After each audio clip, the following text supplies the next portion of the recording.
Good evening, folks. Welcome, everybody. I'd like to call the meeting of January 19th, 2016 to order. The City of San Clemente respects the many people of different faiths who reside here.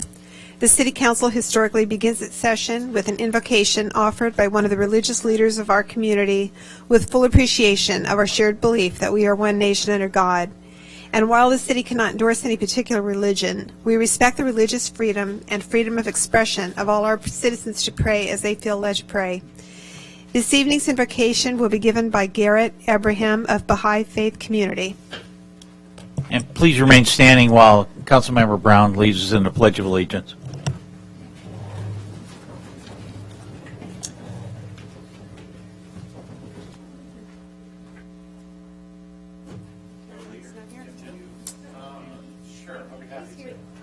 He is here? Of course. There we go. Thank you. Welcome. Thanks. Is that right here?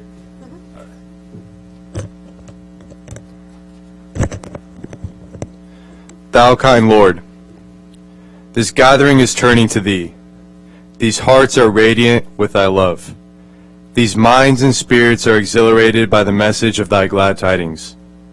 O God, let this American democracy become glorious in spiritual degrees, even as it has aspired to material degrees, and render this just government victorious. Confirm this reverend nation to appraise the standard of the oneness of humanity, to promulgate the most great peace, to become thereby most glorious and praiseworthy among all the nations of the world. O God, this American nation is worthy of Thy favors and is deserving of Thy mercy. Make it precious and near to Thee through Thy bounty and bestowal. Abdu'l-Baha. Thank you. Please join me in the Pledge of Allegiance to our great country. Ready, begin. I pledge allegiance to the flag of the United States of America and to the republic for which it stands, one nation, under God, indivisible, with liberty and justice for all. Thank you. Councilmember Brown. Here. Councilmember Donchak. Councilmember Ham. Here. Mayor Pro Tem Ward. Here. Mayor Baker. Here. First item on the agenda is a presentation to Larry Moore in recognition and appreciation of 44 years of exemplary service to the City of San Clemente.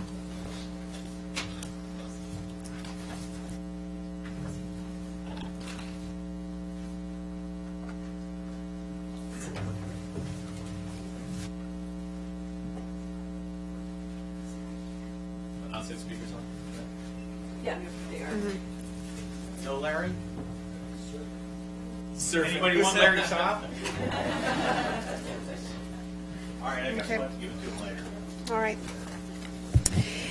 Next is presentation by San Clemente High School students McKenna Brownell and David Clevitt concerning San Clemente High School campus activities. Hey, Bob, before we hear from the high school students, you just want to read what that plaque says, just so the people in the audience who are residents who may not know Larry or know what his contribution to our community has been.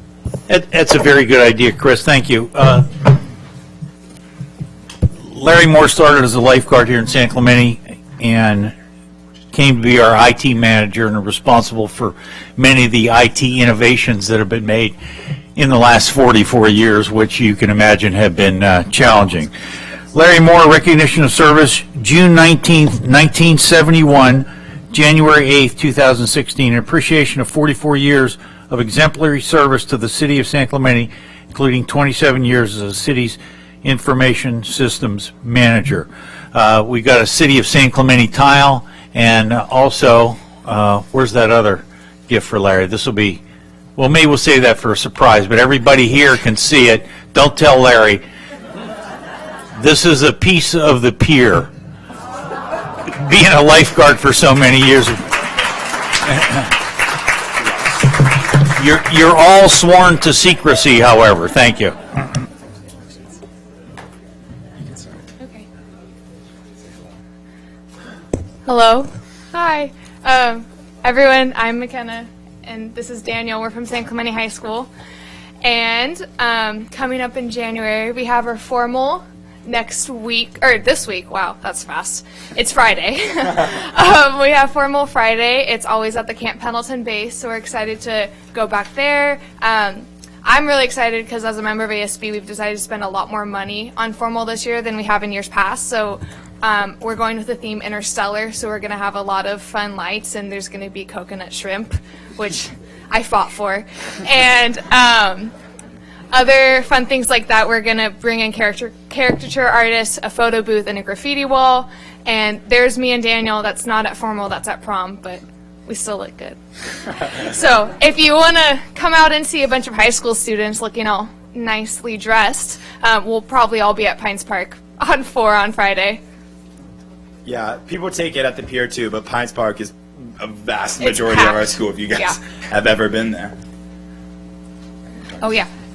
Also, we have a club, National Honor Society. It's actually called a chapter, but they've really kind of stepped up their game this year on campus. For December, they did a toy drive, and they went to local Albertsons, Ralph's, CVS, and asked for toy donations and money donations to buy toys. They raised over $600 and something like over 100 toys to donate to local families, and they donated them to FAM, which is really exciting. And in Valentine's, they're doing kind of a match survey, which we haven't ever really seen at our campus before, but like you fill out who your likes and interests, and then it'll match you with someone. And yeah. Kind of funny. Yeah. All right, so I'm not sure if you guys know, but last Saturday there was the Be a Hero, Become a Donor blood drive. Every year they do around 2, maybe 3 blood drives, and it's a whole community thing. You guys are probably very aware of it. And it was in particular, recently our student Weston Roan was diagnosed with leukemia. He's a junior at our high school. he's a sophomore. Or sophomore? Sophomore, Yeah. yeah. And the next one will be around March or February. It all depends. I'm not sure if they're going to be doing more for Weston, but we'll obviously keep you guys updated on that. Okay, yeah. So seniors, we're doing this because we're seniors, and so with finals being this week, we are all very excited to be second semester seniors, and it's kind of the funny period now in the year that you guys probably remember, where the early action students and early decision students for college have already heard back, and private schools have already heard back, but a vast majority of students are still waiting back for those state schools and UCs before they really make decisions. So it's kind of that dead period in seniors where you can't really work on anything, but like you just have to wait. So everyone's really anxious right now. And then also for the arts, there's a thing called Coffee House, which I talked to you guys about last year. So basically it's 2 acts, and the first act is skits and songs and all about theater.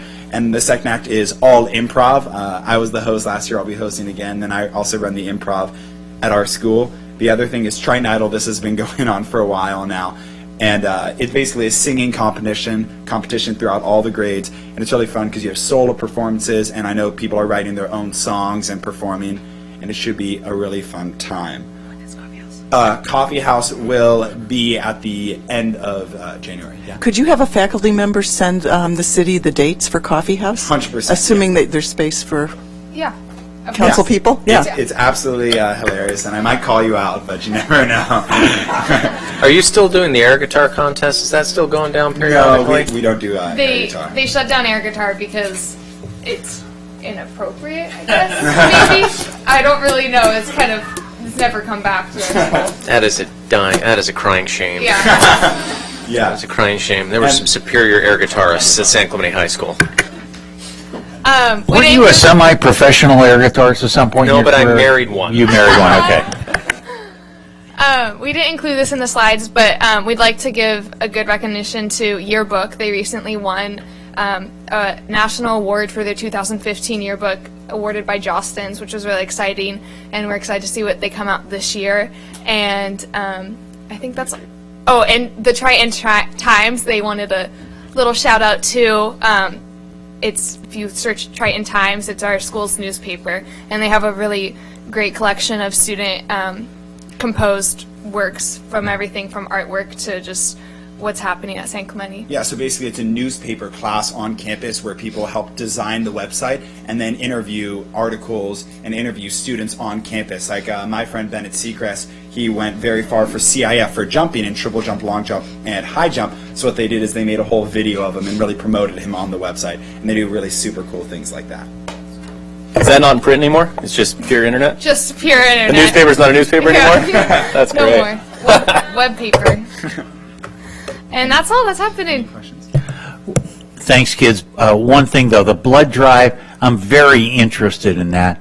I would love to give that a little publicity at these meetings, so please give us a little bit of lead time, and we'll see if we can get some more folks down there, because those are terrific, and I personally like to support those. The spring blood drive is like probably the most successful one of the year. Yeah. It's in the club's history, so we'll for sure bring the dates on that one. Thank you. Yeah. Thank you so much.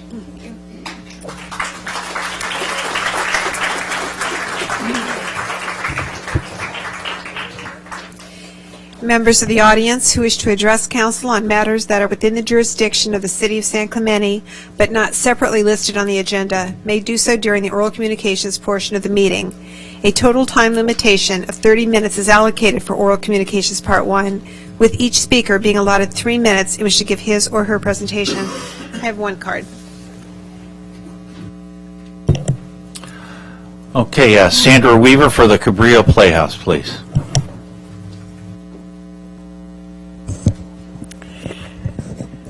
Good evening, Mayor Baker, council members. My name is Sandra Weaver. I'm living here in San Clemente, and I am involved in leadership in the Cabrillo Playhouse. I'm here tonight to share some really exciting news for you. I know most of you know where the Cabrillo is, right? We've been here for a while, so we're right down off of Del Mar.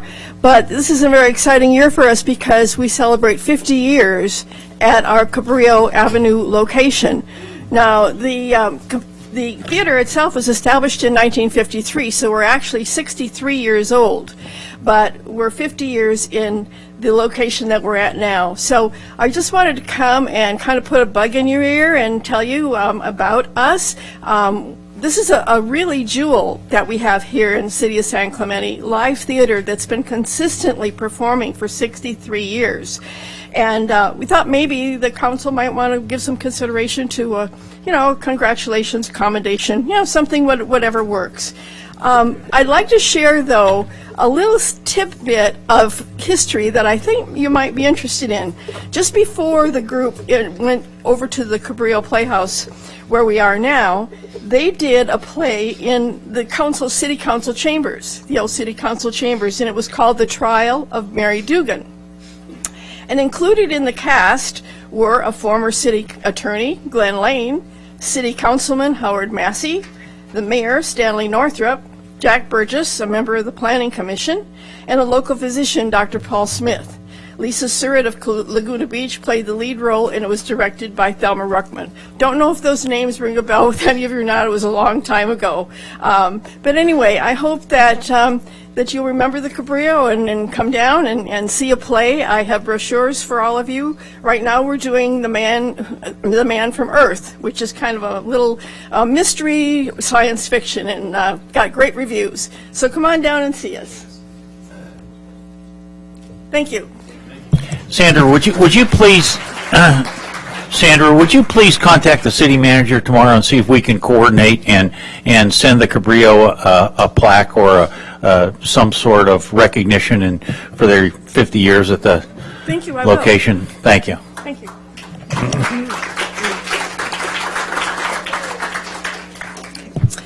Could we have a motion to waive reading in full of all resolutions and ordinances? So moved. Second. All in favor? Aye. Any opposed? Passes unanimously. Joanne?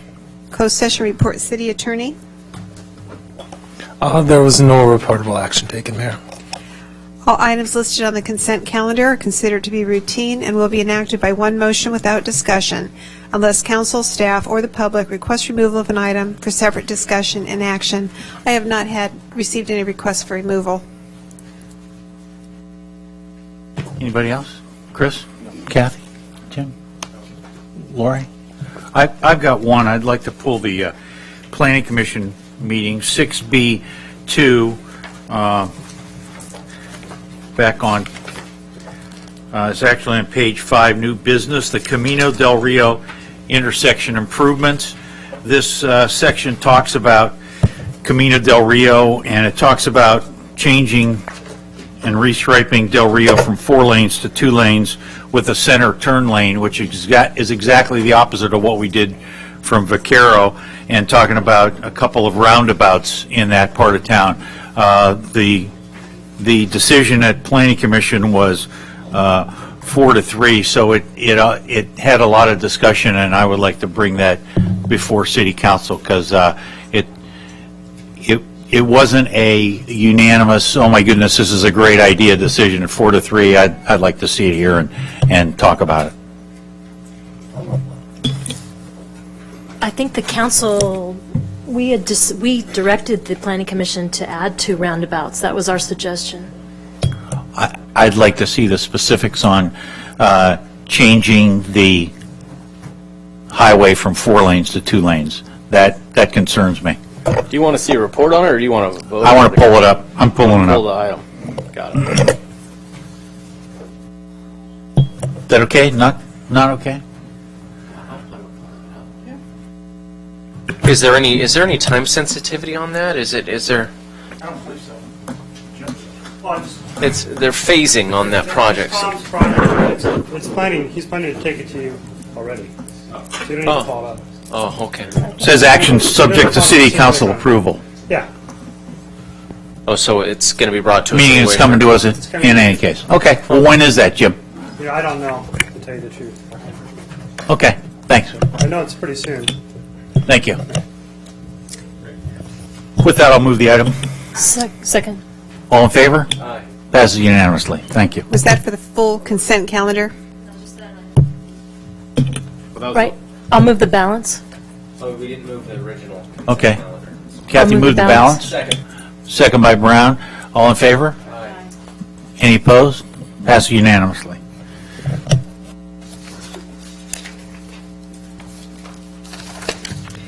The public hearing process includes a staff presentation, a presentation by the applicant not to exceed 10 minutes, and public testimony not to exceed 3 minutes per speaker. Following closure of the public hearing, the City Council will respond to questions raised during the hearing, discuss the issues, and act upon the matter by motion.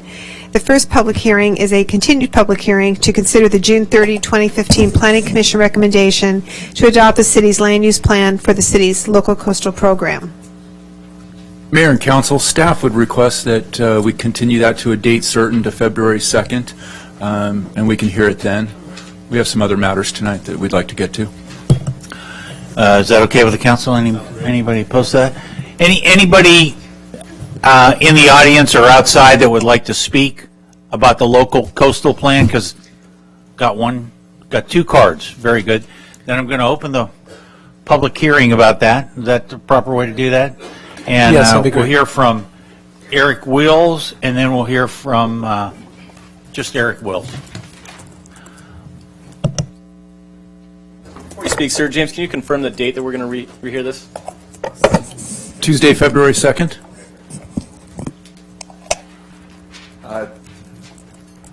Good evening, council members. Eric Wills, Capistrano Shores. It's nice actually to be here without all our people here, and there's some other people here. So, first off, we'd like to thank council and staff for the progress that we've made on this land use plan. We appreciate the effort that has gone through, and we appreciate the delay, or whatever you want to call it, from last session for us to get our comments in. And we've made a lot of progress. We're also appreciative of council and the city attorney for looking forward to the tolling agreement that we have placed before you guys. So I think we've agreed in language, probably just needs to be signed. So all that, Capistrano Shores is appreciative of what's happened here. The one issue we have remaining is the 50-50 language, which is that if 50% of these homes are destroyed, that they can't be replaced. We don't think it's fair. I know everyone's thinking about a tsunami or big wave attack or whatever the issue may be. It could be a fire. It could be a lot of different things. It's a natural disaster or any type of disaster, frankly, the way the language is written. It's not required under the Coastal Act. It is something that the city is imposing, and we don't think that you should impose it at the end of the day. So we're in general agreement with what you have done. We're very appreciative of how far we've come from where we started. The last big issue is this 50% issue, and we believe that if 50% of our homes are destroyed, they should be able to be rebuilt.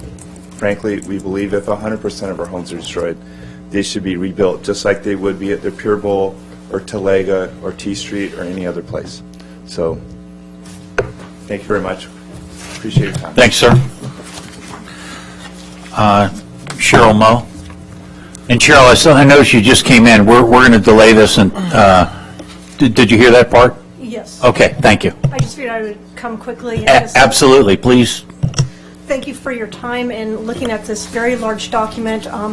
I did send you something kind of short notice, so I'm glad that you have a little bit more time to look at it. My big concerns are that we maintain kind of our development entitlements that we've bought with our properties. So I will hand this to you, and I will see you in a couple of weeks. So thank you very much. And can someone follow up with Ms. Moe after they've looked at it? Because I just scanned it, and your request seemed reasonable to the layman's eye, but those closest to the LUP. John Campa did speak with me, and we're going to get together. Great. Thank you.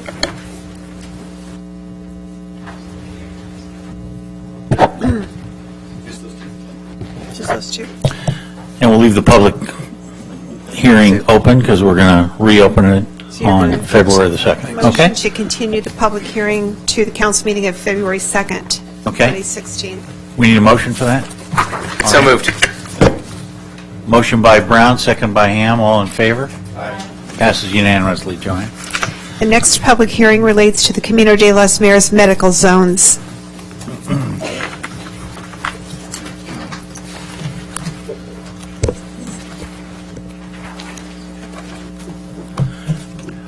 Good evening, Mayor Baker. Good evening, council members. My name is Adam Atamian. Tonight I am presenting for your consideration a general plan amendment, a zoning amendment, and multiple specific plan amendments to effectively achieve council direction provided to staff back on October 21st, 2015, which was to identify ways that we could use zoning to facilitate and incentivize the maintenance of the hospital site as a hospital. Staff is proposing at this time a three-pronged approach that includes developing a hospital-focused zone, developing a hospital supporting zone, and both of these new zones would be in the Camino de los Mares commercial area, as well as cleaning up some definitions located in the zoning ordinance and specific plans. The hospital-focused zone includes the creation of what we're calling the Regional Medical Facilities Zone. This would be applied to the property at 654 Camino de los Mares, known as the hospital. The property is 6.6 acres. It has served as a hospital for 45 years, and this rezoning would make minor changes to the allowed uses that are currently on that property now, changing medical office from a by right standalone use to by right as an accessory to a hospital use. So at bare minimum, this property for any commercial purposes would require at least a hospital, but could include other medical related services and uses. Additionally, some of the other changes that we're making with this new zone is that this is the only zone that would allow a hospital. Future hospitals could be developed and we would rezone property at that time, but this would allow, this would center the hospital uses in this RMF1 zone for the time being. Additionally, there are generous development standards that are applied to this zone that are not applied to other zones as a way to incentivize future development on this site. The second aspect of staff's proposal is a hospital supporting zone, and this is what we're calling the Community Commercial 4 zone, or CC4. This is going to be applied to the rest of the commercial area on the east side of the 5 freeway along Camino de los Mares. And what it effectively does is it maintains all of the existing businesses, of which there are many medical-related businesses there now, but it provides additional medical-related facilities in an attempt to bolster and support the hospital use in the new RMF1 zone. Finally, the definitions that we're looking to revise are medical-related definitions and uses. We want to do this for consistency throughout all of the city's documents, and this is also an attempt to further incentivize hospital and push hospital-related uses more towards the Camino de los Mares focus area. So with this, staff recommends that Council adopt the proposed resolution for the general plan amendment and introduce the ordinance for the zoning ordinance amendment and specific plan amendments. That concludes staff's presentation. I'm available for any questions. Okay, any questions, anybody? Tim? Chris? I got one for you, Adam. You talked about generous development standards. Would you give us a little rundown of what those are? Yes. The FAR and the height limit allowed for the RMF1 zone are more generous than any other commercial zone. Specifically, the zone allows for a FAR of 2.0. Other commercial zones typically top out at about 0.5 or 1, and the height limit in this area would be 4 stories and 45 feet, as opposed to 3 stories in most other commercial zones, if not 2 stories. Okay, thank you. We have a card. We have a card on this issue, Joanne. One or two.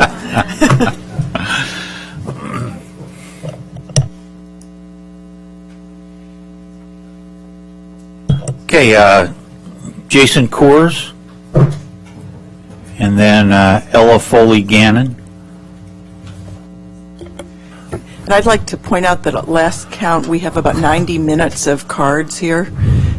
So we want to hear from everybody, but if your point has been made or you don't feel you need the 3 minutes fully, we can move, more efficiently. Thank you. And thank you, Mayor Baker and council members, for the consideration. My name is Jason Coors, and I wanted to actually, before we get into the substance of our issue, wanted to ask a procedural question, if I may, which was, I was hoping that I was wanting to request that Saddleback Memorial be granted an extension of time to provide a response in our case as the sole owners of the property that is being, kind of at question here. We wanted to formally request 10 minutes to provide our response to the city's zoning amendment.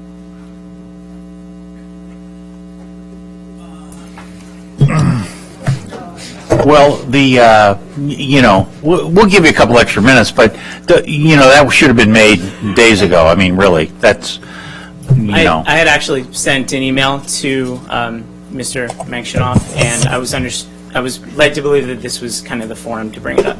It's not staff's ability to grant more time. So I understand, but we might have been a little more prepared for that. Go ahead, sir. We'll see how it goes. Okay. Would I be given my... Okay, perfect. Thank you. So good evening, Mayor and City Council members. My name is Jason Coors, and I'm in-house counsel for Saddleback Memorial. And I'm here to ask that you reject the proposed zoning amendment that is before you. Council members, you have a critical choice before you tonight. Critical for the healthcare options of your residents, as well as to the property owners and taxpayers of the city. But before you get to that choice, it's important that you first acknowledge the choice that's not before you tonight. Namely, that is whether the San Clemente campus should and will remain in operation. Why isn't that the question before you? Well, because it's simply not your decision to make.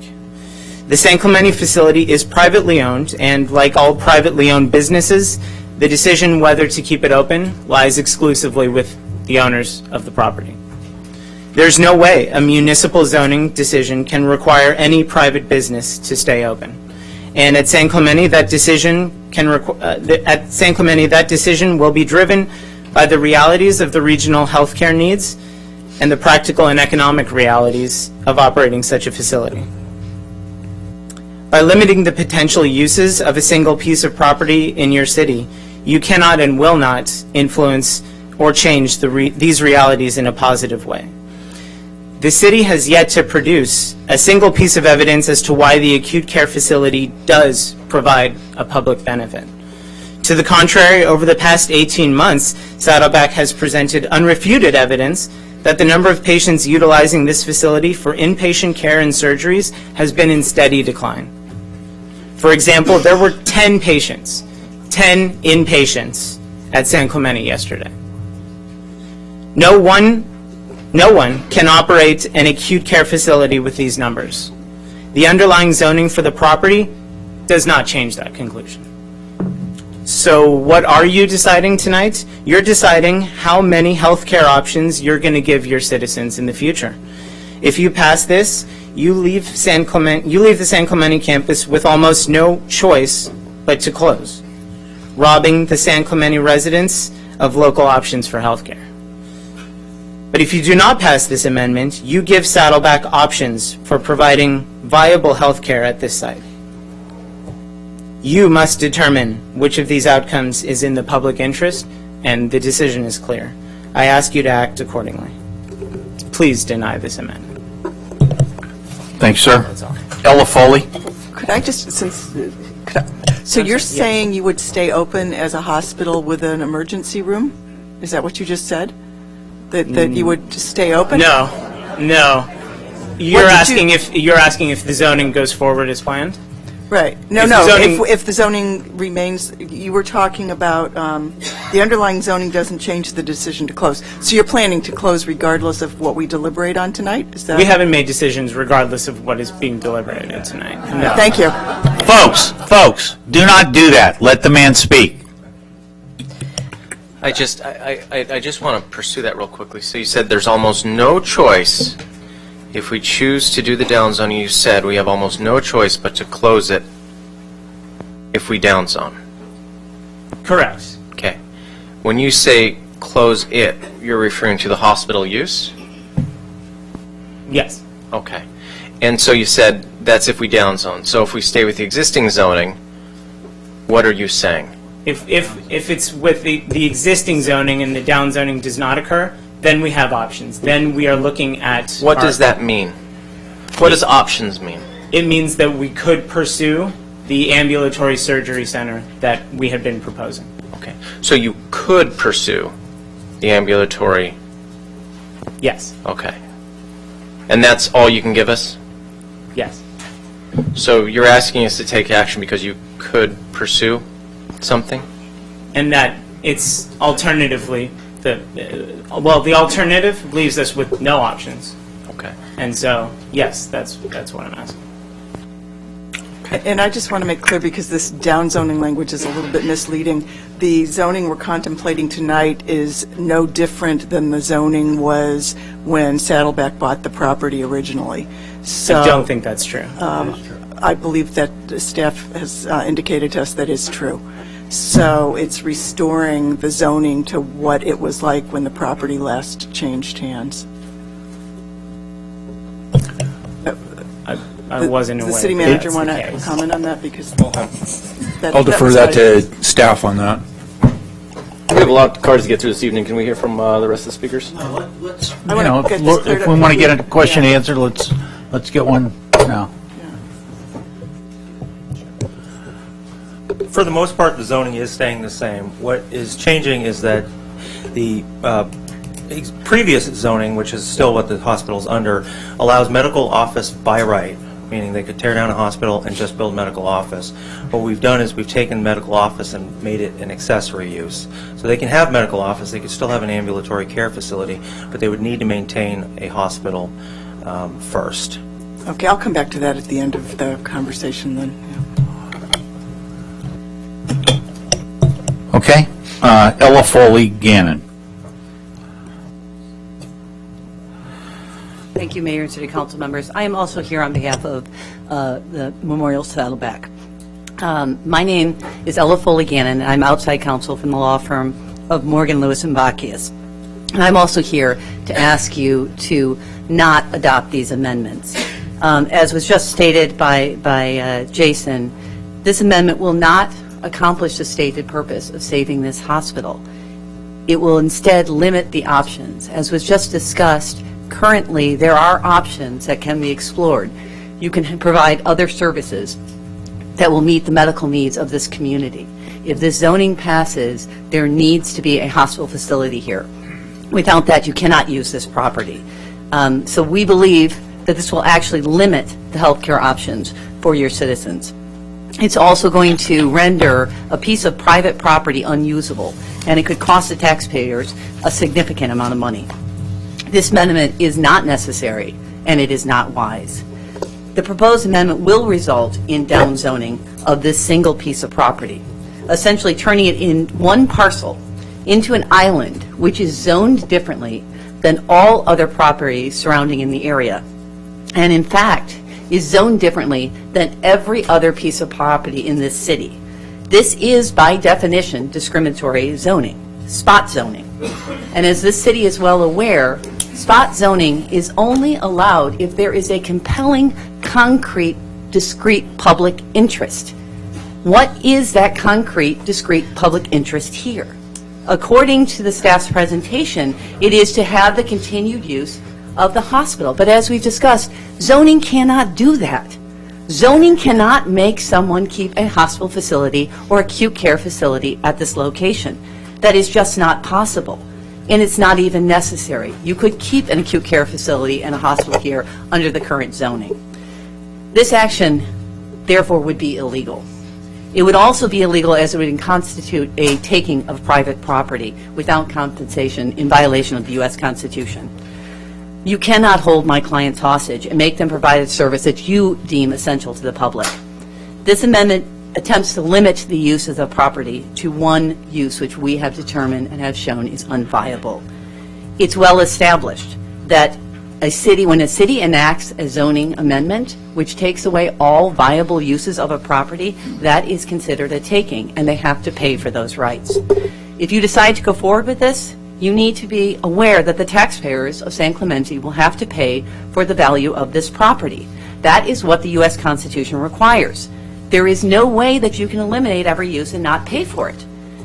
Attempting to make a private entity provide a public service also can set a very dangerous precedent. What could prevent the city from subjecting other property owners to similar treatment? I'm sorry, we did request some additional time, so if I could just, thank you. Thank you. If you do this to this property, would you do this to other properties? Would you ask other property owners to provide uses which are deemed essential or in the interest of the public? Based on what appears to be a overwhelming interest in the short-term lodging ordinance that's going to be heard tonight, it appears that many San Clemente residents are concerned about whether the council is overreaching in ways that could infringe on private property rights. You do have a significant choice to make tonight. You can approve this amendment, but what's going to result from that?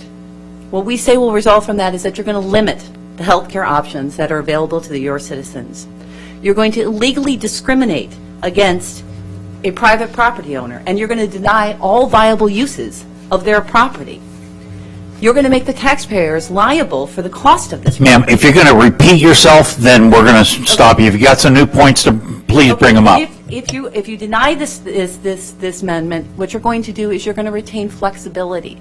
Flexibility, which was the cornerstone of the Centennial Plan, which you recently adopted after careful consideration, and is an essential ingredient for being able to meet the future needs of the health care demands of your citizens.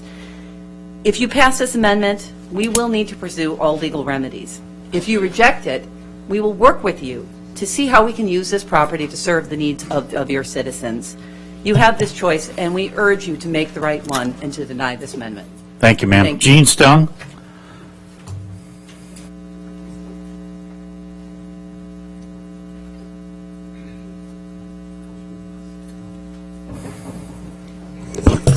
Good evening, Council, and thank you for hearing me tonight.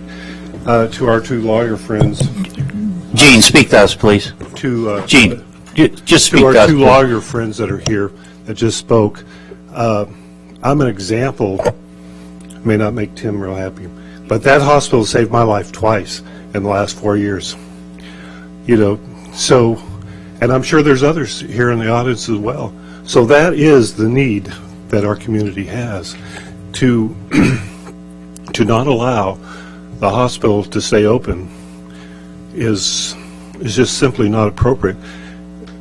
Time factors in medical care are so important.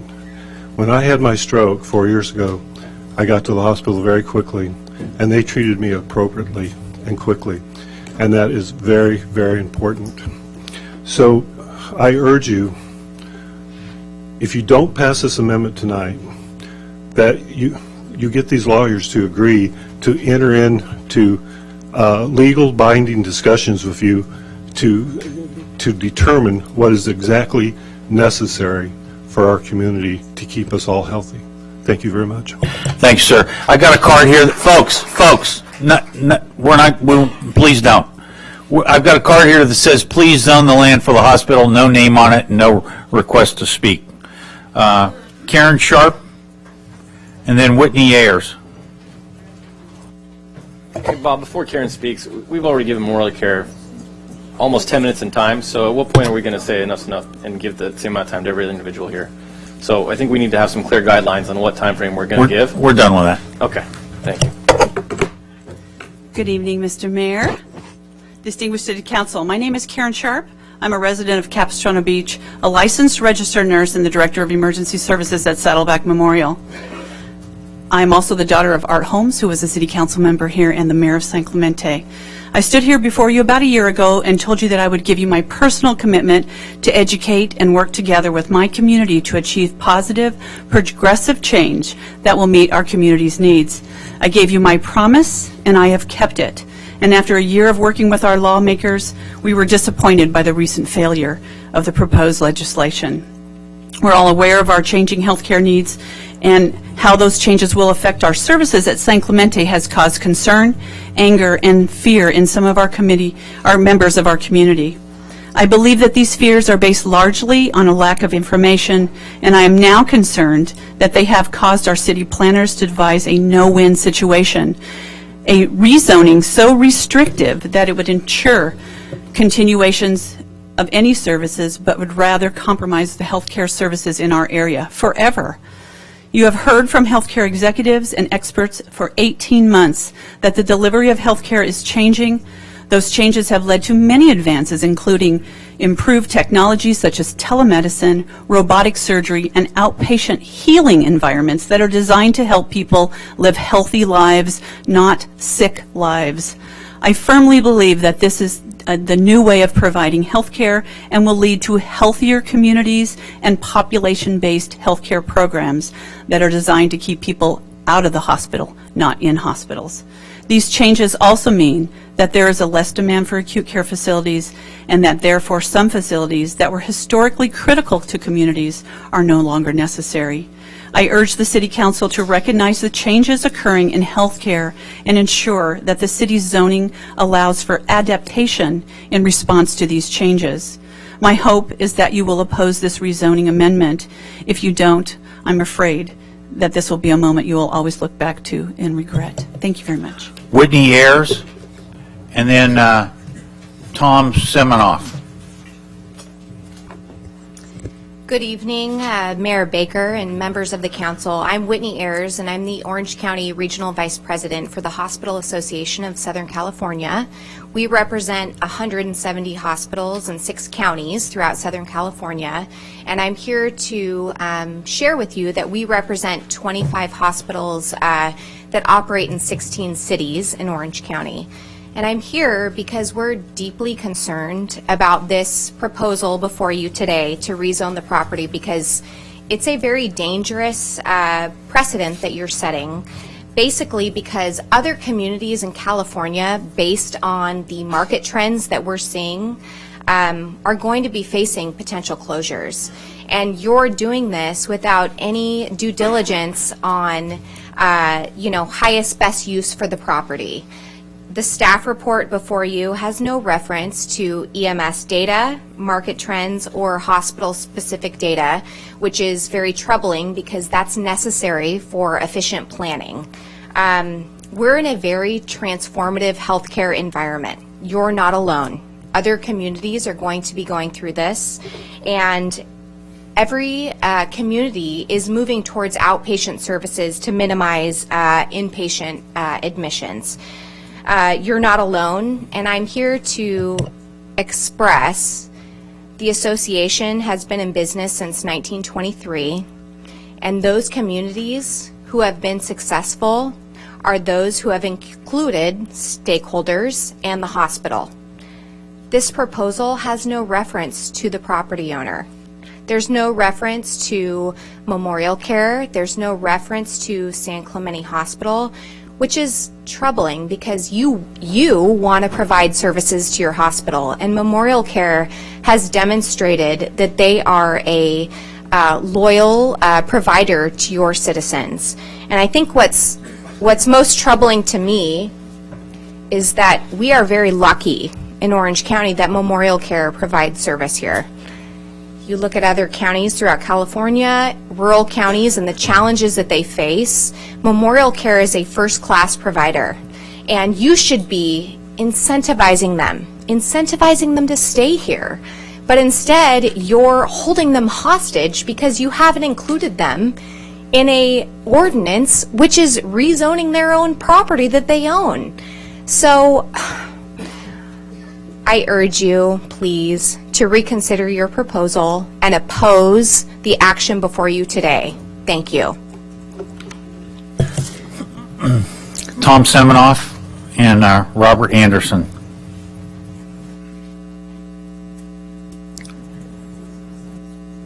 Mr. Anderson, then?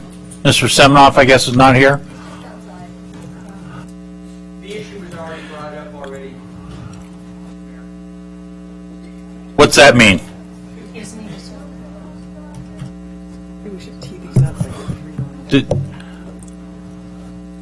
Are you Mr. Semenoff? No, I'm Mr. Anderson. Anderson, please speak, sir. Thank you very much. I'm a resident of San Clemente, have been for a long time.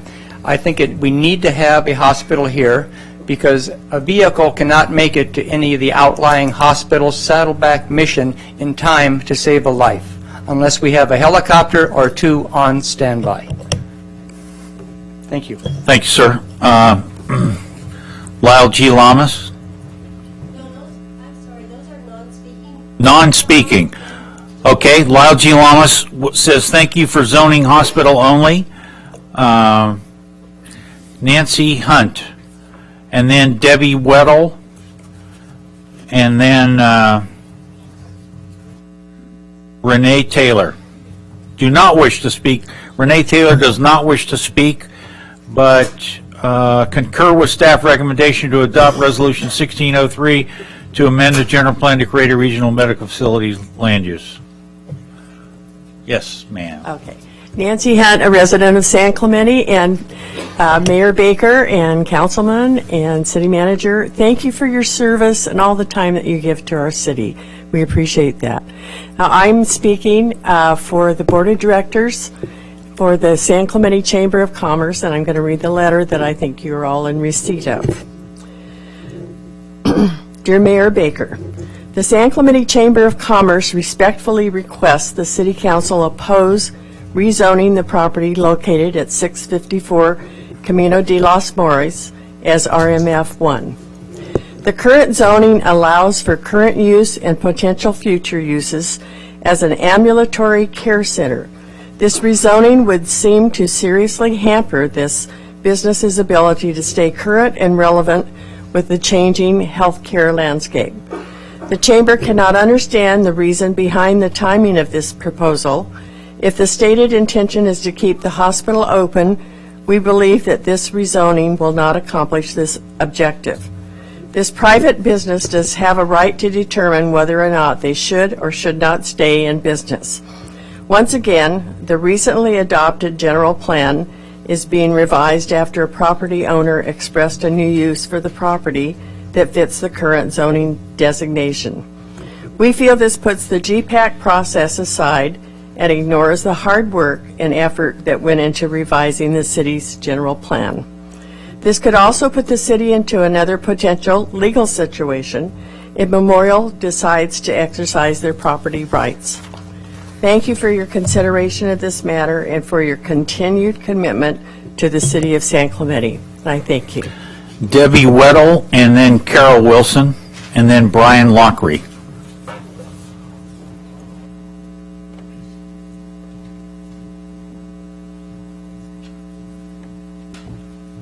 Good evening, again, Mayor Baker and the council. My name is Debbie Weddle. I'm a 30-year-plus employee of San Clemente Hospital, so I've seen very many changes there. It dawned on me this week, with San Clemente serving so many areas, questioning the integrity of Memorial, how the people who make this decision on the board can look themselves in the mirror and not think of the lives that will be lost. They have admitted to a 5 to 15% mortality rate. San Juan Capistrano, Dana Point, Capistrano Beach. The other day there was a 5-car pileup. All 5 patients showed up in our ER. Memorial has acknowledged that there will be an increase in mortality rate, and I really question how any of them can look themselves in the mirror and agree that this is okay. One example, it was indicated that we don't do peds. We had a 6-month-old come in about 6 months ago with difficulty breathing. We intubated the baby, sent the baby to Chalk Orange. Excuse me. I called the next day to talk to the nurse to see how the baby was doing. Her exact quote was, "Kudos to your emergency room staff. You saved that baby's life. We have, sorry, we have just extubated the baby. He's eating and doing great." I'm so sorry. I guess I need some water. We've got a doctor in the back, man, that can treat you right now. Anyway, I feel very strongly to the efficacy and the keeping of our hospital open. It is very needed. It will save lives. Thank you.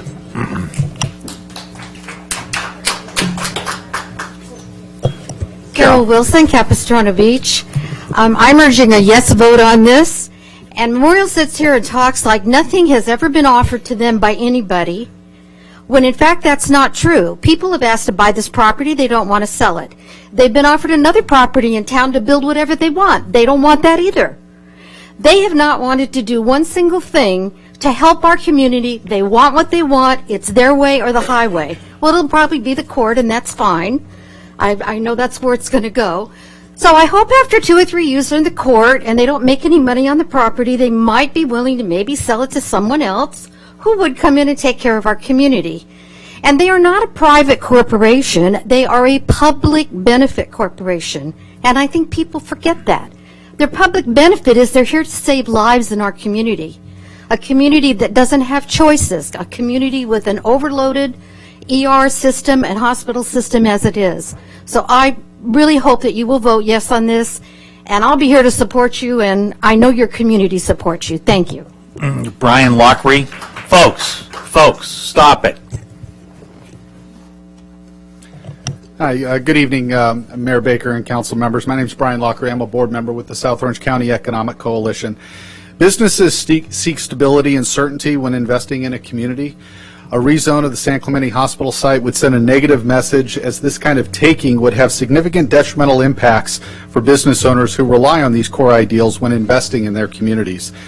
The action will discourage economic growth, as San Clemente's municipal government could be viewed as a local agency that does not value property rights. What this action is saying is that if the San Clemente City Council doesn't agree with a private business decision, the local government then can then intervene and rezone your private property to ensure business practices align with government interests. That's a dangerous precedent to set. As an organization that takes a proactive advocacy role in a variety of issues, including economic development, the South Orange County Economic Coalition believes that this effort by the City of San Clemente could have a chilling effect on the local economy and potential future collaborative relationships between local government and private business. The South Orange County Economic Coalition urges the San Clemente City Council to oppose this item and protect property rights. I know everyone's heart is in the right place on this. No one wants anything to ever change, but to use your authority to rezone property in a way to force a private business to operate the way you want it to operate is really a dangerous precedent to set, and something you really need to consider carefully before you enter into that kind of a decision.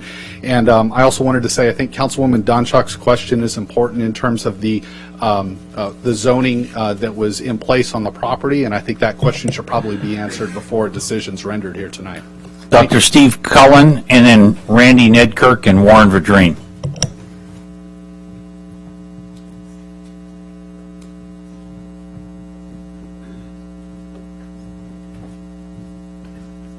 Thank you, Mr. Mayor. So let me tell you how you get to a census of 10, because it takes a few years.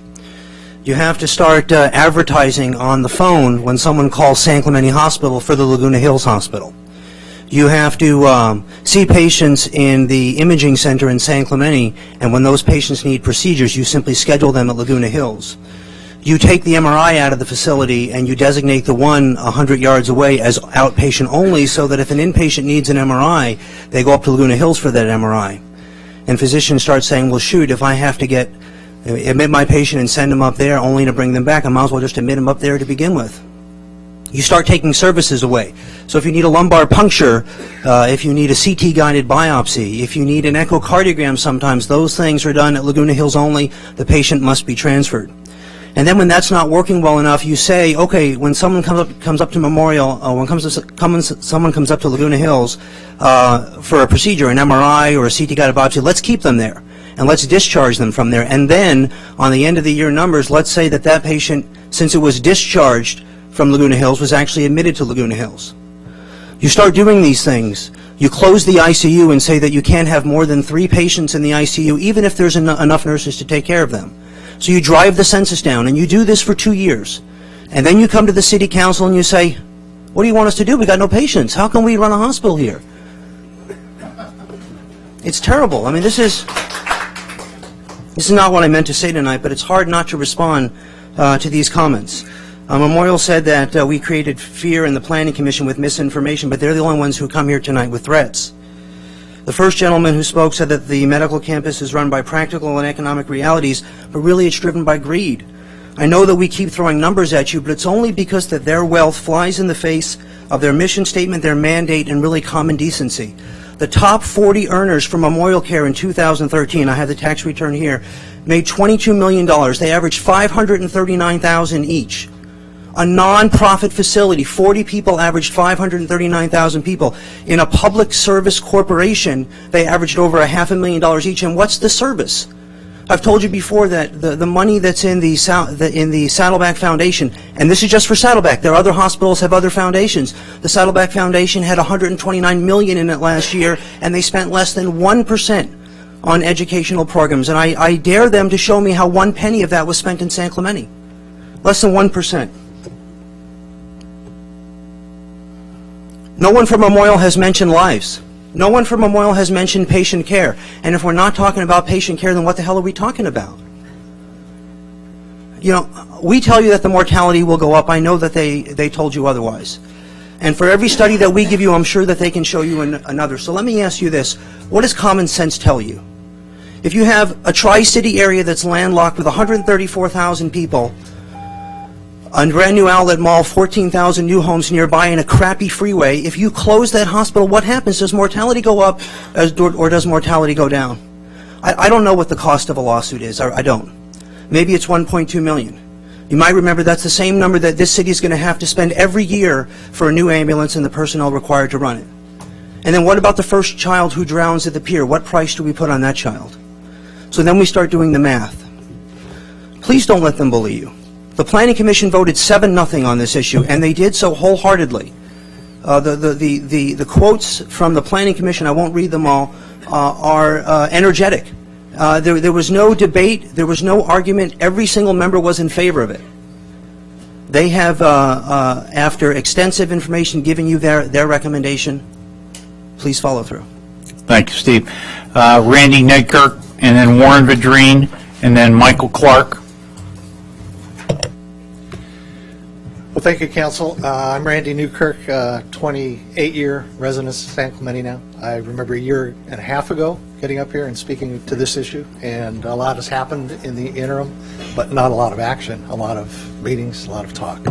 I heard from the people on the side supporting the Memorial Care not having this rezoned, basically saying there really are no options for you, and maybe I can give you an option. What hasn't been talked about here enough, hardly at all, is the fact that Memorial Care as a system is a not-for-profit organization.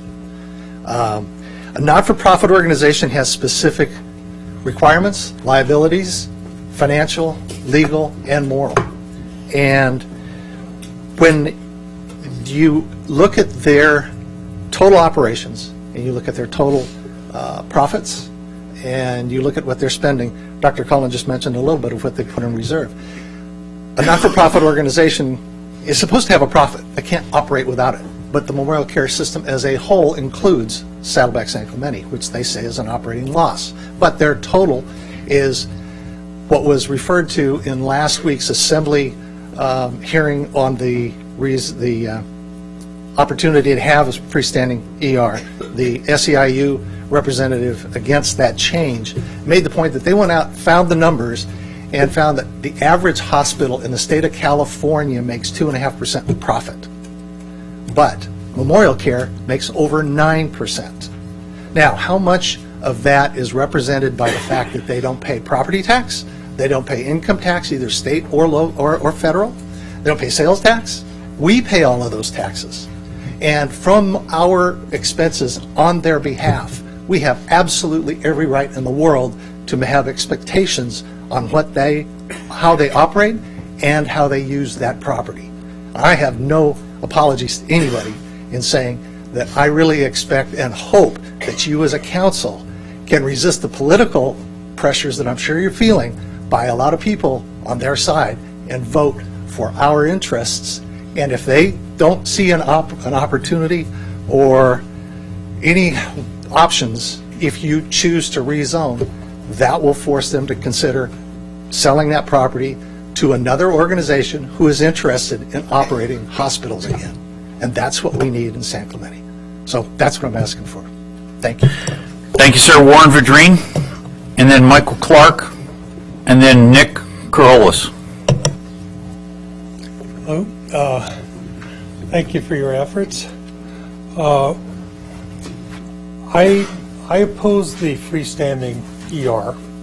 I was patient because I wanted to see what would come of it.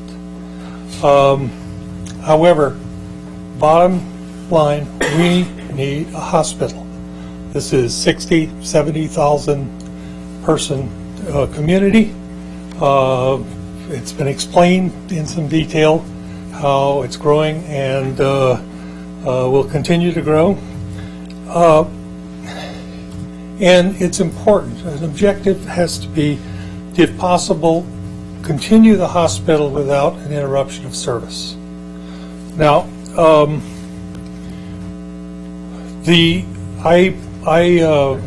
agree with and I support the zoning clarifications. I think that they will help tip the scales in favor of this continuity of service. At that point, Memorial Care can operate a hospital. It can move, or it can sell that land and that hospital to someone else, so there will be a continuity of service. They are, as has been pointed out, a public benefit corporation. They have a contract with the government. They pay no taxes. They work for the public benefit. The hospital is a clear public benefit for this community. It is also a positive for the business environment. Businessmen do like stability. They do like things not to change.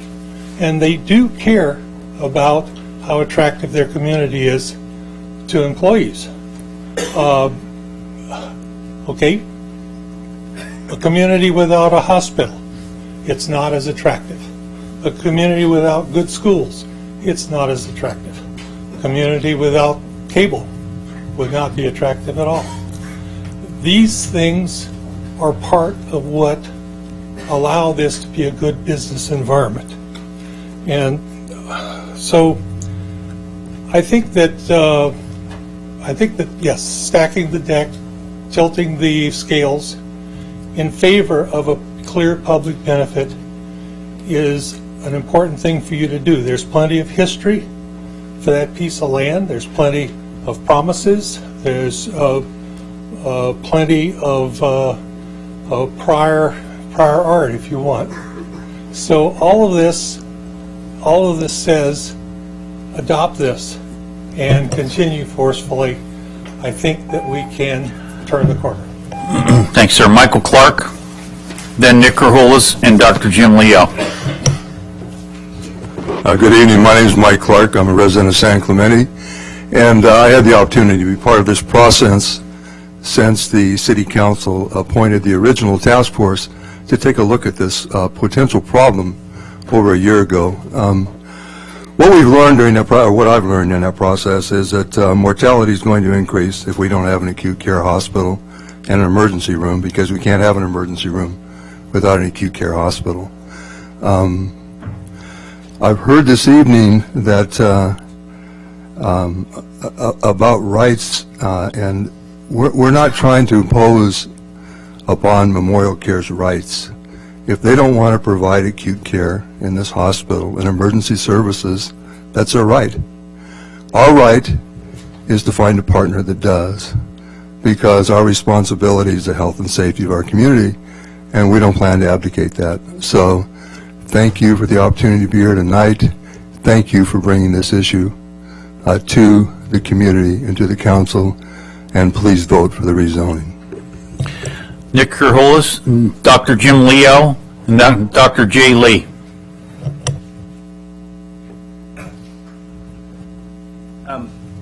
Just like to say thank you guys for your support.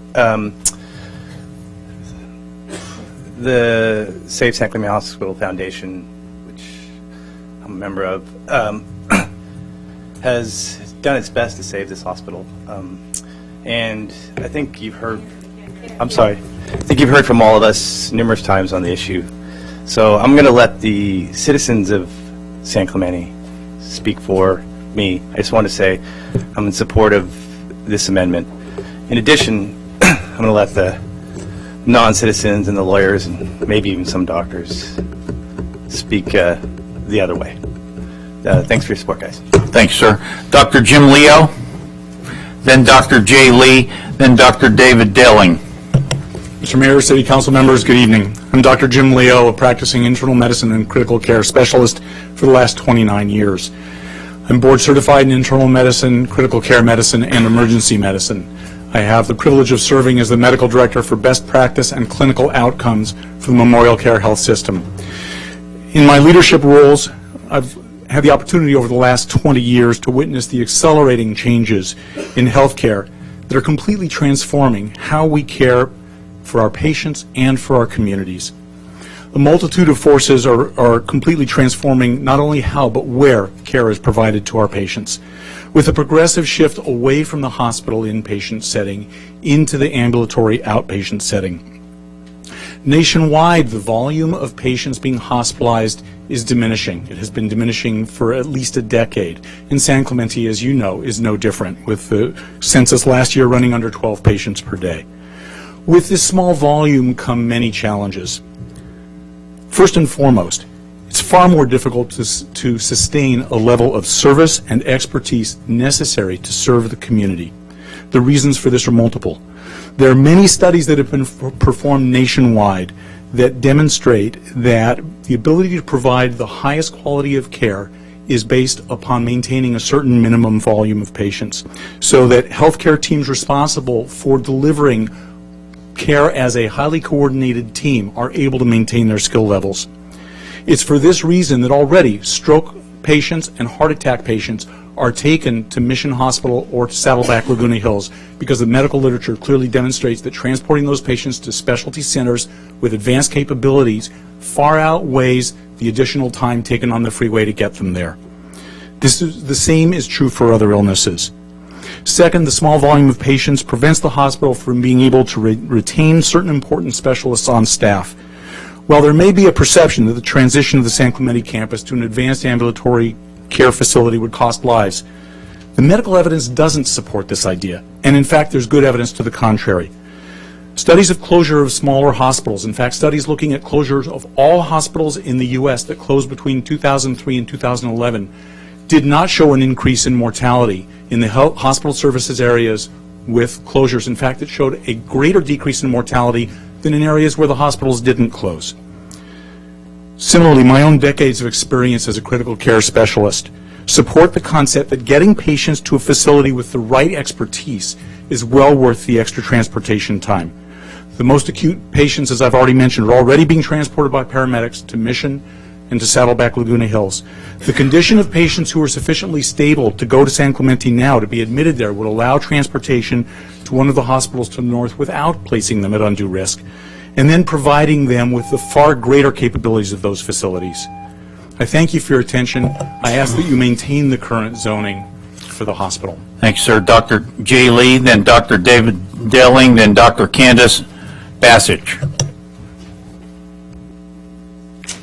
Good evening, esteemed members of San Clemente City Council and citizens of San Clemente. Thank you for this opportunity to address you. My name is Dr. J.W. Lee. I am a primary care physician who practices family medicine in Long Beach, California, where I've seen patients in both ambulatory and hospital settings across the continuum from cradle to grave over the last 10 years. I'm also a physician leader with expertise in health policy and management, focused on transforming healthcare to achieve the triple aim of better health, better experience, and better value for over 200 physicians at 32 clinical sites from Long Beach to San Clemente. And as the current president of the California Academy of Family Physicians, I have an added perspective leading the largest primary care organization in our state at over 9,000 members strong. I urge you strongly to not restrict zoning at the Saddleback Memorial San Clemente campus, and my reasons are threefold and are actually reflected in your city's mission statement. Number one, it is time to put the health back in healthcare. In other words, systems of care delivery must go beyond treating illness and begin to make health primary. Restricting zoning of the Saddleback campus to hospital only will limit this community resource to illness treatment alone. On the other hand, building an ambulatory campus of the future, including urgent care and emergency services, will treat illness when it's present and will provide the opportunity to build population health and well-being for the community. This will support maintaining a safe, healthy atmosphere in which to live, work, and play. Number two, the U.S. healthcare market is transforming rapidly and fundamentally from paying for services based on volume to services based on value. In fact, Medicare, our nation's largest healthcare insurer, will shift over 50% of its pay from fee-for-service to value-based payments by 2019, a mere 3 years away. The Saddleback campus will need the flexibility to adapt to these market forces to build healthcare services that deliver value. Restricting zoning unnecessarily limits the city's ability to guide development at the Saddleback campus to ensure responsible growth. Number three, innovation will be the key to providing long-term stability through promotion of economic vitality and diversity. Studies show primary care physicians bring over $1 million of economic vitality per year to areas where they practice. Building an ambulatory campus of the future will attract the primary care workforce of tomorrow to your city. In fact, we have a designated innovation center in Orange County in nearby Mission Viejo, and several graduates of Memorial Care's residency programs have decided to practice medicine in San Clemente, one of our innovation beta sites, because of the promise of a transformed future. I believe what is valued today are the relational aspects of medicine, having a doctor that knows you, your family, and your community. Tomorrow's needs are rooted in your doctor's ability to leverage the health resources and technology that come with an ambulatory campus of the future. We must make health primary. Thank you. Dr. David Delling, Dr. Candace Bassich, and Paul Konzelman. Good evening, City Council. My name is David Dehimi, and I'm a board-certified anesthesiologist at Saddleback Memorial and 3 surgery centers in the local area.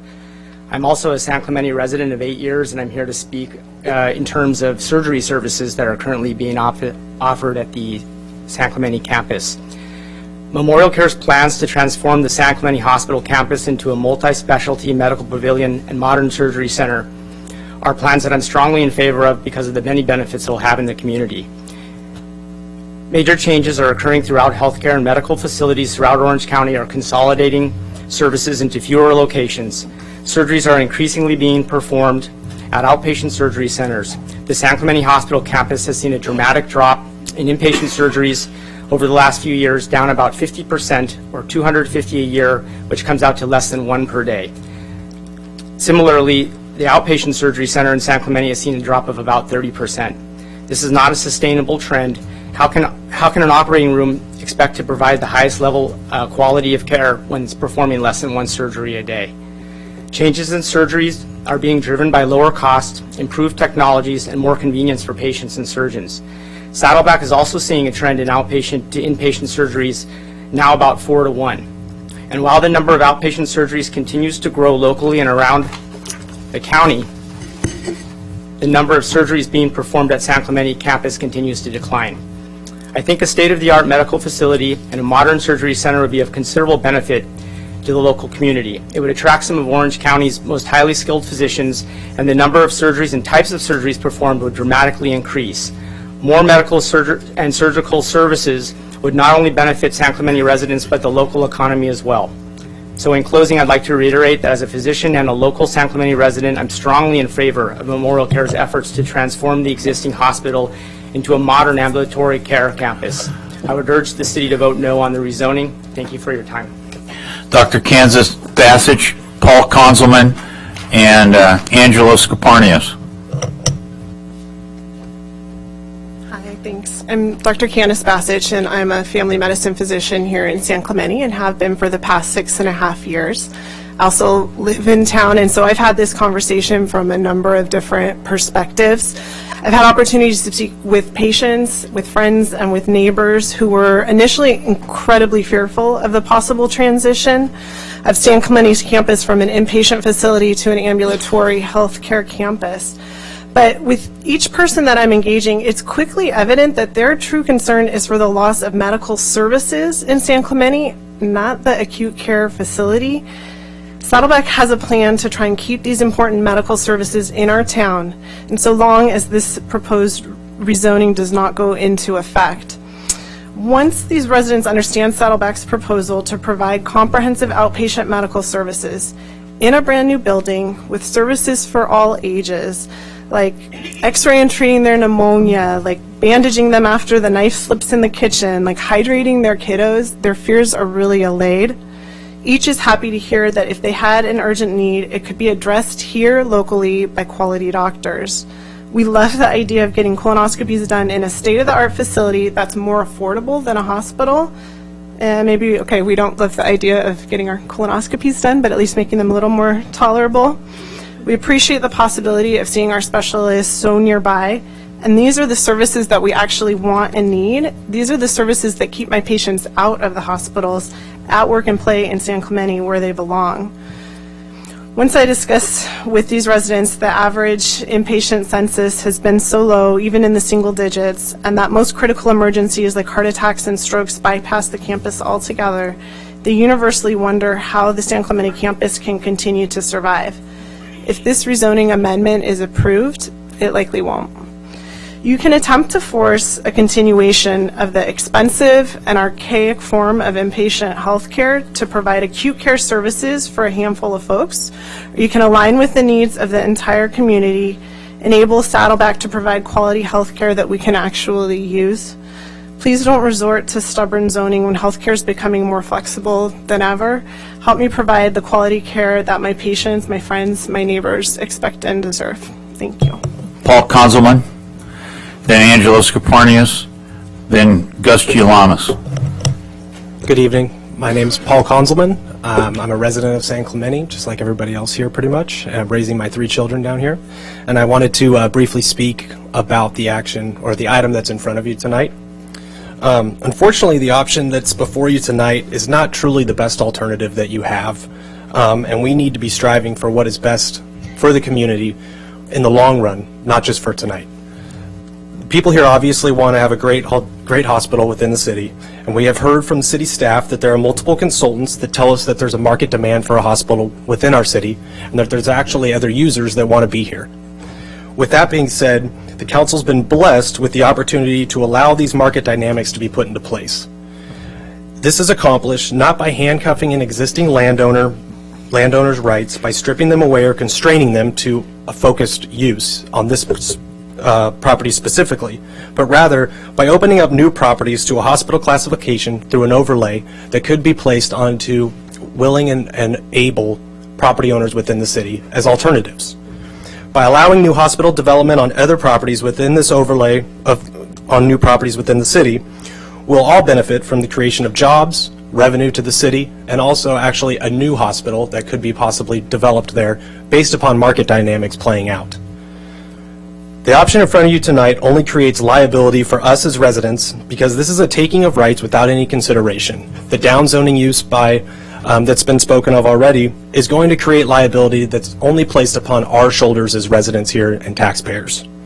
I really hope that you'll decide upon governance that creates more options for people rather than taking opportunities away from them. Thank you. Angelo Scaparnius, Gus Gialamas, and then Tony Struthers. Thank you, Mr. Mayor and esteemed council members. I'm here on behalf of a number of my neighbors, and I hope that you consider, and I hope Memorial Care listens to the cry for continuing to provide the services that many of us have become used to. My neighbor, Robert Earhart, says he has used the San Clemente ER many times over the years and has nothing but praise for them. Personally, just last year, my heart was racing out of control, over 200 beats per minute. He called my neighbor, which was me. I took him to the San Clemente ER. Literally within 15 minutes of leaving my home, I was on the table with the ER doctor and 3 or 4 assistants with a monitor, heart, and EKG all hooked up. Within minutes, the doctor worked on me, returned my heart to normal. I was thankful that I was taken care of so quickly. The outcome could have been worse or even fatal.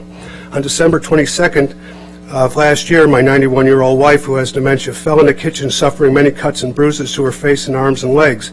My son-in-law and I took her to the San Clemente ER, and within minutes she was taken to the ER, where she was immediately taken care of. Her bleeding had been stopped, prepared for x-rays, CAT scanned, which all proved negative, and she did have some stitches, and all was done within a few hours. Except for a black eye, she was doing very well. And I've heard many stories about people going to other facilities and waiting sometimes for 7 hours to be looked at. This ER has to be saved, no question. Bob Earhart, San Clemente. Patricia Murdy, who's also a neighbor of mine, fell 2 years ago while walking her dog on Los Maras, broke her hip, and a lady stopped to help, called 911, and in less than 10 minutes she was with paramedics from the fire department, and she was taken to San Clemente ER. Terrible pain. Fortunately, the hospital was so close, she was treated and diagnosed very, very quickly. Conversely, my wife last year fell and broke her arm right above the wrist. We went through the sort of Memorial Care protocol. We went to our physician, who's now owned by Memorial Care, got a prescription to go to the ER at Mission, where we waited for 8 hours while she was in excruciating pain. Had I taken her to San Clemente, she would have been treated promptly. We'd have been home, and the pain would have been diminished. That ER in Mission Viejo is just an incredible wait and logjam. Thank you very much. Thank you, sir. Gus Gialamas, Tony Struthers, and Dr. Laurellen Green.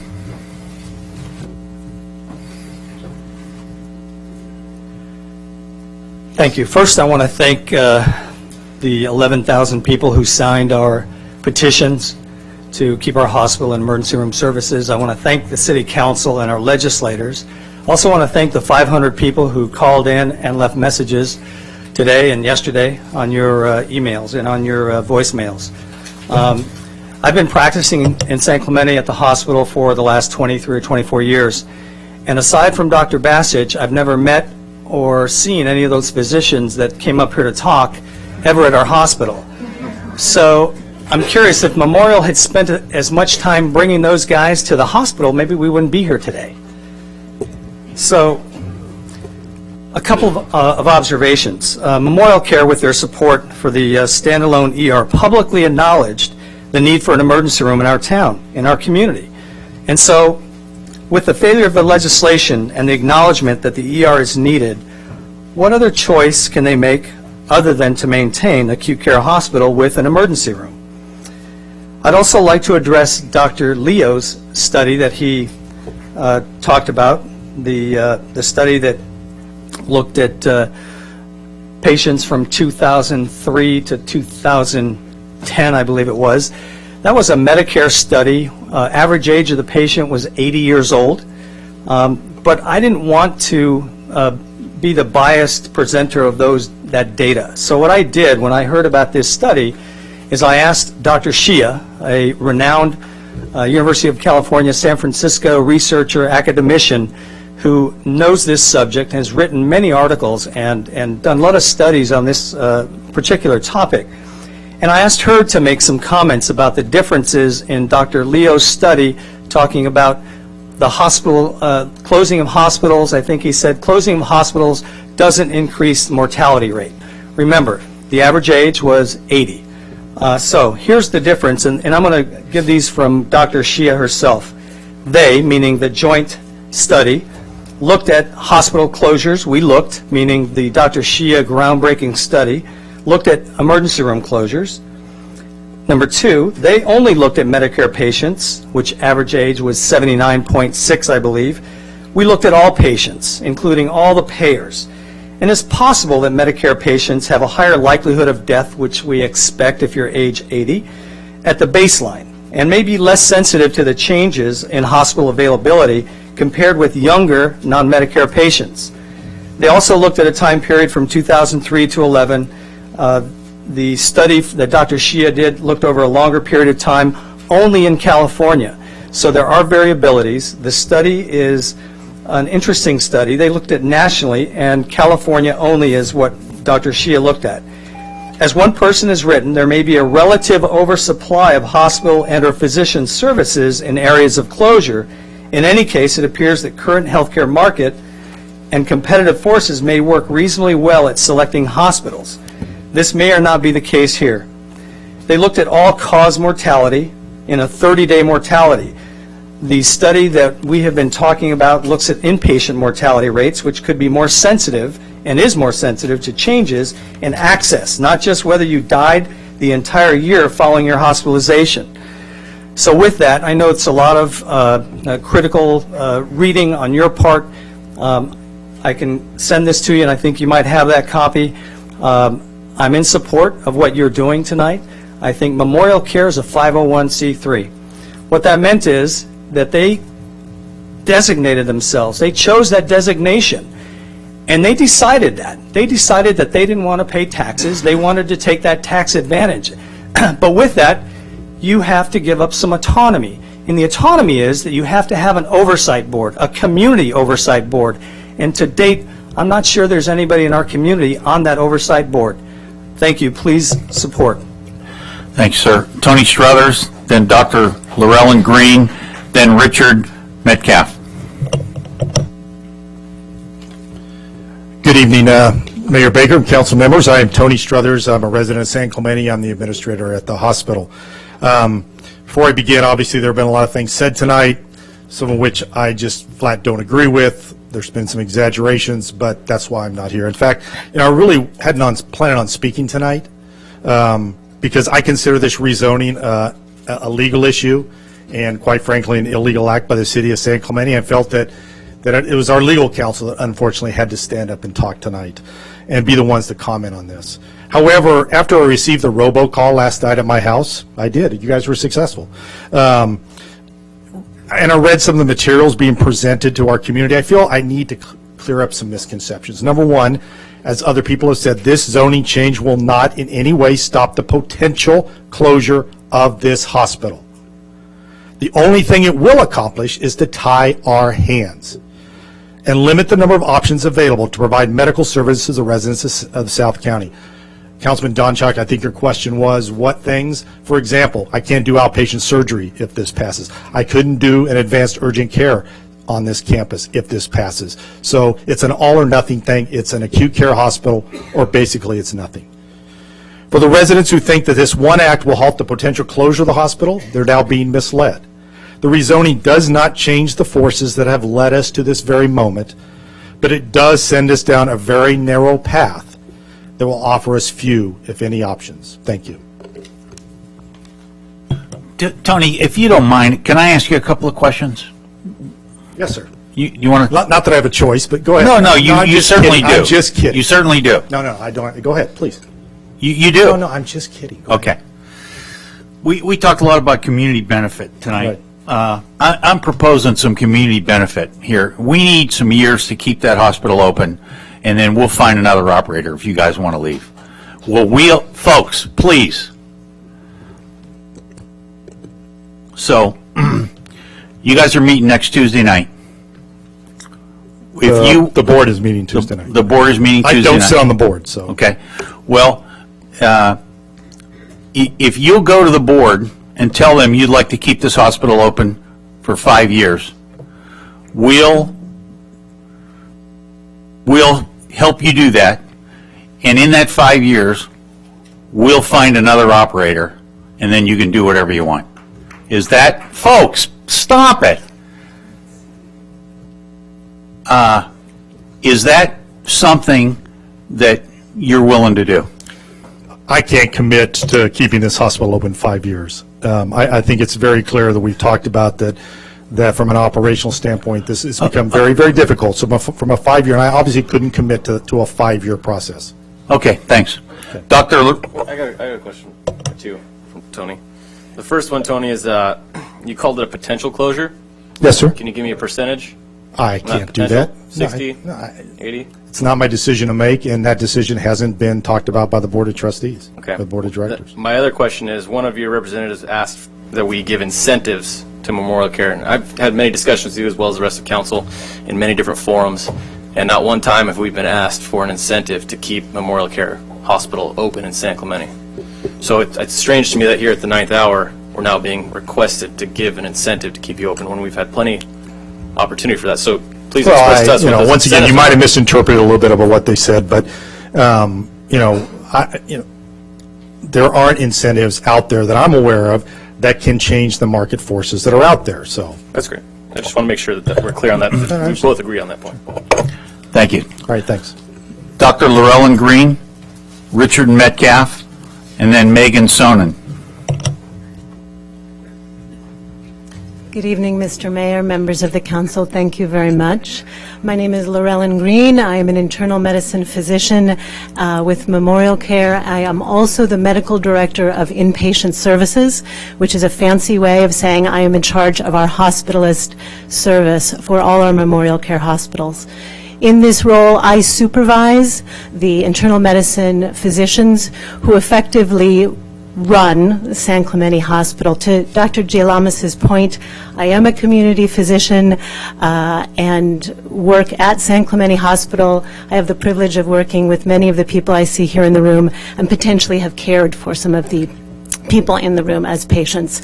So I feel that I know the hospital, I know the heartbeat of the hospital, I know the community that we serve. I don't reside here, but I was born and raised in Orange County, so the community of San Clemente is well familiar to me. I have the greatest respect for every single person who works in the hospital, who serves our patients on a day-in, day-out basis, night and day. At the same time, I am very concerned about this proposal in front of the City Council because whatever the story, as Dr. Cullen told us, whatever the story that got us here, we are in a situation where we have a hospital that is serving a very small number of patients on a daily basis. As such, most of the heart attacks, stroke, trauma don't even come to San Clemente. So therefore, our physicians and nurses see a smaller and smaller body of illness and pathology and potentially lose the skills necessary to treat some of these more serious illnesses, which is why they're going up to Mission and Saddleback Hospital. I concur with Dr. Leo and strongly disagree with the proposition of some of the other physicians that that extra time on the freeway outweighs the potential benefit of being in a hospital that is really adapted and prepared to receive the most critically ill. So I would disagree with that. I feel, having been privy to some of the proposals that Memorial Care is making, I'm not part of the strategic plan, I'm not part of the board, I was, an observer in that, and I've been very impressed with the thoughtfulness that went into that design in addressing what the real needs of the community are, the urgent needs, the long-term needs, the preventative care needs, as articulated by my colleague, Dr. Jay Lee. So I would propose to you that even though this is an emotional issue, and even though many people have strong feelings about it, it is my personal opinion and the opinion of my team that the community would be best served by this proposition not moving forward. Thank you very much. Richard Metcalf, Megan Sonnen, and Don De La Rosa.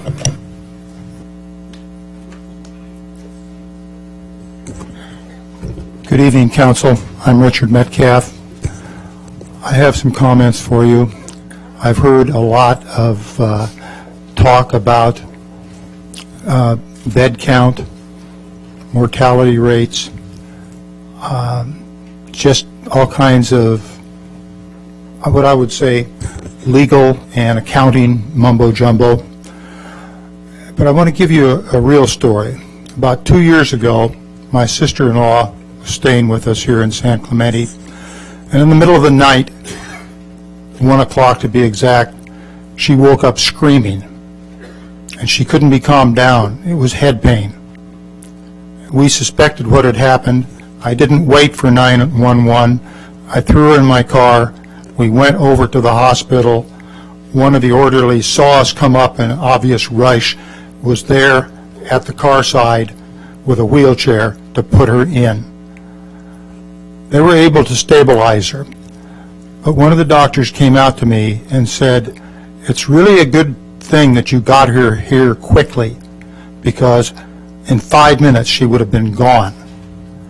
Well, in 5 minutes we might have been on the on-ramp to Mission. But that saved her life at that time. And that kind of proximity for real emergency care hasn't been discussed here. It's been poo-pooed and written off with statistics about time. Well, it's a little longer on the freeway. The standard of care at the other end warrants that. That doesn't do any good if the patient is dead. So I think we need to start looking at the quality of patient care and survivability. Now, I look at the battalion of folks here from Memorial Care who have Memorial Care on their paycheck. They've all got an ox to gore in this. You don't, councilmen, women. You have the best interest of San Clemente in your job description, and that's the first one. So I urge you to look at it. And as I was sitting here, one thing came to mind.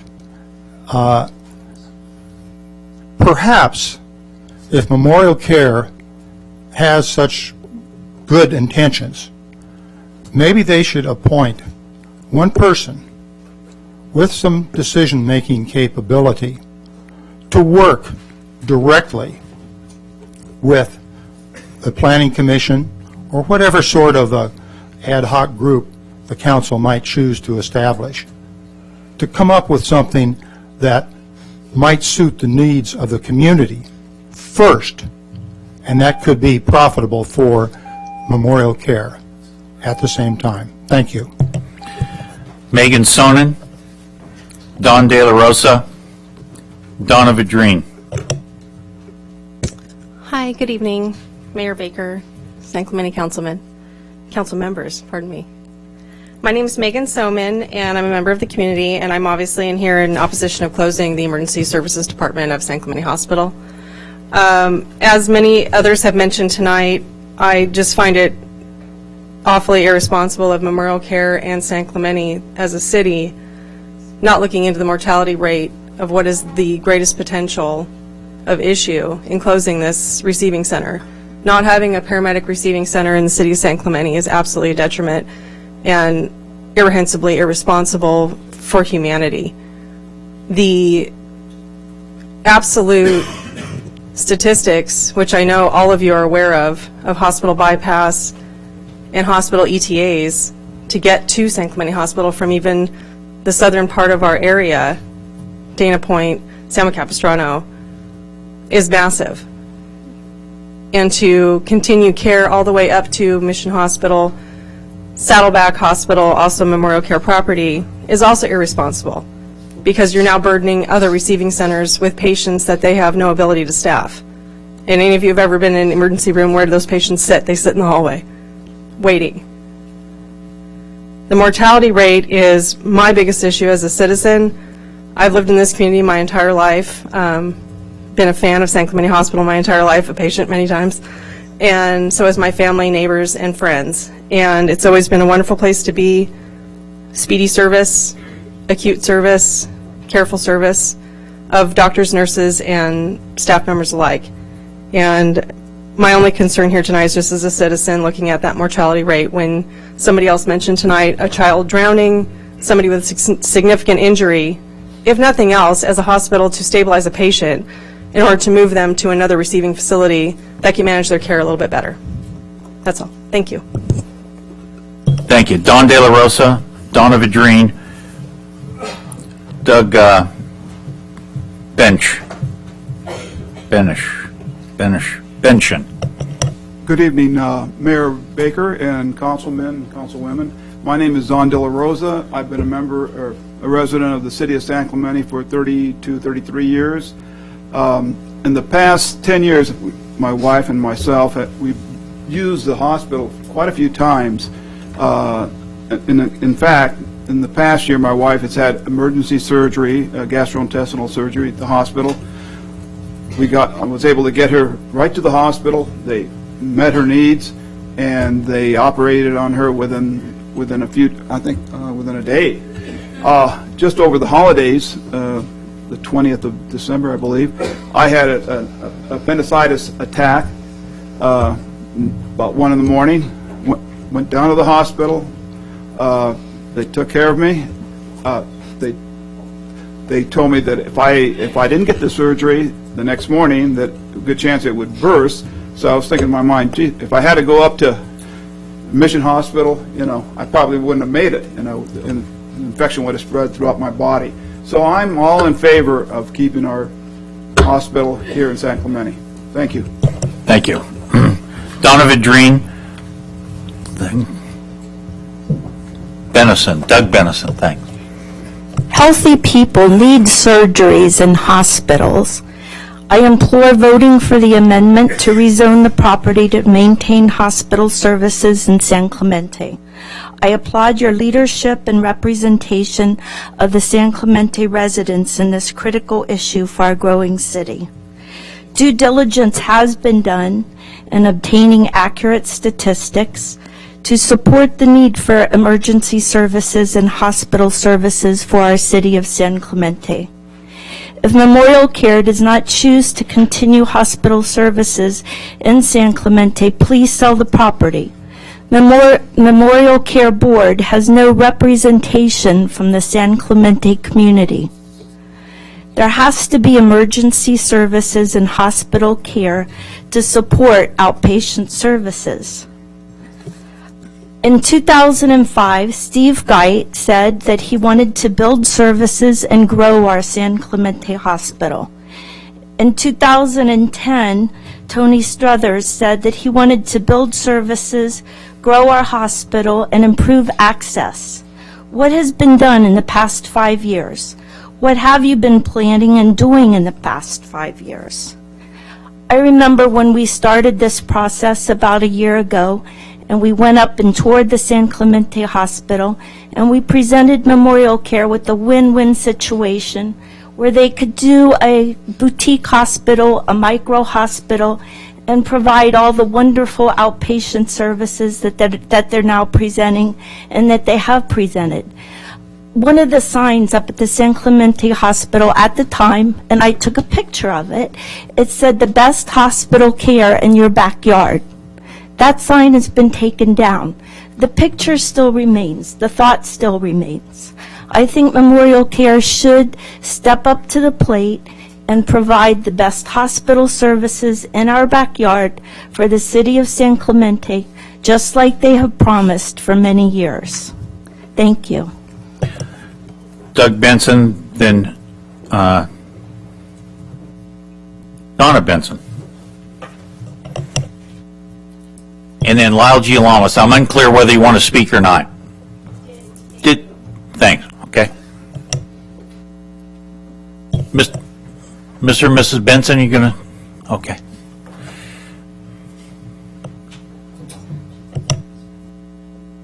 No, I guess that wasn't Mr. and Mrs. Benson. Are Mr. and Mrs. Benson still here? Okay. Those are my last two cards. Speak now or forever hold your peace. Anybody? One more. Okay.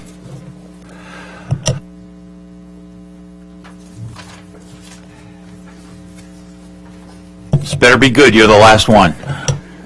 Mr. Mayor, members of the council, Brian Starr with the Orange County Business Council. Going last, I have the benefit of most people saying what needed to be said, and I will take the council members' advice and not repeat everything.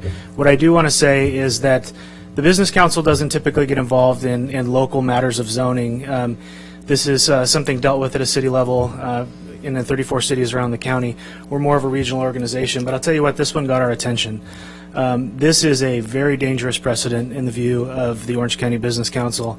And we think that obviously there's a lot of concern in the community, there's a lot of concern amongst the council members, and you want to do what you can to help. Unfortunately, we think that this action will not accomplish your goals of helping the community. In fact, it will have a detrimental effect on the economic well-being of the city. And these kinds of spot zone taking efforts are very, very dangerous precedents, and we ask that you oppose that. Thank you. All right, now I'm getting some more cards here. Dottie Smith.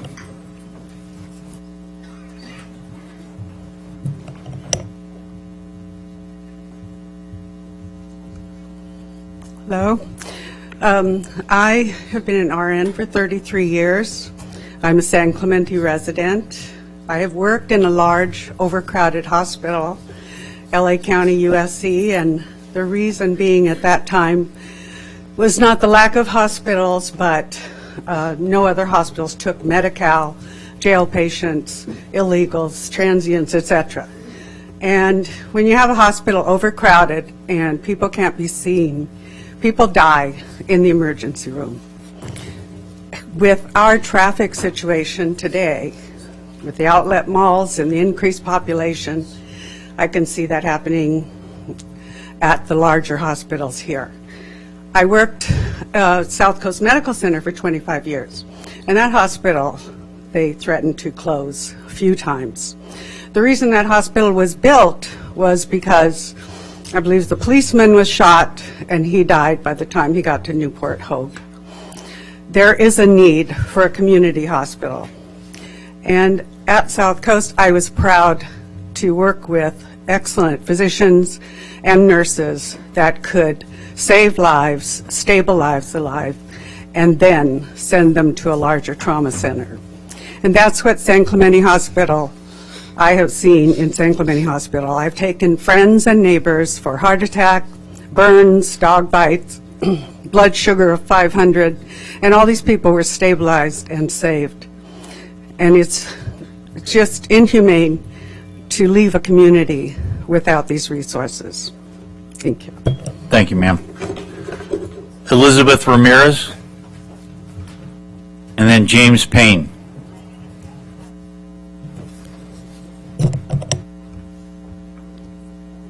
Good evening, City Council members. I'd like to read a letter to you that was submitted earlier today by the Orange County Taxpayers Association. Mayor Baker and members of the City Council, the Orange County Taxpayers Association is opposed to item 7B, Camino de los Mares Medical Zone, on the January 19, 2016 City Council agenda. As much as we sympathize with the community's desire to keep their hospital, the item before you will not accomplish that. Those that are misleading the taxpayers of San Clemente will be able to generate a lot of commotion and outrage, but in the end, the City Council does not have the ability or the right to force any business to stay in operation.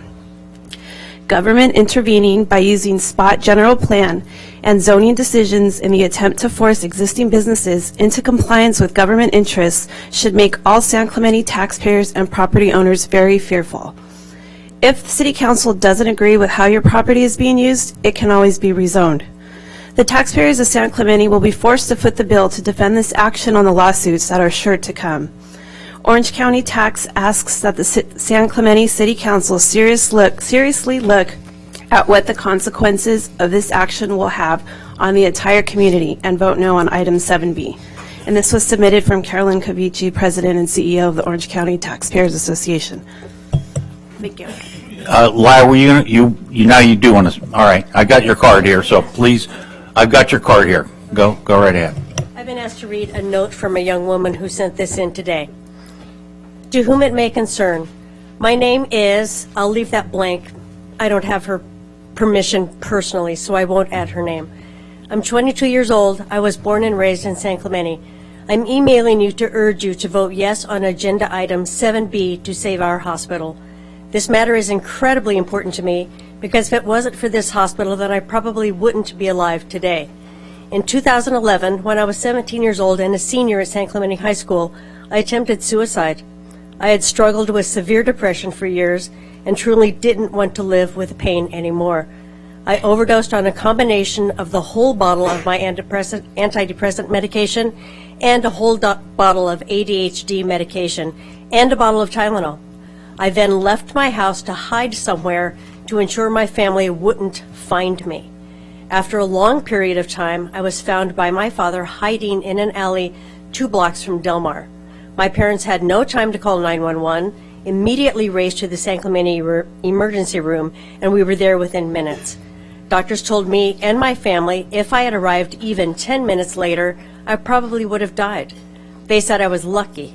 After treating me, they sent me in an ambulance to an intensive care unit in Orange, where I spent a week in the intensive care unit before I was sent to treatment at a mental health hospital for minors. I am now 22. I've reached a place in my life where I am extremely happy and grateful to be alive. I've just started to go to school in Northern California, where I'm studying early childhood education and social work. My dream and goal in life is to work with children whose needs aren't being met and who are struggling. I want to use my story and second chance at life to prevent other children from feeling the pain I had experienced. If I didn't survive my suicide attempt, then I wouldn't be here to share my story and help others. If there was no emergency room in San Clemente, I wouldn't be alive today. It's no question our city needs this hospital. Thank you very much. I hope you have a good day. Peace and light. And then she signs it. Thank you. Thank you. James Payne.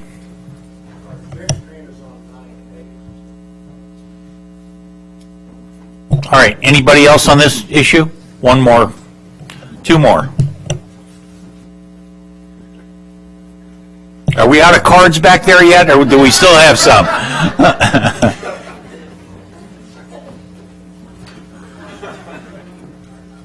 Yes, ma'am. Louise?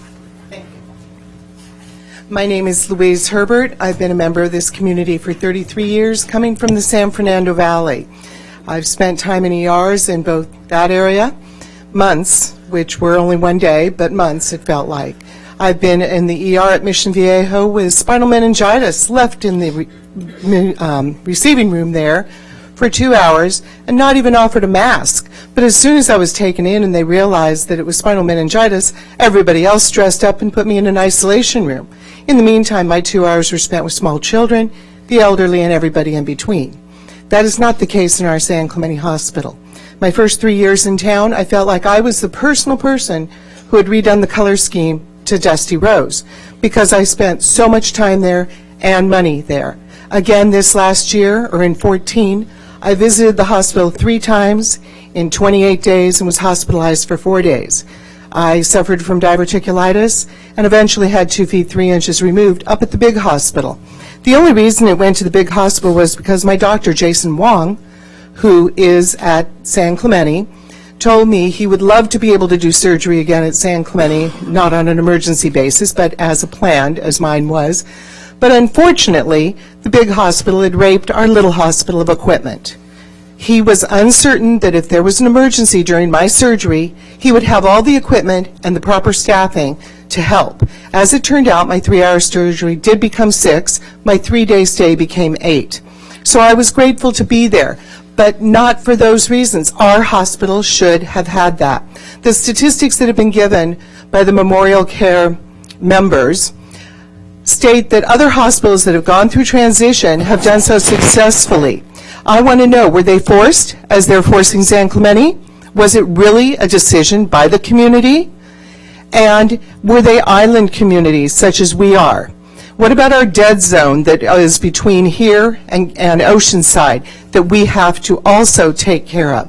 It is ridiculous. And to coin a phrase that's out there everywhere right now, our lives matter in San Clemente. And I hope that we get some resolution on this really soon. Thank you for your time.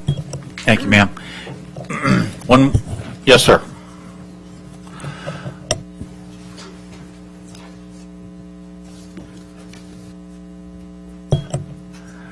Please tell us your name, sir. Come on.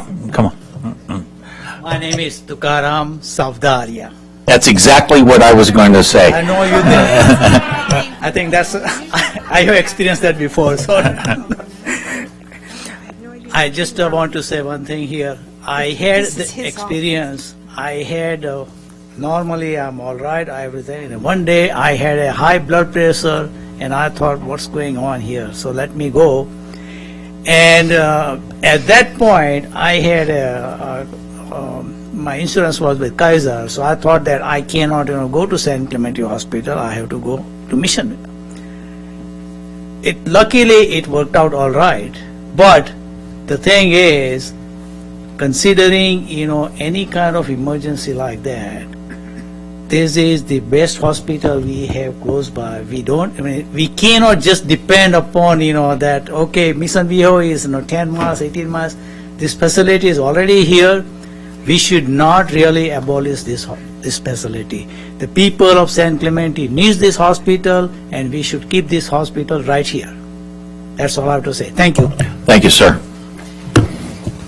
And I would just like to announce that the city today received 183 phone calls and voicemails and 522 emails in support of the proposal.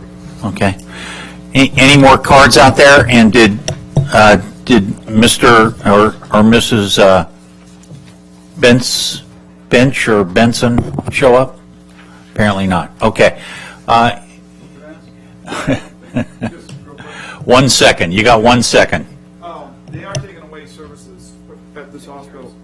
After my wife's surgery, and my surgery, aftercare, to draw blood or to do imaging work, we've had to go to other facilities, not the San Clemente Hospital. They don't offer those there. So they are taking away services at the hospital. Thank you, sir. All right, that's all the cards I got. That's it, okay? Anybody else? Then we'll close the public hearing. And with that, anybody got some questions or comments they want to start with? Sure. Go ahead. I'll jump on board. Well, I just need to address a couple of comments made this evening. So I heard that San Clemente Hospital services a small number of patients. Well, I think that we're forgetting about the 15,000 annual emergency room visitors that this hospital gets every year. And if that's considered a small number, then I don't know by what measurement we're utilizing, because that seems awfully large to me. I heard from a representative of Memorial Care saying that Memorial Care will keep emergency services and outpatient options available. And I've been involved in this conversation now for almost 18 months, and I haven't heard that one time from any other representative of Memorial Care. So I'm not sure if that was a misspeak or if that was accurate. And then I heard a concern brought up about there's no reference to studies or medical or bypass rates or any of these things. And I just want to point out that consistently Memorial Care's come with what they perceive to be studies, and then we've presented facts from a third party that have been quite the opposite of what those facts are presented. So I don't think we need to cloud this ordinance with those type of facts, whether they be from Memorial Care or a third party person. I think it stands on its own. So with that, I'm going to support what we have before us. And I do have a couple questions of staff, Bob, if this is the appropriate time to do it. This is exactly the time to do it. Perfect. Yeah. So, Adam, great beard today, by the way. Thank you. Yeah. Is that a New Year's beard? I'm going for something different. Nice. I heard some concerns that we're limiting what we can do with this facility, and my question is, if the hospital and emergency room are kept open, could we still have an urgent care attached to that or adjacent to it? Could we still have an outpatient facility? Yes. Could we still have a surgery center? Yes. Thank you. Oh, a medical office building attached to that? Yes. Great, thank you. I just want to make, I'm also going to support this, and I wanted to key off of one of the first speakers kept repeating that we're not alone.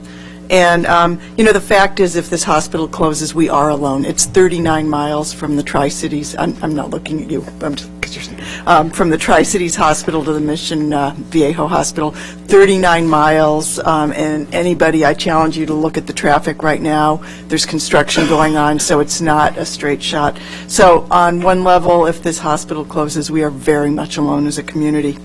And I wanted to underscore what Councilmember Ham said, which is we've been at this for about 18 months, and I hoped the hospital would stay open until the nuclear plant was decommissioned.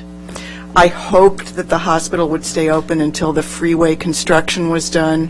I hoped that the hospital would stay open so that we could digest the 14,000 new homes coming in from Rancho Mission Viejo and the 1,000 new jobs that the outlet malls potentially represent.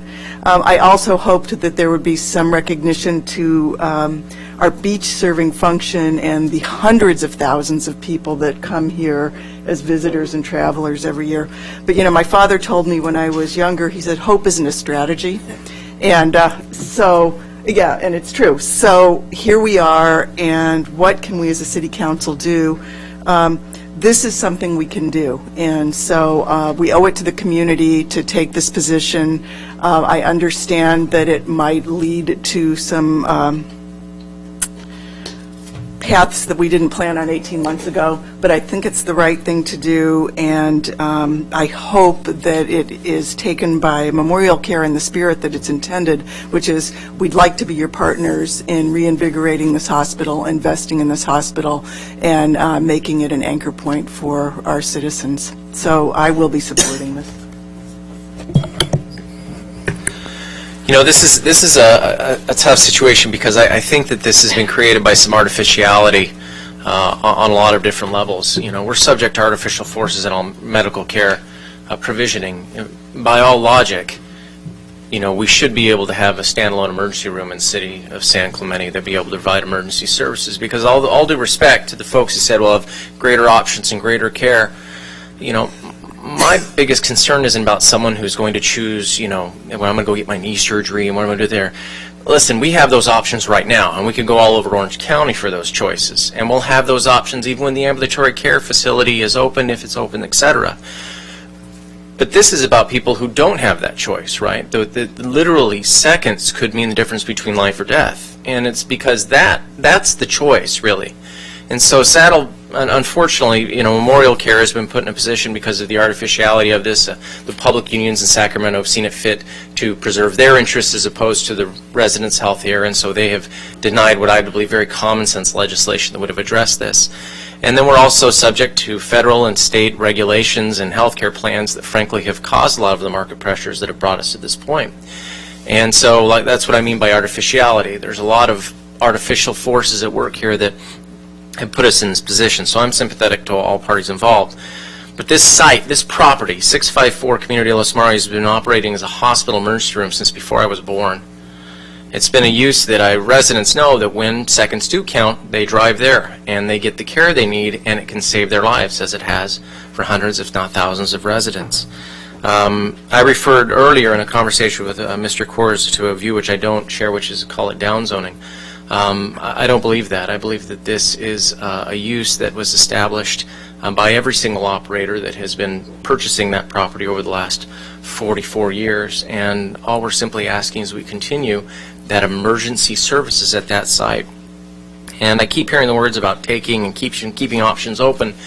The problem is that a lot of the San Clemente residents lose in a very important option if this happens, and And in many ways, I view it as a taking from them, that they're taking away, frankly, a conduit, an important service that they have come to rely on and need so desperately. I wish we weren't at this point. I wish we could have had rational discussions and come to a common sense solution, but unfortunately we're in the state of California, and common sense doesn't always prevail, sadly. But I do believe that that by voting for this, that we at least indicate and show with our strongest possible position that we can take, that this is a use that is good for our citizens, and this is a use that we want to retain, and this is a designation that we hope, no matter who the operator is, will continue to provide emergency services to our residents. And when the minutes count, that they'll be able to provide us the services we need, and we'll be grateful for that. So I hate that we're in this position, but I understand it, and I'm going to support the amendments before us. Kathy, want to say anything? No, I had the same questions that Chris had, and to me, this is adding more options. They can still do a medical office building with many medical specialists, new innovations that they want to do. The urgent care still can be there if that business model is something they want to add, and the surgery center, which I greatly think would be a great option. They can still do that. So to me, this is in keeping with the general plan and our regional care that we wanted for this area. So I'll be supporting the resolution. Okay. Well, one thing that was spoken about was spot zoning. That came up more than once here. I asked the city attorney to say a couple of words about that. Thanks, Mayor Baker. Council, if it's all right with you, I'd just like to read a definition of spot zoning. That's from a case in California called Arcadia Development Company versus City of Morgan Hill. In that case, the court said this: the essence of spot zoning is irrational discrimination. Spot zoning occurs where a small parcel is restricted and given lesser rights in the surrounding property, as where a lot in the center of a business or commercial district is limited to use for residential purposes, thereby creating an island. Usually spot zoning involves a small parcel of land. The larger the property, the more difficult it is to sustain an allegation of spot zoning. Even where a small island is created in the midst of less restrictive zoning, the zoning may be upheld where rational reason in the public benefit exists for such classification.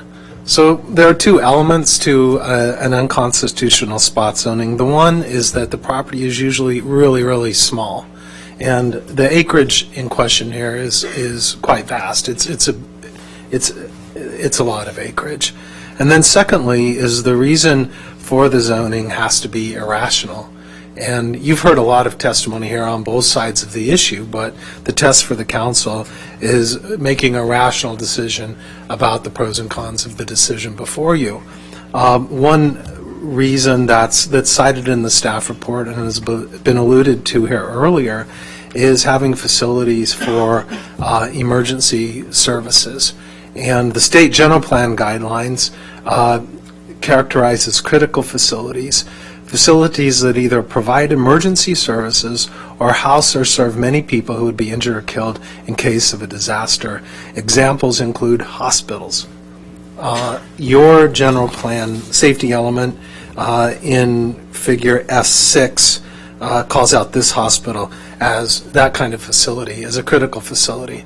So really what's before you is not changing any of that. It's just making a more emphatic determination to lock in on that designation as it already exists in your general plan on a large piece of acreage. And I don't believe that would constitute a spot zoning under the definition of the Morgan Hill case that I read.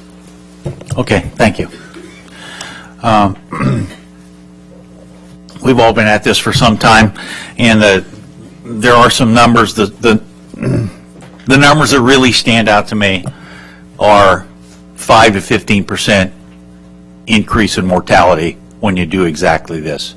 That's what the study says, and that's the study that's germane to our issue here in San Clemente. It's all patients. It's not Medicare patients. That's the study that that worries me, that really frightens me. That's a big number of people. I'm worried about those numbers. Saddleback's a terrific operator. We went up to the city manager and I went up to a meeting there yesterday. One of the best 50 hospitals in the nation. They're a top 1% hospital. They're a terrific hospital. Anytime this hospital here gets inspected by anybody, flying colors. Terrific place. The new proposal doesn't meet the medical needs of the city of San Clemente. We've heard from plenty of other healthcare providers that think it's certainly feasible to do something here in San Clemente. I'm concerned about the people that don't make appointments for their health care. I'm concerned about the people that need emergency services. If you make appointments for your health care, you can go anywhere. I'm worried about the people that need health care right now. So I agree with everything my fellow council members have said this evening, and I'm fully supportive of this. I'll entertain a motion from somebody. Yeah, I'll do it. I move that we adopt resolution number 16-03 entitled Resolution of the City Council of the City of San Clemente, California to adopt General Plan Amendment 15-427 Camino de los Mares Medical Zones, a city-initiated request to amend the general plan to create a regional medical facilities land use designation applied to the 6.6 acre property located at 654 Camino de los Mares, amend the community commercial land use designations, use and development standards, and create a community commercial 4 land use designation applied to a portion of the properties along Camino de los Mares.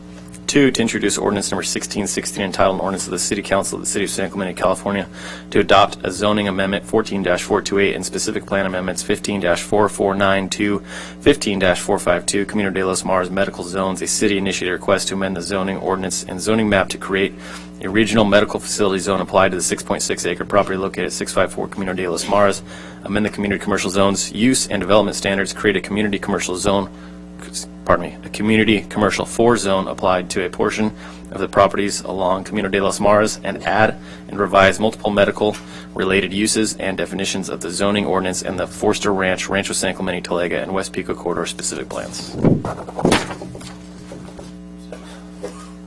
I'll second that. All in favor? Aye. Any opposed? Passes unanimously.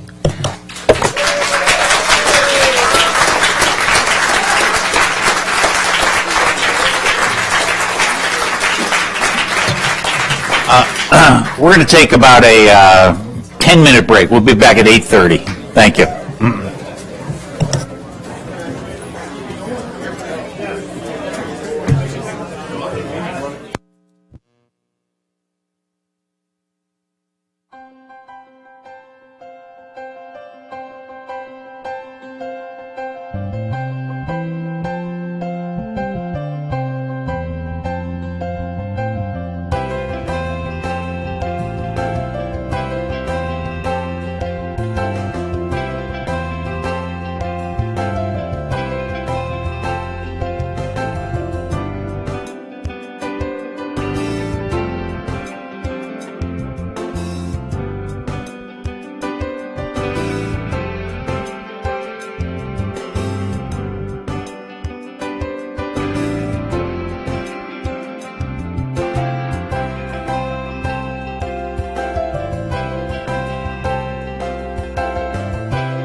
Okay, welcome, folks. We'll call the meeting to order.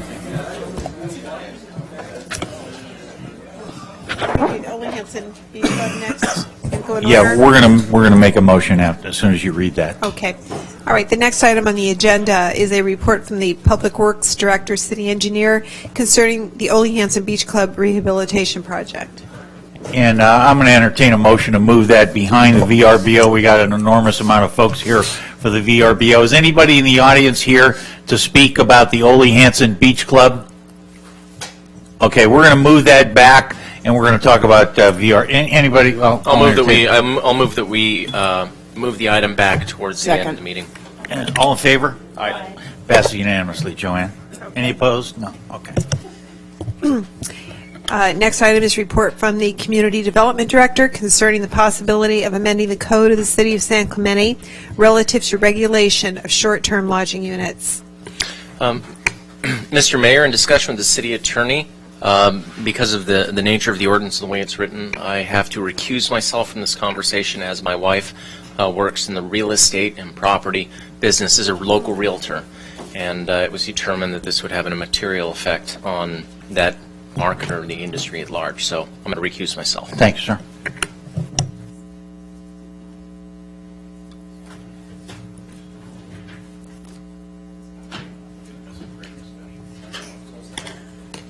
Anybody notice how Tim sneaks out whenever the hard issues come up? He just happens to be missing or sneaks out the back door. Are we out of cards in the back, though, from the hospital issue? We still got some? Okay. Thank you, Mayor and Council. Before you today are proposed regulations to mitigate the negative effects of properties rented short-term. The intended effect is to protect the residential character of the city's neighborhoods, to avoid the commercialization of residential properties, to establish operational requirements to minimize potential adverse impacts, and to ensure that the city collects transit occupancy taxes. Within the city's existing municipal code, under Title III, Chapter 24, we have existing vacation rental permit regulations. Those existing regulations address the application process, the denial of a vacation rental permit, conditions, which we refer to as good neighbor policies, that reflect how vacation rentals are to operate. There's city manager authority within this municipal code provision that gives the city manager authority to impose additional conditions or restrictions if necessary, and there's a violation and penalty section of this chapter. What's before you today are proposed regulations that build upon that framework. The regulations that are before you modernize the definitions in the municipal code related to what we term now as short-term lodging units rather than vacation rentals. It updates the administrative citation process and imposes some additional operational characteristics for short-term lodging units. These are things such as an occupancy limit. It's 2 people per bedroom plus 2 additional people for an overnight stay. It addresses noise and unruly behavior. It addresses parking. Vehicles to a vacation rental are limited to the number of legal on-site parking spaces. The vacation rental is required to have a 24-hour contact that's available 7 days a week who can respond to any incidents at the vacation rental property within 30 minutes. There's a requirement that house rules be posted so that a vacation renter knows what regulations that they're subject to. There's another provision that's new that prohibits special events at vacation rental properties or short-term lodging units. This is to avoid short-term lodging units from becoming event centers for weddings and bachelorette parties and reunions. There's a new noticing requirement for neighbors within 300 feet of a short-term lodging unit. That noticing requirement would include the vacation rental owners' contact information or operators' contact information, what the occupancy limits are based on the number of bedrooms and what the parking limit requirement is. There's another provision in there. It's an owner occupancy requirement provision that the short-term lodging unit be occupied by the owner 275 days out of the year. This would allow a rental of the unit for 90 days per year. The other thing that the regulations establish is a fee for repeat nuisance service calls. The proposed regulations represent best management practices. We've heard a lot of testimony at the last City Council meeting with respect to some ideas from property owners and vacation rental operators about things such as addressing noise, addressing parking, making the TOT remittance and collection easier, establishing an occupancy limit, and having a process for bad actors and a good neighbor contract. We feel that those are all addressed in the proposed regulations and do represent some common sense regulations to address the nuisance issues. That concludes staff's presentation, and I'm here along with staff from Community Development to answer any questions you might have. Thank you.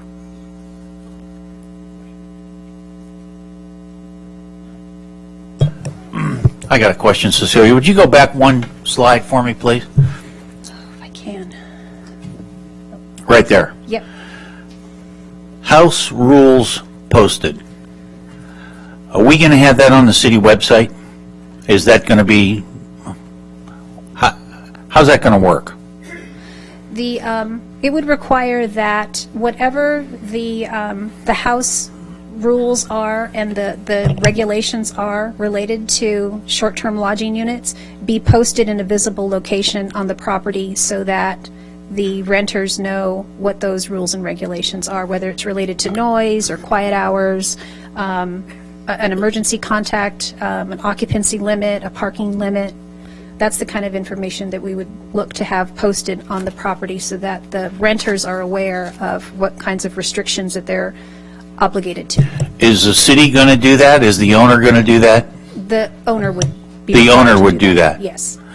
And he would get those rules from us, and then would we approve the house rules sheet?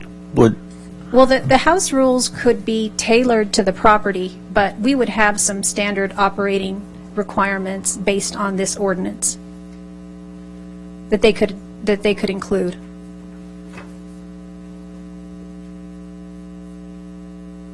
Okay. I'm looking for spots that maybe need, a little bit of a little bit of thought about how exactly we're going to do this. That's all I'm looking at for that, because that's easy to say, house rules posted, and then if I'm the owner of the building and I say, pick a ridiculous statement and put that up there as house rules, Bob, can I interject for a second? Please. Because the way that, after reading the staff report and renting VRBOs in other cities, typically when you go into the property, there is, either an 8x10 or multiple 8x10s sitting on the counter or sitting somewhere in the open where you can see, and they go through a list of rules and regulations for that rental property. And so that's the way I envisioned that, staff envisioned it for this recommendation. Does that make sense? Yeah, but my question is, where does that come from, Chris? That's the question. If the city's got a set of rules, then how are we sure they're all incorporated in the house rules? Well, how do we? I thought it was outlined very clear in the fact that they identify parking requirements, so where you're allowed to and where you're not allowed to park, times for noise and. That's what I agree. They're all in here. How do we make sure that the owners know that? Are we gonna have a page on the city website that says, or some handout when you come in for your application that says, these are the house rules, you have to include all these, here's a piece of paper and put your own house, how are we gonna do that? Because that's an important issue. I mean, because if you, the standard line would be, nobody told me. So I'll direct you to page 9A16 of the of this item. 9A16. And it's number 8 on that page. And it says the STLU owner shall post a copy of the permit and house rules that comply with the conditions set forth in this section in a conspicuous place in the short-term lodging unit. So the house rules that we're referring to are the rules that the STLU would be obligated to comply with based on this ordinance. Okay. I quit. But I mean, this is going to be an issue because everybody, you know, if we don't do something, if we don't have a standard form that lists, you know, the 10 rules that the city imposes, in addition to the parking requirements that the specific property is going to impose, we're going to have all different, people will read this differently, and anyway. Well, I mean, we envision that the vacation rental permit or the short-term lodging unit permit form itself will serve as our guide for the number of occupants, the number of vehicles, and the requirements that the short-term lodging unit would be required to comply with. Okay, I will hope that that's part of the process then. Thank you. Yeah, go ahead. Cecilia, I do have a question, and I guess I want to preface it by saying this. I'm probably going to be on the different end of this. I'm very nervous about what we're contemplating tonight because it falls arguably into the category of government overreach. And so I'm trying to, I definitely believe we need tighter regulations. I definitely believe that enforcement is an opportunity. But there's some things in here that make me uncomfortable. Backdrop on that is you used the term bad actors. I call them bad apples, and we know there's about a dozen of them in a community of 65,000 when it comes to the short-term living units. If you were going to take your menu of, I know that they're technically in the ordinance, but in your staff report on page 9A3, you've got a menu of 9 things that are proposed. If we were going to look at this on a phased basis, in other words, we know we have bad performers, so maybe phase 1 is a bad actors ordinance, and we deal with that. Maybe phase 2 is we figure out a financial equation that lets enforcement be beefed up, and it's more, you know, it's an enforcement initiative. And then maybe phase 3 is something else, you know, if phase 1 and 2 don't work. If you were going to, the 275 nights is a deal breaker for me. That just seems wrong. But on this list, if there were things we were going to do immediately, and then we could see, you know, did we get the desired effect, and then come back at a later date? Is there anything on here that's more powerful than less powerful on your 9-item list?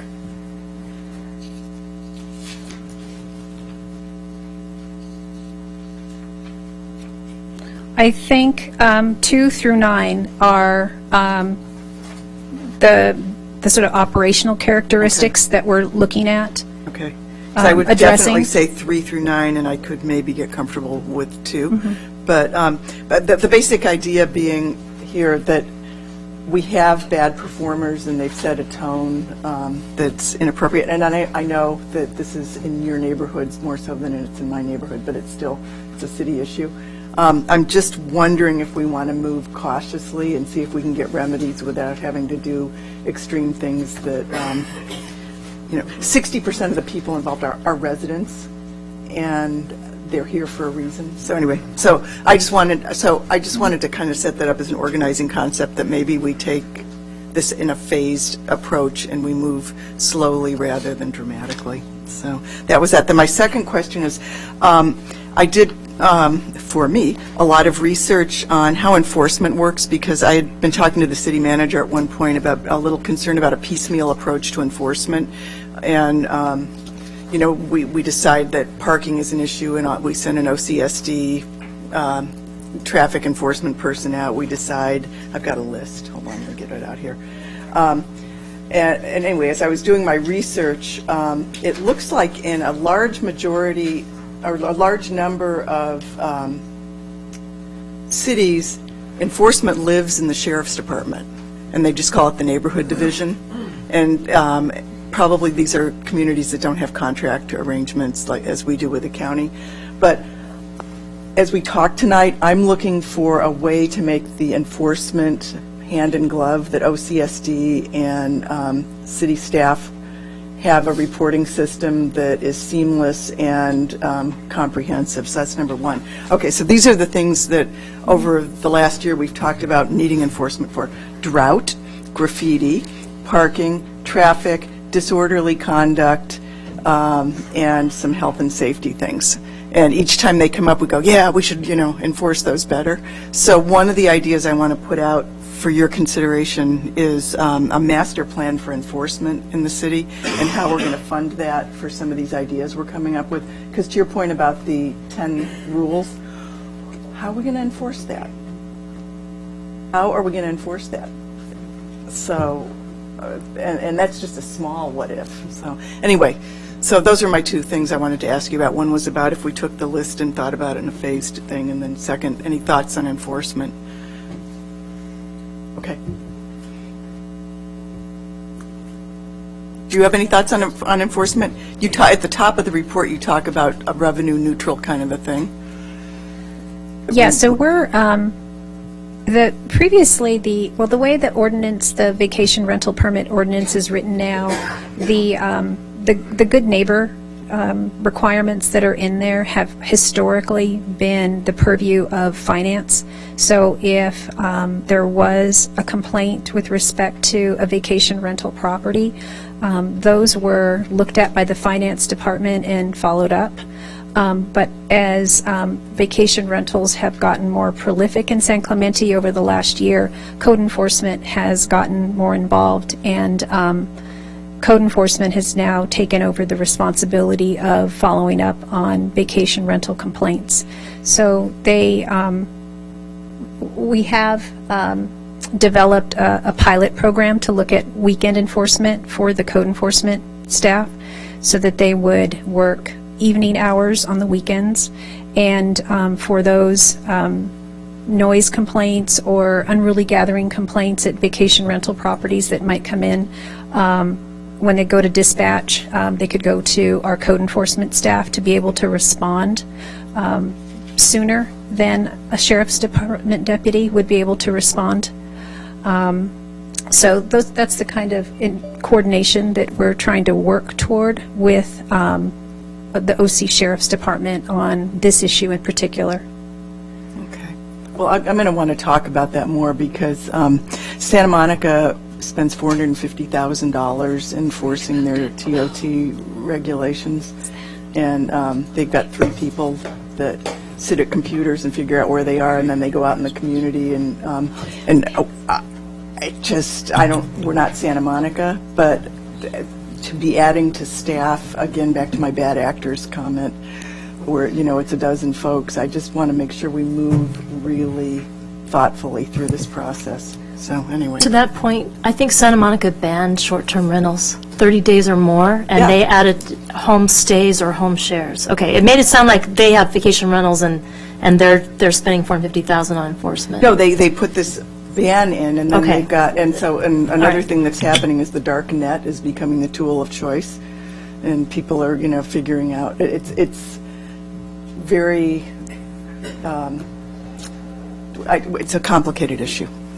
Councilmember Donchek, I would just also like to add that we are looking at putting additional resources into code enforcement to help with the sober living moratoriums that we have in our commercial and residential. That's another one I didn't even have on my list, yeah. And so we are going to be coming to you through the mid-year adjustment process and requesting additional resources for neighborhood code to be able to help us implement and enforce this. And we'd look at the budget process to see how we could accomplish this. Okay, because in my view, to be successful, it's got to be funded somehow, And so if it's going to be through registrations, or if it's going to be through fines, or it's going to be through TOT, it needs to be funded, and it needs to have a seamless interface with OCSD, because the regular Joe calls 911 if somebody is doing something that they don't like in the neighborhood. They don't go, oh, let me find Brent's phone number in my telephone. They, it's just, so we can have a conversation about this. Do we have any speaker cards? Any other questions? No, we don't have any speaker cards on this issue. Oh, wow, that's amazing. Yeah. Oh. No. Chris, you got anything, any questions? No, I'm good. Kathy, any questions? And we're not out of speaker cards back there, we're sure? Okay. All right, well, we'll open the public hearing. And no public hearing. Not a public hearing, okay. Then I'll not open the public hearing. Okay? All right, I'm going to read all these cards, and I'm going to, if we've heard it for the 3 minutes in front of you, we're okay. It's okay to say, I oppose this regulation, I'm in favor of this regulation, I choose not to speak, whatever your choice is.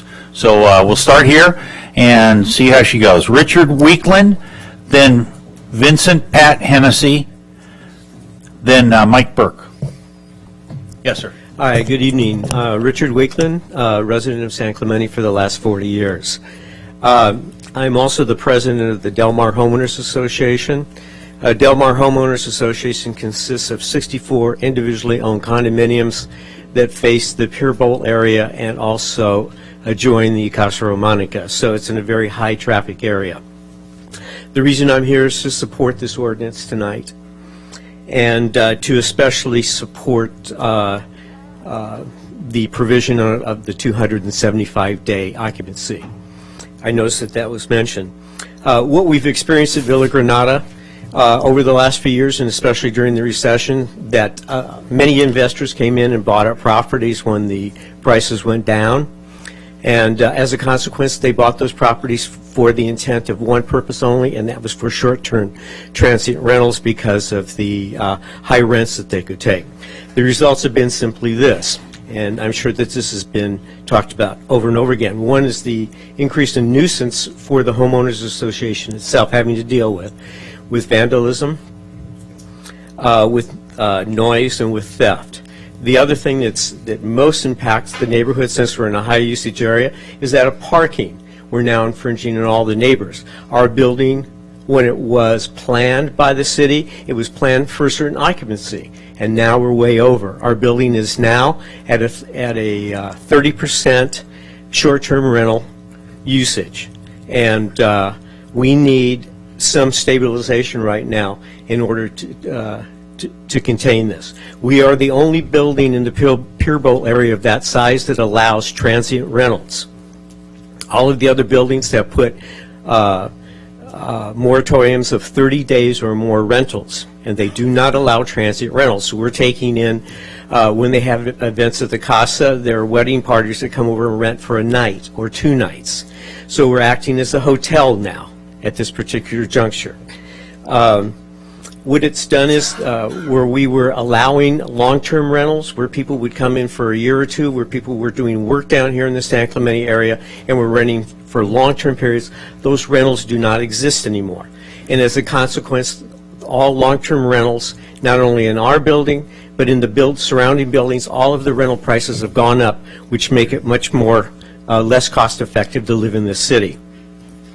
We're asking tonight to support this ordinance, and that if we have to come to more clarity, but especially the part that I say on the 275 days, because that will limit the folks that are coming in to make huge profits off these short-term rentals to think about a different plan. If they have to occupy them, or if they can only rent for 90 days, it doesn't make it financially feasible to continue buying up properties for this usage. And I thank you for your time. Thanks, sir. Vincent Pat Hennessy, and then Mike Burke. Then Jeff Bosson. Hi, I'm Pat Hennessy. I've been a resident for 10 years. I bought a duplex in 2006, and if you know recent history, I paid too much for my duplex. But the plan was to live in the one unit with my wife and the other unit to rent out. That's what we started doing.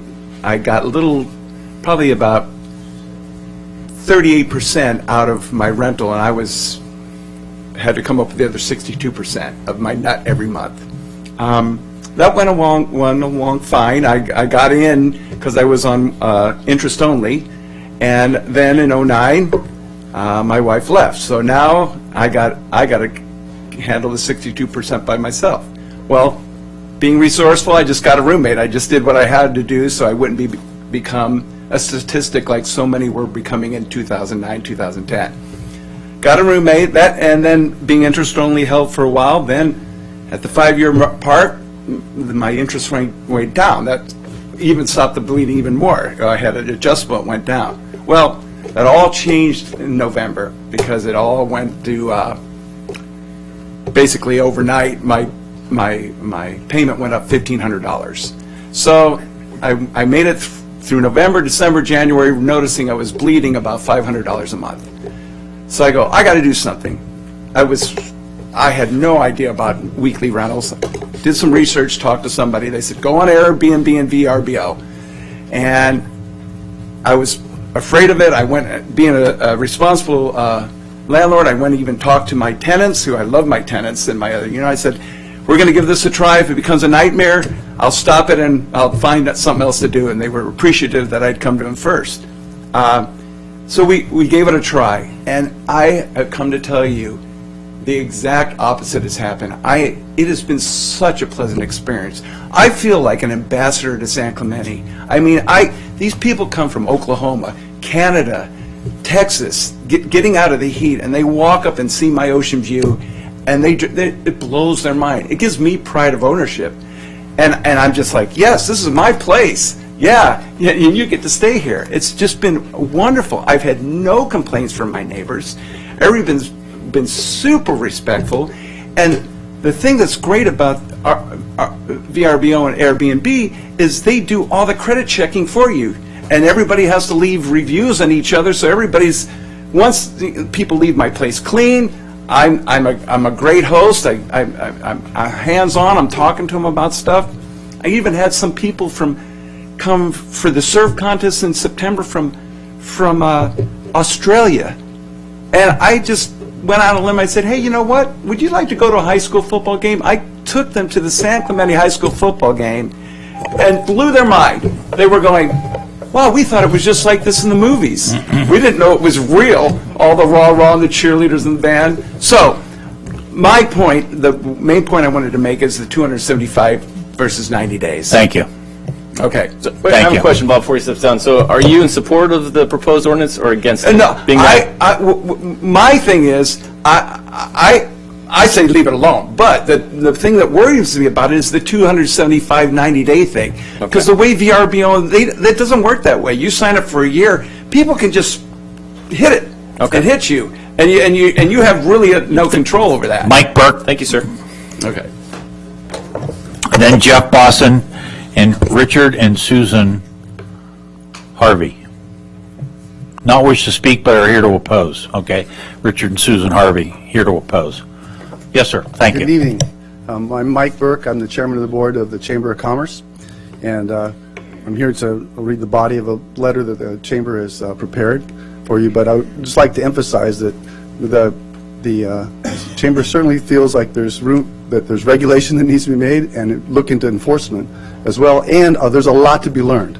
I think you probably, a lot of us in the room learned from the gentleman before me about how complicated this is. And it's a major trend in our society, and we need to be prepared for it. But we think that this ordinance goes too far, too fast. And so with that, I'll touch on a couple points here. San Clemente Chamber of Commerce respectfully requests that the City Council oppose Code Amendment regulations of short-term lodging units. The proposed ordinance will cripple vacations in San Clemente. Vacation rentals, I'm sorry. Specifically, the stipulation that you must live in your vacation rental at least 275 days per year to rent it as a vacation rental. This will eliminate a large percentage of rentals and their clientele that come to San Clemente. Vacation rental makes a significant contribution to the economy of San Clemente and represents a desirable, clean industry which helps local businesses and the city's tax base. Regulation makes sense, but effectively eliminating a large portion of tourism does not. To date, no serious discussions or negotiations have occurred between the city, vacation rental industry, restaurants, the surf community, the Chamber of Commerce, and others. At very least, more time is needed to involve interested parties in drafting an ordinance that addresses concerns responsibly rather than completely eliminating a larger number of successful and responsible vacation rental businesses. Thank you for your consideration in this matter and for your continued commitment to the city of San Clemente.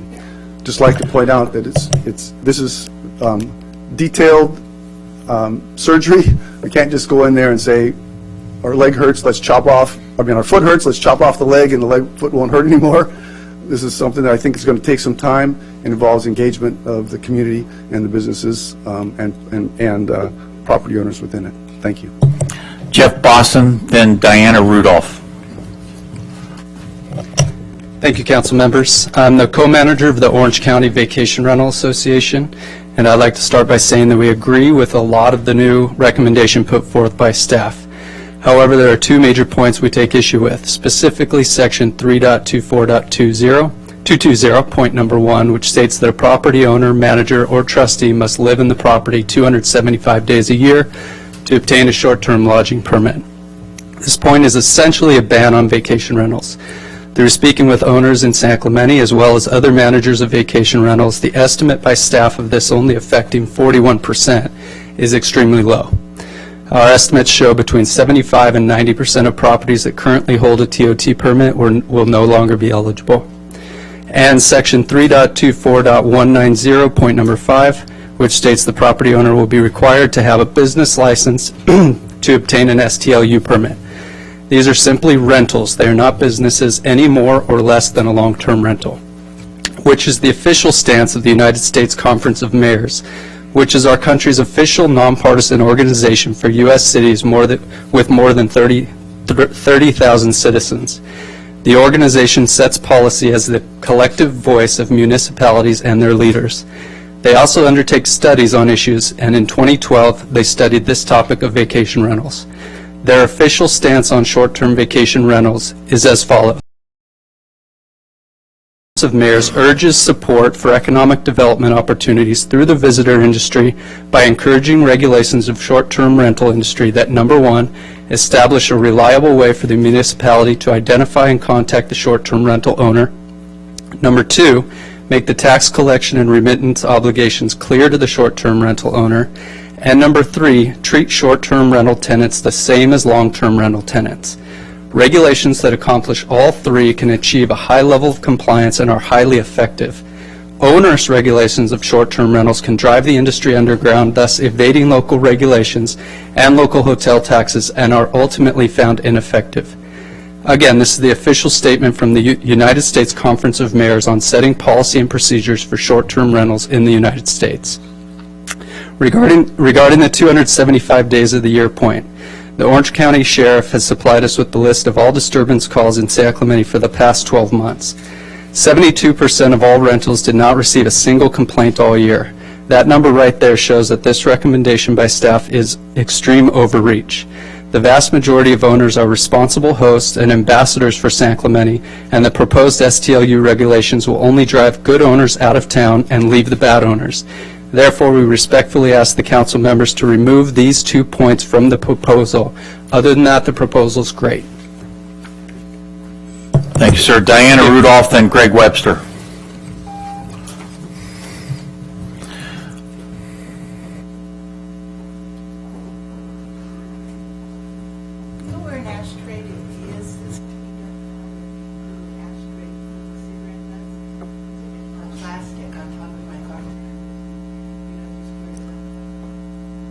There's a trash can right outside there, Pamela.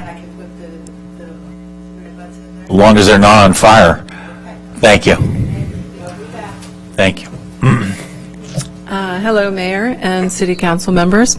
I'm here on behalf of myself and my husband. We've been 17-year San Clemente residents, and we own a duplex in North Beach. I wanted to share my thoughts on the upcoming vote on regulating short-term rentals. One key that I believe should be addressed is the multi-unit buildings, i.e. duplex and triplexes that are currently participating as VRBO short-term rentals. I understand the issues the city faces with traditional neighborhoods, the parking, the noise, etc. However, the multi-unit properties are going to be rented either way, whether it's short or long-term. I believe you should consider exemptions for these multifamily units. They're typically in higher traffic areas and again are utilized as rentals regardless. In particular, the North Beach area that we own in, as a large amount of multi-unit properties, virtually all rentals. The current initiative as it stands allows one unit to be rented as long as the owner lives in the other units. I believe, along with many other VRBO owners here, that this is just way too restrictive, as these properties are designed to be rentals when they were constructed. I'm talking about the multi-unit facilities. I don't understand what happened to the zoning idea that was brought up in the last meeting. Clearly, properties like mine in North Beach serve a purpose for our tourists, and we certainly couldn't be categorized as a traditional neighborhood. As my husband mentioned last we were here in the last city council meeting, we utilize a property management company that has a staff on call 24 hours a day. I don't feel it's necessary for owners to reside in their multifamily units when they have a responsive staff at the ready. As other citizens discussed at the last city council meeting, there is the issue of owners' property rights that should be taken into account, especially as it applies to properties that were specifically designated and constructed to be investment/rental properties. I urge you to vote no this Tuesday so we can make a more measured approach to what makes good sense, business sense long term. Thank you. Greg Webster next, and Lisa Park says opposed TOT 275-day sanction. Do not punish the quote good neighbor vacation rental owners for the handful of challenges. Fine them heavily. Do not wish to speak. Thank you. Yes, sir. Mr. Mayor, members of the council and staff, thank you for having me. I want to stress the importance of this meeting to me. I was in Central America last week when I heard of this meeting, so I've traveled back here specifically to attend this meeting and to hopefully give you some insights into my personal situation with regard to vacation rentals. The bottom line is that my family survives, is able to make their mortgage payment on the basis of being able to rent my property. I am an owner-occupant, so I do occupy the house, but to limit me to 90 days a year turns this into a hobby. By the time I pay advertising, property management, maintenance, TOT, and the rest of it, there's no money left at the end of the day. So point number one is we need to remove agenda item 5 that limits me to 90 days of rental. That just does not work. It's overreaching. There are people here in a worse situation than me, I'm sure, who have purchased property specifically for the purpose of doing rental properties.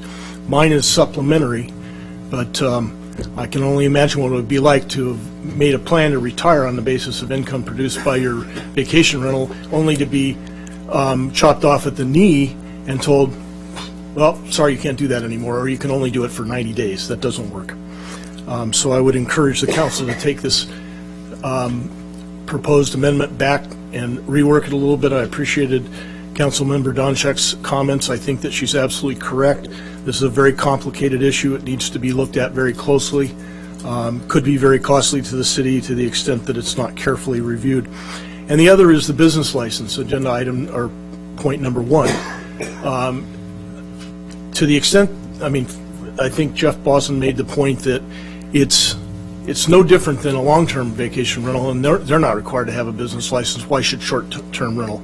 The only reason I can see for that is down the road it would be very easy to have enforcement say, oh, wait a minute, we got all these people out here operating businesses in residential areas, so we can't have that anymore. It's just another end around to be able to get rid of vacation rentals. So I would hate to see that happen. All in all, I just encourage you to either vote no on this or take it back for further review. And I do appreciate your time. Thank you.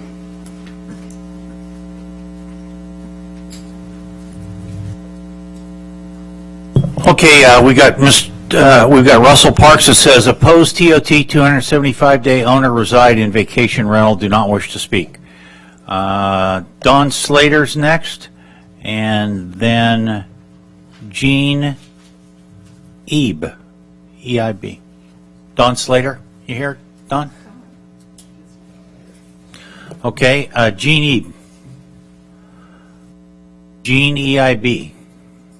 No? How about, oh, sorry, ma'am. Then Virginia Koch next. Didn't realize I'd put down I wanted to talk, but I certainly will. I am vacation renting, as has been mentioned, for a very specific reason. I was suddenly widowed, and we've lived in San Clemente 17 years, and I was forced to come up with some kind of solution. I have a part-time business, but that wasn't going to cut it and make my mortgage payment. So and my husband and I took great pride in our property, and we have beautiful view. And my son, who has a vacation rental in Maui, said, Mom, you have a perfect situation here to make an income to keep your house. So that's what I started doing, and it's quite an investment to do this because you're subscribing to HomeAway, VRBO, Flipkey, the different sites that people book through, which I agree with the gentleman that said it would be very hard to regulate how you're going to do 90 days when you're paying for year subscriptions. But anyway, it's really been successful, and I have just had, like he said, one gentleman said he was an ambassador for San Clemente.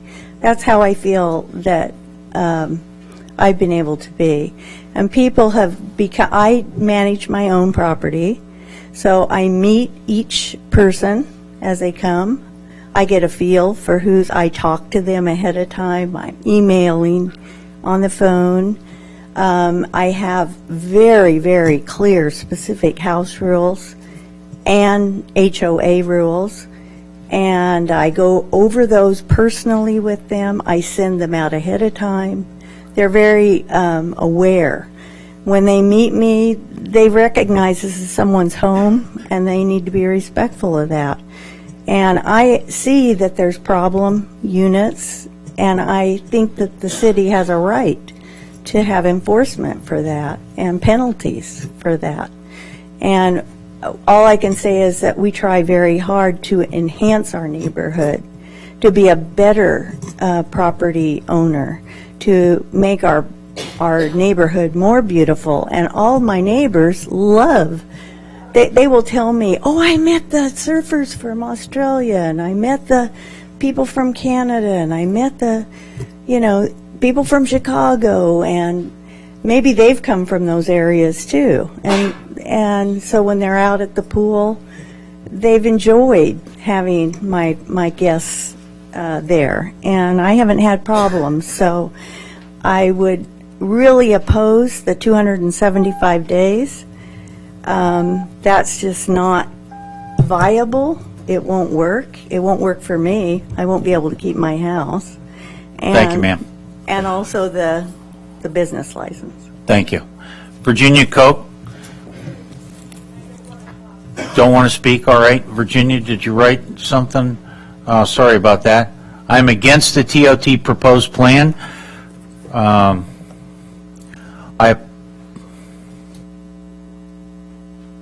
about Ben Koppenheffer? Would you like to speak, Ben, or? I'm good. Okay, Ben says I oppose the code amendment. There should be no regulations on short-term rentals. Ken Royal would like to speak. And then Kelly Bieber would like to speak. Yes, sir. Thank you.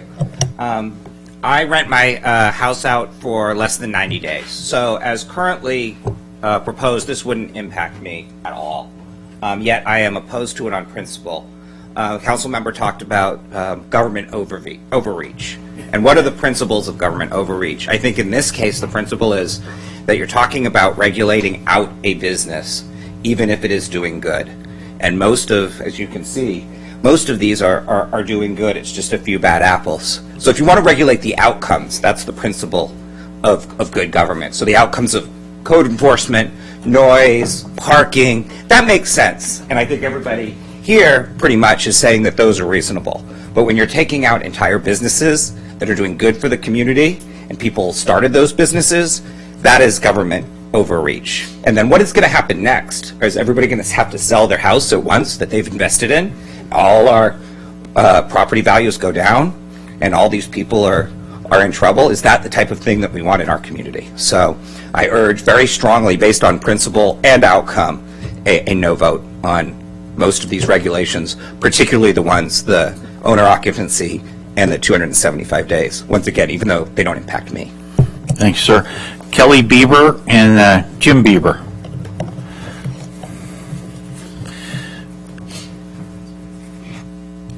And then somebody, Mir Hopper.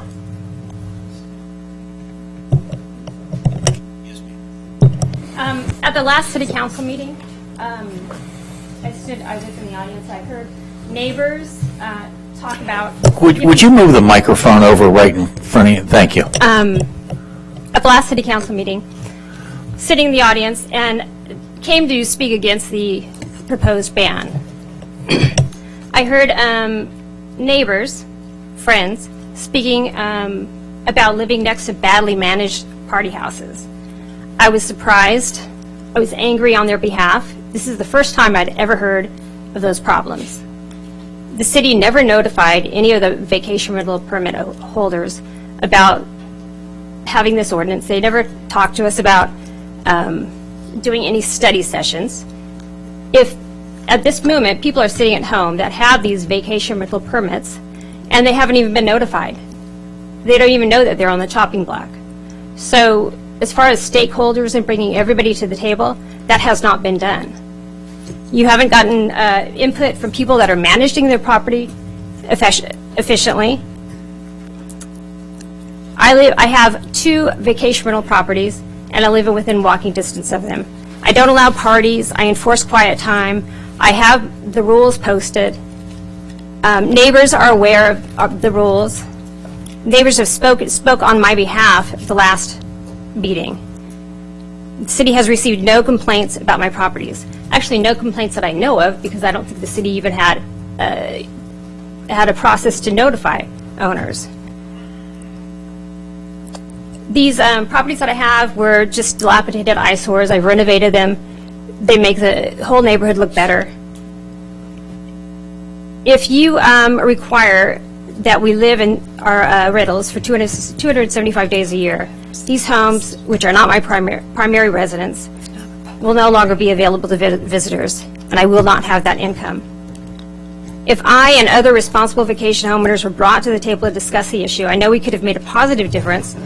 We could have offered suggestions and best practices and listened to suggestions from neighbors, and all parties could have taken part in crafting a manual or mutually beneficial resolution. As public servants, you have a mandate to represent the citizens of San Clemente and act in the best interest of those citizens, and to facilitate a fair and welcoming political process, to promote cooperation between interests and not encourage dissension. There is no notice to us. If a vacation rental permit holder does not read the local paper, again, they have no idea. Even after the January 5th council meeting, where council gave the impression they would continue to study the issue, still no notice of study sessions, potential moratoriums, or a possible outright ban that could have been sent to stakeholders. Now rumors, accusations, anger, and dissension between neighbors has been created, and contrary to your duty as a public servant, you've made the problem worse. The process could have been educational for both sides. Stories heard, opinions, needs, suggestions that acted upon together. And I ask that you begin again and notify all stakeholders and bring everyone to the table. Thank you. Jim Bieber, and then maybe that says Lynn Muir Hopper. Did I get that right, Lynn? Thank you. Okay. And then James Payne after that. She, as usual, stole a little bit of my thunder. We asked the staff why no notification was given, and they cited specifically code citation of why they didn't have to notify the people most impacted on it. And I guess my question, and it's going to be probably not answered, but just as good stewards as elected officials, why wouldn't you have extended that? And how hard would it have been to go through everybody who pulled the license and say, hey, we've got a problem in this town, we want to come together, we want to study it. Instead, we read in the paper that there was going to be a moratorium voted on it. The moratorium as drafted would have banned anybody from engaging in renting out their house this summer for 2 weeks to fund a trip to Italy, like we did last year. In fact, the way it was written, it would have banned anybody from a home exchange, because that was a monetary gift, it was a barter system, and that would have been disallowed under the moratorium. Was that fair? No. Okay. But it was done under the guise of public safety. When asked, well, how many, what is the public safety urgency to ramrod this through? How many police calls? Well, we don't know. So that study was like not even done before it was a public urgency that had to be done. So we zeroed in about 90% of the calls are at 9 properties. Stinkers, hate them. They're tarring all the good people in here that are managing their property properly. Then we were going to have a study session tomorrow. But now we have this other draconian thing that will ban vacation rentals right out. In my profession, I craft political messages for ordinances, referendums, and there's a formula that is used. It's called VVHA, and that's villain, victim, hero, and action. You have crafted this entire discussion on a really odd view that the only villains here are the people who own this property and yahoos who throw parties in them when they shouldn't. The victims are the poor people who suffer next to them. The heroes are your folks. And the action is to ban them all outright. Kid and caboodle, baby with the bathwater. Conversely, if you think about it, the numbers wash out to about 500 people are really impacted by these 9 stinker properties that you should crack down on it. There are 30,000 people that utilize these facilities. They spend money like you can't believe in town. They're buying dresses they would never buy normally on Del Mar. They're shopping. They're spending money left and right. But moreover, we know this because we're taking these people's reservations. They're visiting their grandchildren, their friends, their neighbors. There are more people that are positively impacted and will lose out and will be victimized by taking away this opportunity to house grandma so they don't have to see her every night, or they don't have to see Uncle Fred, or they can have a family reunion. It is a positive thing for families to have this option available rather than sticking them in a hotel on El Camino Real. I'm asking you to do the wise thing and not blanketly blow out and victimize all those people who benefit from this. Thank you. I like my Uncle Fred, though. Lynn, and then James Payne, and then Judy Miner. Hi, yeah, it's Lynn Muir Hopper, and I've been a resident here for 50 years. My family and I have quite a few properties in town, single residences that we do long-term, and I just decided to do a short-term in the last 2 years. So I've been doing VRBO and Airbnb, have one in Short Cliffs. It's worked out wonderful. I don't really do it for the money, but boy, it's one of those things where you can open your arms to people that are coming to town. I mean, the benefits behind this, excuse my French, but where the hell are you going to stay in town? Where are our hotels? There hasn't been a new hotel for how long? Where are you going to get your TOT tax? They're going to go to Dana Point. They're going to go to Laguna Niguel. They're going to go anywhere besides San Clemente because our hotels have nothing to offer. Without our accommodations that we have with VRBO, there wouldn't be much support for our tourism that Lori Donjic said was quite a bit of people that come to our towns. Now we have a hospital. Now we have an outlet mall. who's going to enjoy these things? Who's going to enjoy our Del Mar? So we need these people in our town, and we need these vacation rentals for them to use. I have all these things on my contract. I obviously can't afford to do it 90 days for a year, and if that's the case, what's going to happen in those 90 days that everybody has to do their vacation rental? You're going to have chaos all summer. Everybody's going to do it all summer, and you're going to have the same problem. So what's the problem here? You're saying it's noise, it's parking. That's going to happen all summer. It's already not happening during the year because it falls off a little bit. So your same issues are going to be there. The 275 out of 365, that was it. Ways around it, people are going to find ways around it. They already are in Laguna Beach. So set up some rules. Yes, there needs to be rules. Those are all in my contract. How nice would it be if I could say, you know, the city makes me do this instead of me? I mean, I have it if they come out, if a sheriff comes to this property, they are fined $800. I would love to send it to you if that was the case. So there's all sorts of things. Yearly permit. I am booking in June and July. You're going to cut me off now? What happens? What am I going to tell these people that are paid for June and July right now? That sounds like a lawsuit to me. I'll get sued, and then who am I going to go after? It sounds like a mess. So you can't just put this on us. You can't just say we can't do this anymore. It's people's living. Just think of all the people. We have people here that are representing other people that are renting things. I'm individual. We have people cleaning these places. We have maintenance. It's a whole business that you're messing with, and I know it's complicated. And I know you're looking at Laguna Beach and other areas that just ban it. But why don't you look at some good areas that make it work and everybody benefits? And take away the bad apples. I know there's them, and there's good people too. So let's just all work together and make it work. It's easily done if we all open our minds. James Payne, and then Judy Minor, then Valerie Hirsch. Thank you, council members, for the opportunity to speak on this issue. The main issue that I have with this ordinance is the 275-day provision. It seems to me that we're basically trying to swat a fly with a bazooka by enacting this, what I consider a draconian provision of 275 days occupancy in order to do this. I'm one of those out-of-town property owners who rent my place. I have zero complaints. My wife comes in and meets the guests when they arrive. She explains the house rules to them. Our guests are primarily 65% couples who are mid-career or retired that come from all over the world. There are 20% professional couples that travel together, and 15% are couples maybe with 1 or 2 kids. We have a very strict occupancy limit of no more than 4 people in our unit because we take a lot of pride in our property. As an out-of-town owner, I guess I should say I do have a lot of San Clemente bona fides. I went to school in San Clemente in the 1960s. I graduated from San Clemente High School. I love San Clemente. And the reason we have a home here is so we can spend part of the year in San Clemente. I don't make it the 275 days, but I can be here part-time.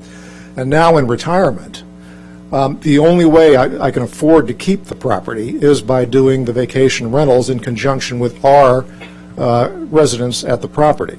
So it worked out quite well for purposes of keeping my residents here and retiring at the same time. I have a lot of family in San Clemente. We come down here. We enjoy seeing them. We like to have a place down here. But the vacation rentals allow us to keep the property. We drive a lot of business to Del Mar in the downtown business district. We buy gift certificates we give to all of our guests. We have a very high-end rental. They get restaurant certificates. They get wine from the downtown wine store. Chocolates from the chocolate shop on Del Mar. And so they are now incentivized to go downtown, to shop, to go to the restaurants. There are no high-end rentals, or high-end hotels in San Clemente. These people would have to go to Laguna Beach or Newport Beach to the hotels there, or maybe the Ritz-Carlton or St. Regis.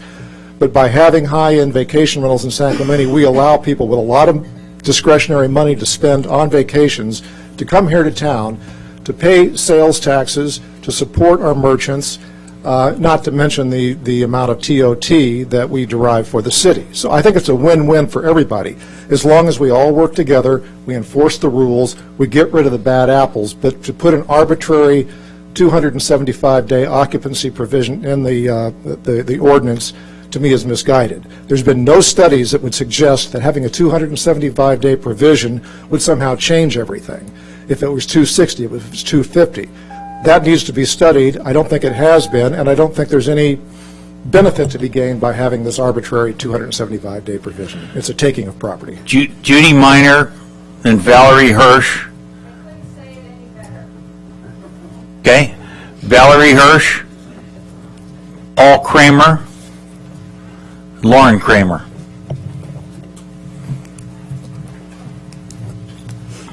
Hi, my name is Valerie Hirsch, and I'm about a 20-year resident of San Clemente. So far, everybody's come up here and had a lot of negative opinions on the ordinance. I personally feel that this is needed. Something's needed. I agree with the ordinance. I live in a neighborhood of residential R1 homes, and we are seeing an influx of businesses and investors creating party homes and wedding venues and basically small hotels and motels in our neighborhood. And there are a variety of different neighborhoods in San Clemente with different feels and characters. My particular neighborhood has a feel, or did have a character, of a residential neighborhood, not a business neighborhood. So a lot of people have businesses that they're operating and they want to operate, and I'm not anti-business, but there's a location that's appropriate for some of these businesses. I know that the businesses on Del Mar might be benefiting from them, but should that be at the burden to a small group of us that live in an R1 residential neighborhood so that other people can make a lot of money off of this? You know, we're living through this day to day. Something needs to be done to protect the residents that want to have a quiet, normal living arrangement in a residential neighborhood. There have to be more than 9 bad apples out there. Whenever I talk to someone about this issue, they either thank me for coming and speaking up. They say that they would come, but they're afraid of public speaking. They say that they know of XYZ home on whatever street that has a problem. I learn of new homes that are a problem every single time I raise the issue or hear of the issue. So I'm concerned that we're throwing out numbers. There's 9 bad homes, 12 bad homes, but the research hasn't been done. No one knows how many there are because most people in the neighborhoods don't know to call code enforcement. We don't know where we're supposed to make our complaints. I know some people call property managers, some people call the owners, some people call code enforcement, some people call the police station. So we don't have any clear data on that. So I dispute those numbers flying around like that. I think that there are more than that out there, and maybe we do need to research that. But I'm in favor of the ordinance. Thank you.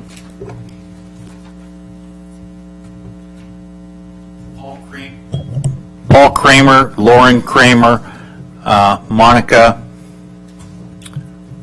Burkle. Paul Kramer. Their comments are on the back of the cards. Comments are on the back of the card.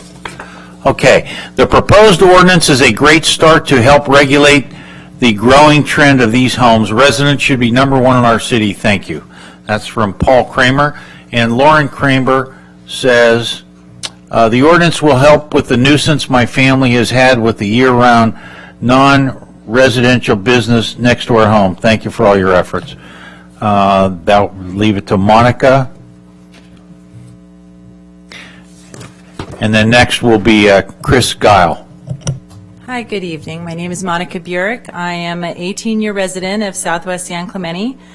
I've got children at Concordia, Shore Cliffs, and San Clemente High School. And I'm speaking tonight here in support of this ordinance. You know, tonight the conversation has been about people who unfortunately are concerned about losing money, and I have sympathy for them. the conversation is about the nuisances, and I have sympathy for those who are experiencing nuisances. I haven't personally experienced it, but it sounds horrific. What I hope the city's really thinking about, though, is the bigger picture, and that is, what do we want our neighborhoods to look like in 20 years? And I think that's the vision that you all need to have in your heads, and with that vision in your head, work back and decide what needs to be in this ordinance. And I think what you've done here with the ordinance, or what the city's proposing, goes a long way towards a vision I would like to see. This is the City Council's legacy. Really, what you decide to do with these short-term vacation rentals will determine what the city looks like in 20 years. Some of the concerns I have, the city I moved in had neighborhood kids in it that went to the neighborhood schools. That's why I chose it. My children are all friends with the kids they were in diapers with. They go to school with them. I know that when they go out on Friday night, they're with a good friend whose parents I know, because we all live here and we've got neighborhood schools. I don't know if you're aware, but Capo Unified has declining enrollment as a whole, and they're losing enrollment in certain San Clemente schools. This has led throughout the district to shut down some schools. Do we want this happening in our neighborhood? And we will be a prime target because we're a wonderful place to come for a vacation rental. Why wouldn't you want to come stay here? That's why it's been so successful. But I'd like to see the neighborhood preserved, the one that I bought in, an R1 zone where my kids go to school with their neighbors. And I fear that if the city does not act to stop the trajectory it's on, without commenting on those who have already relied on the city's decision to date, if the city doesn't do something to stop the trajectory that it's on, the vision will be lost for the future of these neighborhoods, and local schools will be lost. Children won't have friends next door because they'll be vacation renters.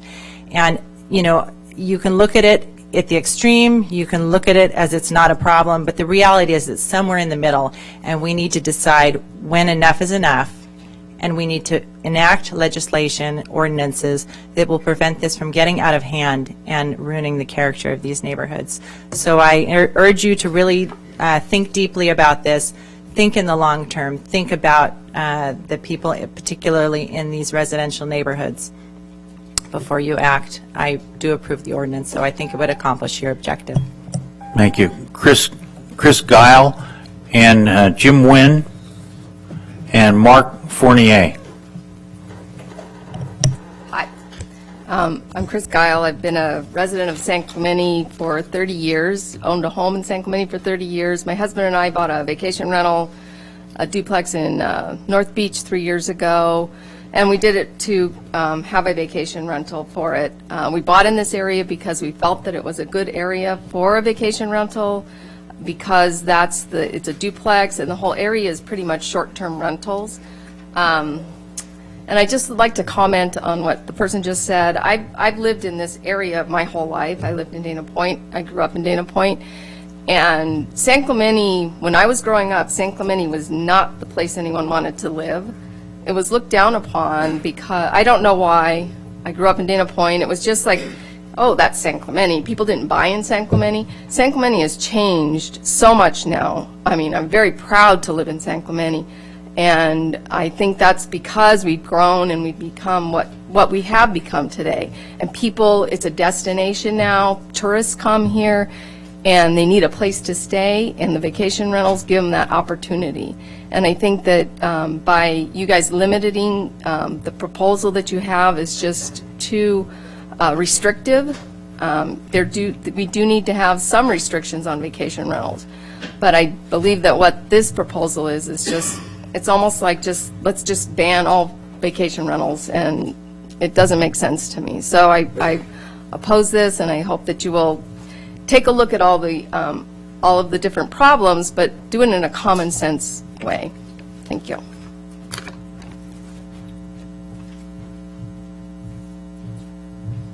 Okay, Jim Nguyen, Mark Fournier, and Olga Resnick.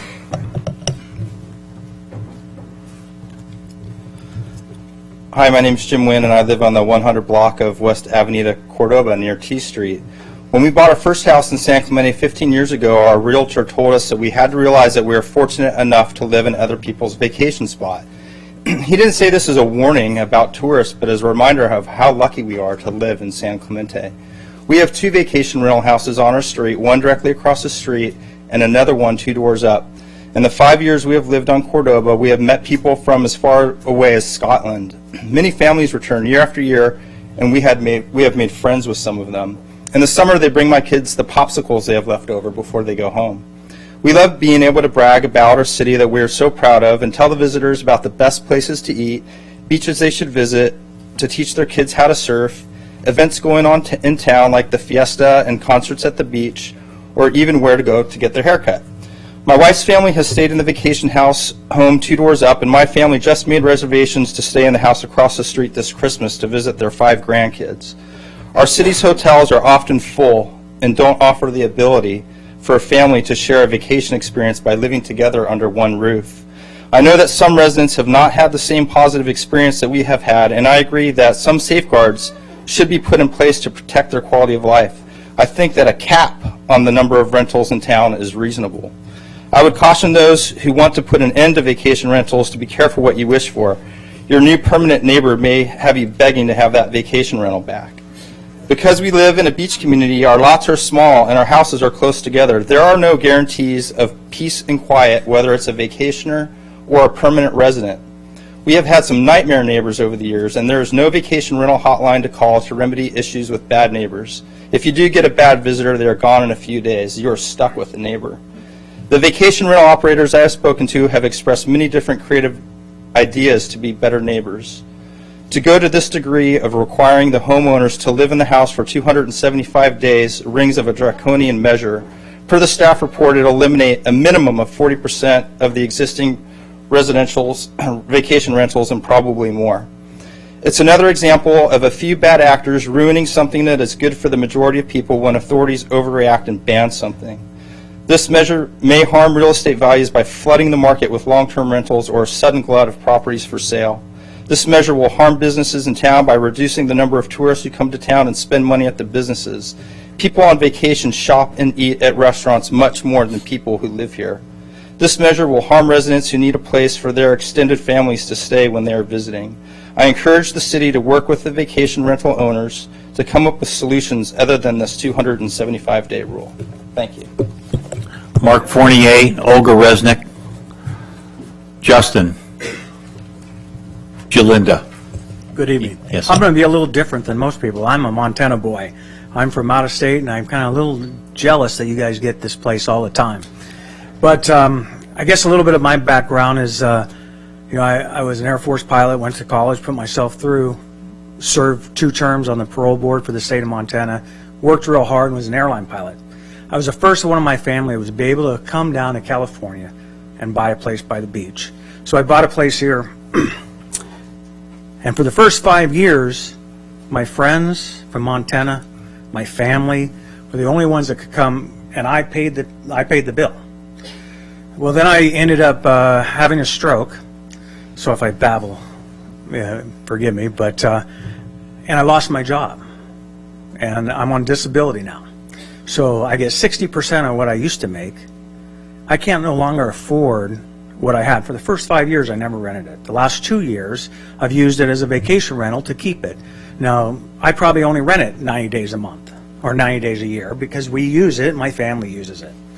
But I can't afford it. I will be one of those ones that flood the market. Now, the other thing that I had a concern with, and the councilwoman brought it up was, and I haven't heard it yet, but I think the 275 days kind of really smells of discrimination.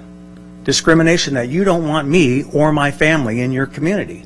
How can somebody say that you have to be a resident here to be able to have a vacation home or to buy a house here? I can't be here 207. My family's not here, so I can't meet that requirement. But I think it's a little discriminatory that I have to be a permanent resident of San Clemente to be able to be here. So that's my real big concern that I have, is that 270. I think we have to have rules. I'm not against having rules and regulations and do it. I have my lease agreement here, and I, like other people, have a fine for noise complaints. I have a quiet hour spelt out in bold. I put those rules and post them, and I talk to every single person, because I bought that house, and that's a big investment for me. So I watch about who goes in that house.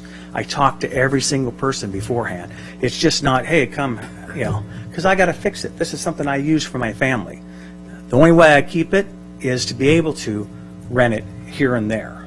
So those regulations will make me have to sell my home that I worked 50 years to be able to finally afford. Thank you. Thank you, sir. Olga Resnick, then Justin, Jalinda, and Brad. Mayor, council members, my name is Olga Resnick. I am a real estate agent with Keller Williams San Clemente. City of San Clemente has no jobs. It's not Irvine or even Lake Forest. It's remotely located with Camp Pendleton cutting us from San Diego County. It's incredibly hard to rent properties at a good price here. As an alternative, vacation rental opportunities allow property owners to get a reasonable return for the investment. And we're not talking about like getting rich or a huge amount of profits. No, it's just getting by. If any restrictions will be imposed on vacation rentals, that will depress the market values of the housing in San Clemente even more. Currently, I have a long-term rental listing in Short Cliffs, 4-bedroom, 2-bath, unobscured ocean view, complete privacy, remodeled, lawn, and it's just beautiful house. We started with 4,000. Now we reduce it for 3,600 per month, no checkers. Just imagine what a rental market would look like if all those vacation rentals will become long-term rentals. Rental prices will go down the drain, and possibly it could bring the stagnation for house values. Do you know what will happen to those duplexes and triplexes in San Clemente downtown if they become long-term rentals? They will not attract good quality tenants here. They will not seem empty though. It's a possibility that they will become rentals that packed with illegal immigrants and day laborers, where the occupancy count can reach 18 or 20 people. I know of those places in Dana Point. How are you going to address the nuisance issues then? I strongly object this ordinance, and thank you very much for consideration.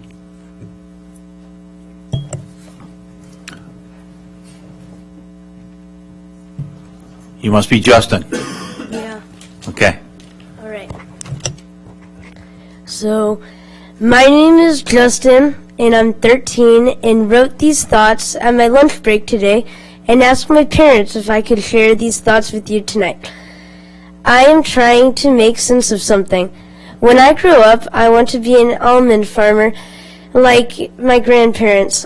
Every time I go to their farm, I see thousands of acres that have dead trees or nothing on the land due to the government shutting off their water off. These acres are many farmers' investments in life income. Now, the government in San Clemente is trying to shut down my parents' vacation rental business. Why are you allowed to do this? What will this do to San Clemente? San Clemente is a vacation town and not just for those who can afford to live here.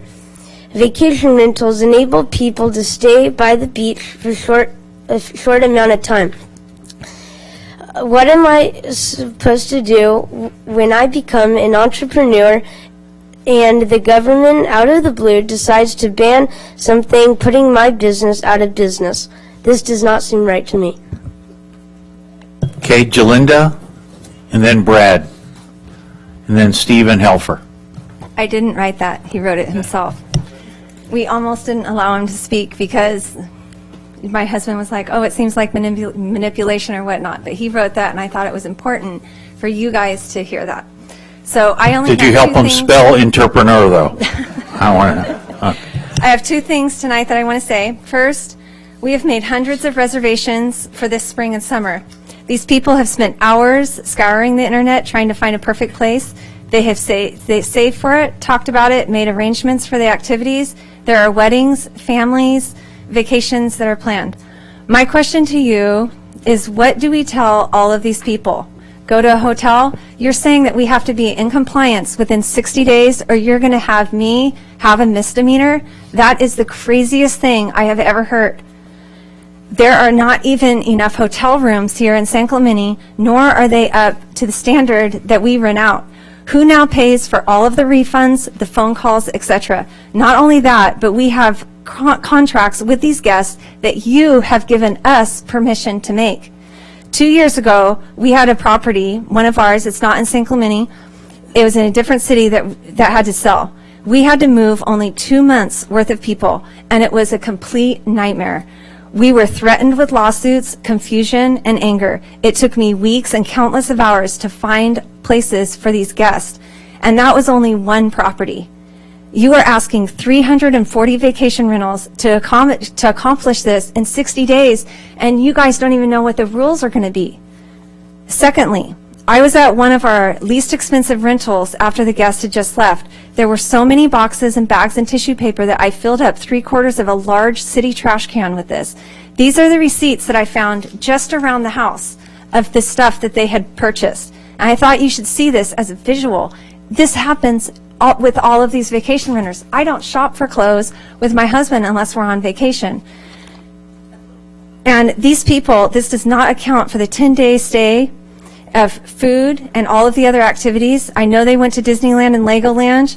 And my question was, have you done an economic study on the impact of this decision? But I see by the first page of this ordinance document that you haven't. I find this to be completely irresponsible to make these kind of decisions without taking the first steps to seeing how it affects San Clemente as a whole.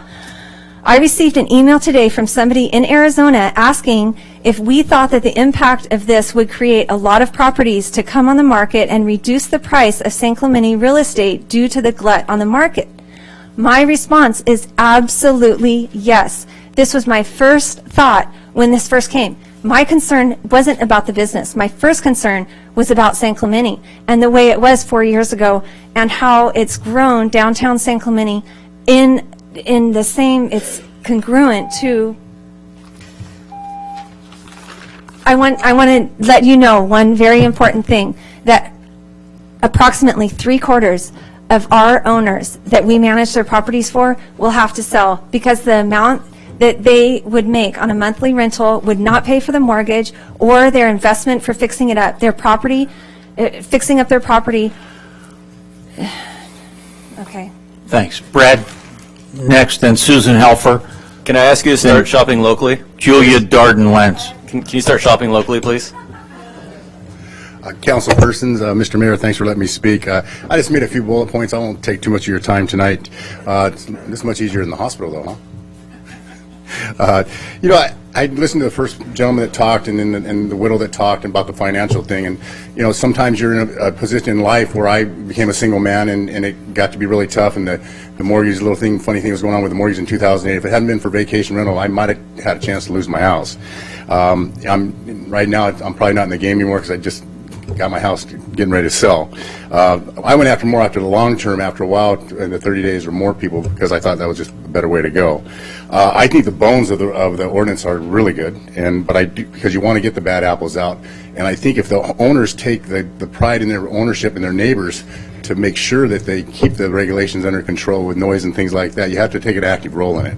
There's always going to be somebody that tries to throw a party or tries to have 20 people when they're supposed to have 10. I'm opposed to the 275. It just doesn't seem realistic from a standpoint of doing the rental. Enforcement, I think, would be a problem with the 275 and it might create some dishonesty with the people who are renting their homes out. The people that come from all around the world. We've heard that, but I mean they're educated, they're cultured, they understand economics, and they come with a lot of money in their pockets to spend. The ones that I've seen anyway. We become a world-class destination with a shortage of hotel rooms. So I think there's another market there for the reason that people should be able to, under control and under regulation, rent their homes out. I like the idea of the community partners and getting some of the active owners involved on a committee-type basis, and I like the idea of the phasing. Thank you. Brad, we're going to need your last name for the record. Oh, right. Did I not put it on there? No. I'm sorry. W-R-I-G-H-T. Stephen Helfer, Julia Darden-Lentz, Alex I'm sorry. Lazarus. I'm actually the Brad that was on the list, Brad Dindolk. But, so how do you want to handle that? Because he thought, well, he's Brad, and I'm Brad, so what do you want to do? I'd like to talk. Have at it. Have at it, Brad. And your last name? I am Brad Dindolk, and I'm proud to be Justin's dad. He did that on his own. I was very proud of him.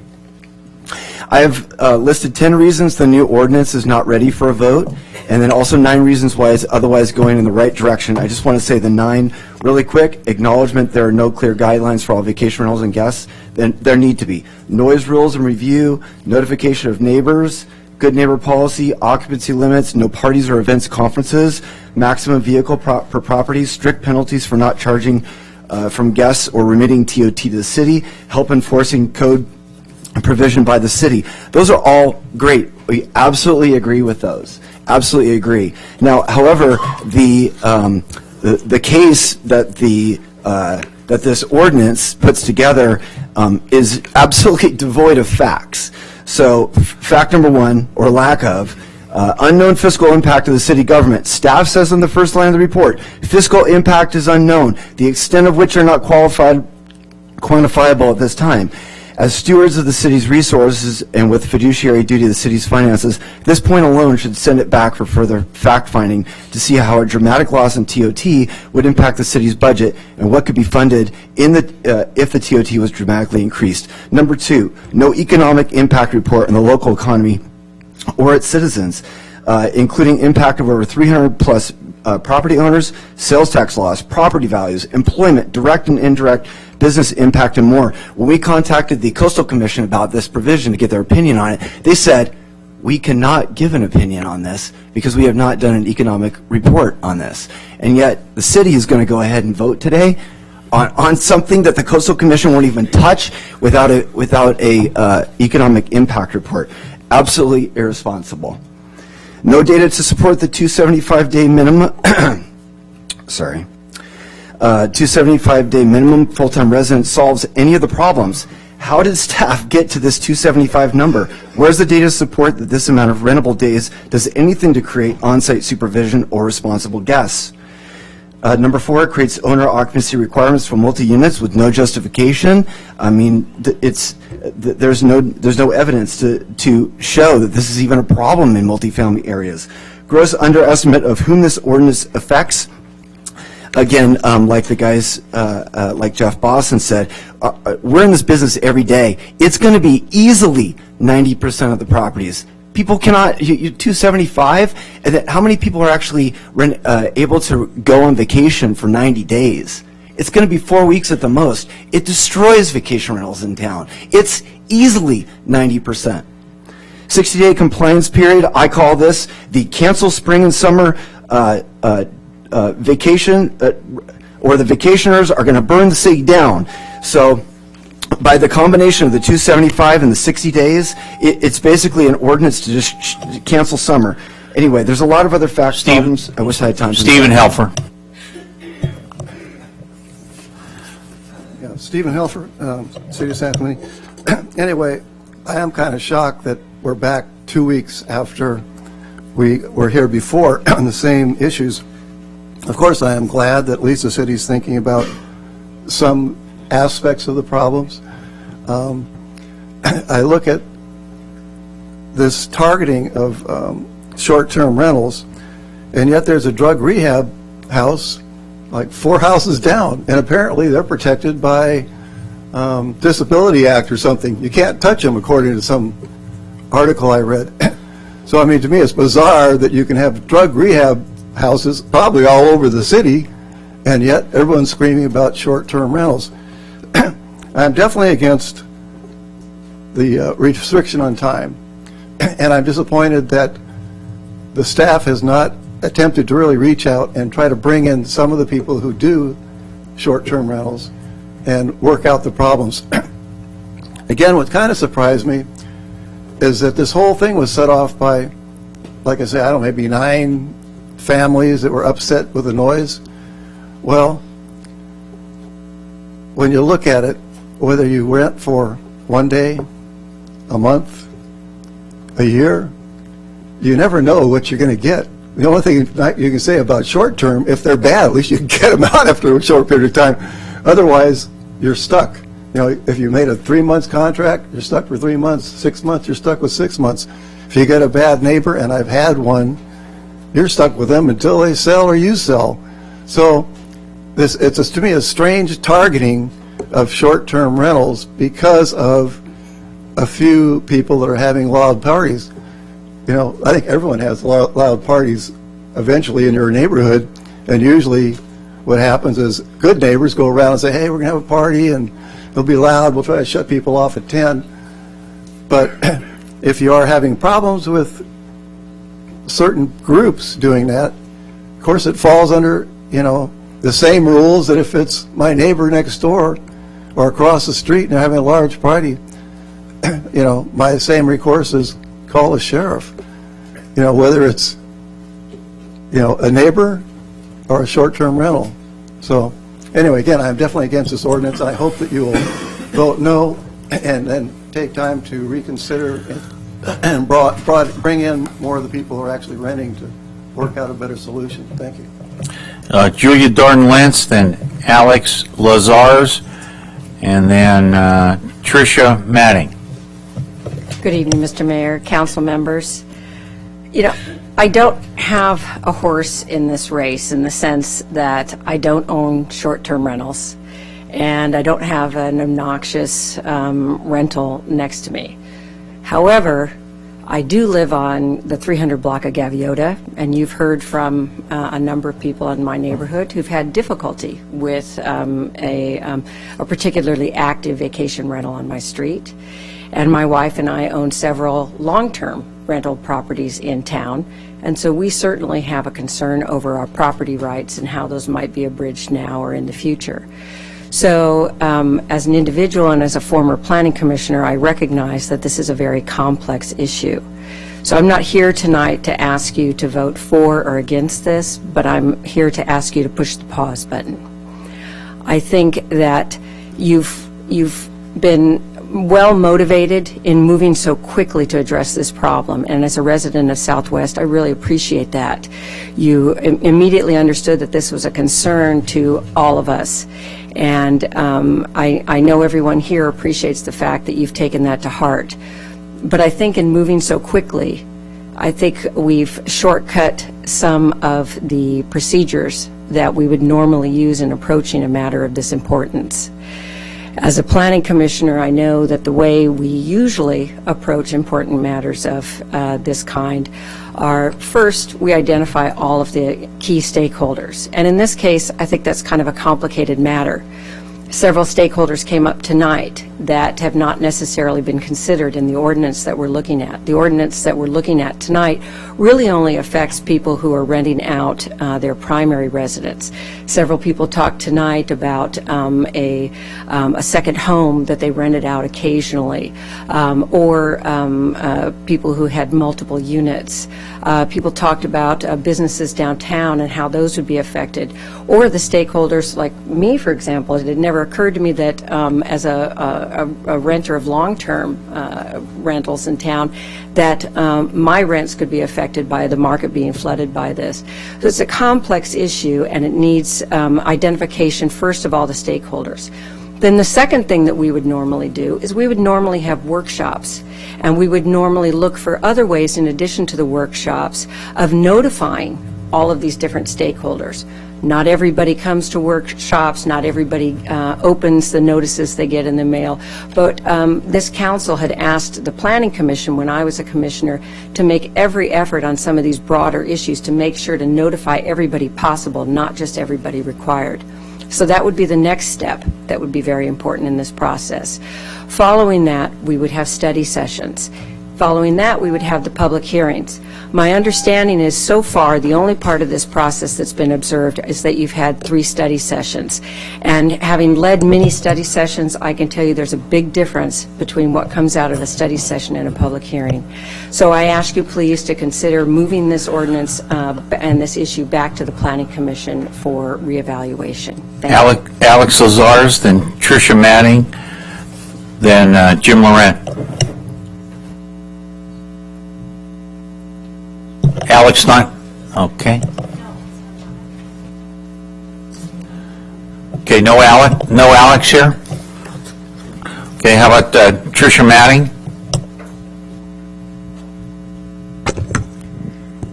Good evening. My name is Tricia Madding, and I have lived on West Avenida Gaviota for 10.5 years. Do you ever find yourself on the Fried Freeway wondering why we have Best Westerns and Holiday Inns, not Marriotts and Hyatts? The reason is simple. San Clemente is not a tourist destination. It's not a tourist destination because our zoning laws were designed to enforce Ole Hanson's vision of a village by the sea and have until recently kept commercial businesses out of our single-family residential neighborhoods. San Clemente zoning laws do not allow a 7-Eleven store to open across the street from the T Street Bridge because it is a commercial business and as such is an improper use of the residential zone property, no matter how well behaved the business proprietor promises to behave or how much tax revenue he promises to pay. The 7-Eleven proprietor doesn't just go ahead and open his business because he knows San Clemente will shut him down. Vacation renter owners are unabashedly violating San Clemente zoning laws because vacation rentals offer high yields with little risk. They offer little risk because San Clemente is not currently enforcing its zoning code with regard to vacation rentals in residential zone areas. Vacation rentals also offer little risk because they are like franchises, and like franchises, they are well protected by billion-dollar industries, including Airbnb, VBRO, and HomeAway, that depend on vacation rentals' very existence for their revenue. As LA Curb magazine discovered in researching vacation rentals, Airbnb has marshaled a sophisticated political operation available at any time. Vacation rentals face regulatory action. Among other things they discovered, Airbnb hires political consultants to instruct vacation rentals on ways to target city council heartstrings with their personal stories and even advertises for people to sit at city council meeting and wave their flags. Vacation rentals also offer little risk because as Newport Beach, Huntington Beach, Seal Beach, Manhattan Beach, and Santa Monica, to name just a few, have discovered and now currently ban vacation rentals in single-family residential zone areas, no real mechanism exists to enforce restrictions placed on vacation rentals. And even when there is, the industries behind vacation rentals instruct vacation rental owners on ways around them. To name just a few, they suggest vacation rental owners name a business as the legal owner, not a natural person, because then the vacation rental will be the business's place of permanent residence, regardless of the number of days it is rented. If the vacation rental is in the owner's natural name, they suggest the owner simply instruct lodgers to say they just missed the owner, if anyone should happen to ask. If the city limits the number of occupants or caps the number of vacation rentals, they suggest vacation rental owners suggest the lodgers to say they are family members or friends. If a city has a minimum rental period, they suggest vacation rental owners make the rental agreement for the required period, but only charge the lodgers for the actual number of days used. They also tell vacation rental owners not to worry about the maximum number of lodgers or rentals permitted because, as Laguna Beach recently stated, there's no way to enforce either of the restrictions absent a stakeout. Thank you. Jim Laurent and Joe Janis and John Van Epp. Thank you, council members. One observation that Mr. Brown reclused himself because he had conflict. 2 weeks ago, he voted against the moratorium. Now, I'm not sure what that means city attorney-wise, but it seems like voting against the moratorium and not taking place in this particular act should have some bearing on that last vote. It's very disheartening to see that happen after the fact. Let me just, will you pause this time for a second, Joanne? Thank you. Would the city attorney discuss that matter right now, because you're way off base with this, sir? I'm going to have the city attorney talk about it right now. Thanks, Mayor. Yeah, that is way off base. The moratorium before you last time affected potentially every single property in the city. So everybody involved, including me, was affected by the ordinance. Therefore, because it affected a significant segment of the public, it affected the public general, and Mr. Brown was qualified to vote. Tonight, it's different because only a certain segment of the public is affected by it. We don't even know if that passes a materiality test for his disqualification, but he wasn't even interested in that because it affected just part of the market. And his wife is a real estate agent. He opted not even to pursue the question tonight. But last time, everybody was affected equally. Do you understand that, sir? Everybody in town was affected by that moratorium. That's why the entire council voted on it. And that's why Mr. Brown was part of that. No, I really don't understand it, but that's okay. It wasn't. Okay, well, it wasn't a big point. I didn't come here to talk about that. It's the rules. I want to make that clear. I'm just trying to make that clear with you. Yeah, and I'll listen It's the to it rules. later, and maybe I'll understand it in a different forum. Thank you. I think there's been a couple good points made. Long-term outlook. And I met with some people this weekend that have a lot of issues with vacation rentals near them.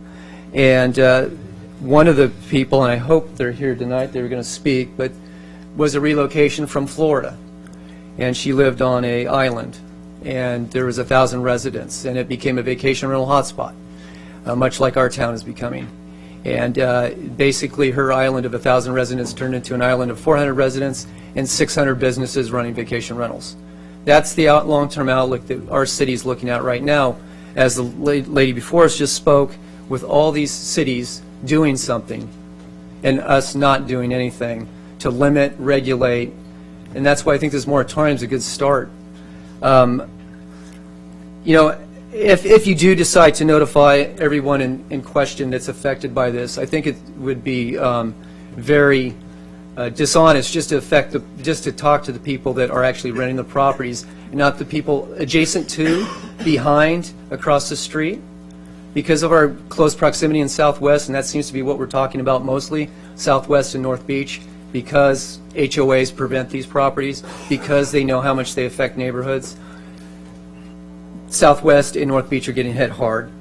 And to have just the short-term vacation rental proponents talking about how they can legislate good property management of these properties is like the fox watching the hen house. You're actually asking the people that benefit the most to tell you how they do their job. You think if you call them that they're going to let the city know that they have a problem with a property on a weekend? No, they're going to handle it themselves. And if they find the owner, who benefits? Who's affected? The residents are affected, the property management or the owners are benefited. I mean, we just need to, I hear common sense approach, and yeah, I'm out of time. Thank you. Joe Janis, then John Van Epp, then Shirley Van Epp. Hey, Council. You know the old saying, where you stand depends on where you sit? That's very evident tonight because everyone that is involved with the VRBOs and are making money, they're against this, and all the neighbors are for this. So I guess if I owned VRBOs, maybe I'd be sitting on the other side or standing there. But I think the issue is they're all apples. You talk about bad apples one lives to. I live across from one that's a pretty good apple. They're run by Seabreeze. The guys do a great job. You call them, they're on the spot, but they're still an apple being in an area where they don't belong. We have places zoned for businesses, and also tonight someone said they're not a business, and then 4 or 5 other people got up and said this is their business. So does San Clemente want businesses in their neighborhoods? I've been here 33 years, raised my 3 kids. I have 6 grandkids growing up here now. And are these neighborhoods or are they business hoods? I don't know what they are. So it's going to be up to you, Council, to decide which it is. That's all I got. Thank you, sir. John Van Epp, and then Shirley Van Epp, and then Bob Stiles. Well, thank you very much for having us here. We're new to this community. We just moved here in 2014 and are building a house in Southwest. And we are the Florida people, so don't hold that against us. And I can't believe I'm talking about regulations. I'm not a big fan of regulations, but if there was a key word I would put to you from our experience, we're just going to really tell you our story, it would be deja vu. We lived on a little 7-mile island on the Gulf Coast of Florida that was called for many, many years the only spot on the West Coast that's still old Florida. It had nothing more than 3 stories. It was little communities and neighborhoods, and we vacationed there many times before we actually moved there. And when we moved there, the street, it was a dead-end street, and it was all residents. It was a community. There was an elementary school on the island, and but within the time that we bought a place, the tipping point had been reached, and that's what has not happened here yet, that you all are very, very, somebody said it, you are the determiners of the trajectory in the next 20 years. I'd say 10 years myself, because as soon as that tipping point turned, or tipped, our street within 2 years went from all residents to at least half of them were turned into rentals. 4,000, 4,500 square foot homes with 6 to 8 bedrooms each. And you'd say, well, that's not happening with the people here because they're citizens that are trying to make just a few extra dollars and things. But that's how it begins.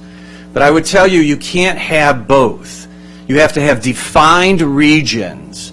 And if you don't clearly mark out black and white defined regions, then people will make money, and then those that have a lot of money will step in. So in Anna Maria Island, Florida, what happened is the realtors worked with investors, and at first it was just local investors, and then it went to national investors, and then it went into international, because the realtors put huge marketing. It was a beautiful destination location. San Clemente is a beautiful destination location. We should be proud of that, but if we don't define areas for community, you will not have neighborhoods. They lost, on that island, all their neighborhoods. They're still residents, but they all complain. They don't complain because of the noise or all these different things. They just complain because they're not a neighborhood anymore. They're not a community. We looked for many hours before we bought here a piece of land in Southwest. But I would tell you that we went up and down the coast for about 10 miles looking at different places. But what attracted us was community. Our kids are grown. We had kind of a family migration. Our oldest daughter and her family moved here. I have to interject for a minute. The Am I time done? didn't start, and I've been timing you, and you've gotten just over 3 minutes. Okay. So I appreciate I your was story watching, and I'm your like, comments. Dan, Yeah. nothing's So going. keep it They fair. just allow foreigners to talk. Not usually. Not usually, to make that clear. My wife, Shirley. Thanks, Shirley. I'm the other part of the Florida equation, and John's right. We searched high and low to find the right spot. Shirley, can you give us 1 second so we can get this Sure. situated here? We're Set having technical difficulties. Okay, thank you. And we were thrilled to death to find a spot in Southwest San Clemente with dirt, and we could build our home. And only at this point to find out that in our own backyard, we have 2 short-term vacation rentals. And it was very dismaying, having come from the situation that we left in Florida. John didn't say, too, that our oldest daughter and her husband and our 2 grandchildren have moved here, too. So we moved from Florida to become an integral part of the San Clemente family in the neighborhood. And that's something, there was a woman here that spoke about the neighborhood aspect of the whole equation, and your children growing up and knowing your neighbors and being part of the working neighborhood. And that's what you're in jeopardy of changing here, is losing your neighborhoods. And I really don't understand it. When we were building our home, we had to go, and we are still going through so many regulations. And one of the ones that we had to do is we had to go through the Historical Society, because the back part of our property abutted an old Hanson home. And I find it kind of disheartening and discouraging that the city is so concerned about the appearance of a home that's being built in the neighborhood, but less, it seems, maybe concerned about the actual heart and soul of the neighborhoods and what could potentially happen when the majority of your your neighborhoods become rental heavy. It will change the personality of your neighborhoods. It'll change the personality of San Clemente, and you will draw fewer and fewer permanent residents to your area. And in Anna Maria, Florida, they had to lay off teachers at our only elementary school because the population that was coming to the island were not permanent residents. They were people that were investors, and we were attracting fewer and fewer young families to the island because the schools just didn't have the gusto that they had when that tipping point was reached. So I just urge you to think about the people who have come here to be part of neighborhoods, not to be in and out, but to be permanent members of this community and to be positive assets to the community, and you will draw fewer and fewer. Thank you. Bob Stiles, Linda Schrabb, and Ken Lawler. Yes. Yeah, I'm Bob Stiles, and I built our place in 2005, 2 side-by-side townhouse-style condominiums directly across the street from our former mayor, Wayne Eggleston, on Cazador Lane. And a year later, my daughter started, this is a second home for her. She lives in Springfield, Illinois. The house is vacant most of the time, but she started doing vacation rental. And she did 4 or 5, and she does 5 or 6 a year. And so the 275 days, it would put her out of business because they aren't resident there. The house is vacant most of the time. I live next door, and I began doing it when I retired, and I do it probably 8 or 9 rentals a year. And but I have a question for the city attorney. If I use the 90 days and then I want to go on a 2-week vacation, am I in violation of the ordinance? We'll get all the questions asked later, sir. Just keep. We'll talk about that. Because I'm gone more than 270. I mean, I'm not here 275 days a year. We have kids all over the country, and we travel, and so it would put us out of business. And if I'm out of business, then I have to sell my place. So it's a problem. The 275 days. Most of the regulations I agree with. Fines for excessive noise, for sheriff coming, that's great. I'm all in favor of that. The 30 minutes having somebody on site, that's a little unrealistic, because that means that your manager can't go any farther than Carlsbad or just past maybe the south.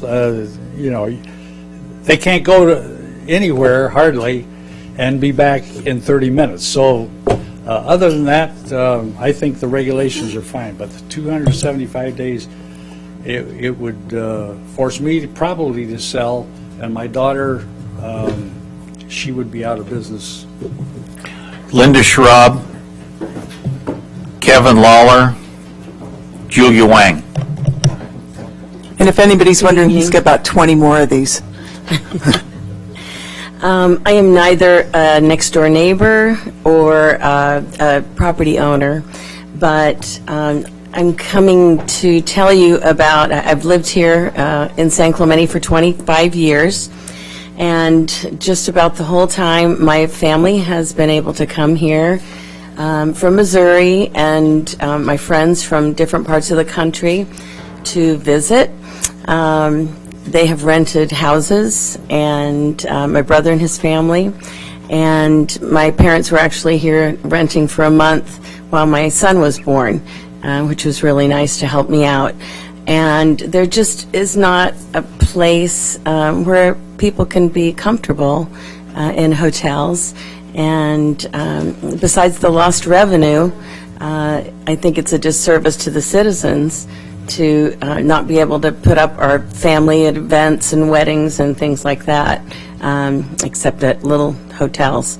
So I think that everybody here has spoken better than I ever could. I think the issue is maybe to postpone this ordinance and to discuss it further. Everybody's got great points. And maybe put some kind of rules or stipulations on everything to kind of control it. So, thank you.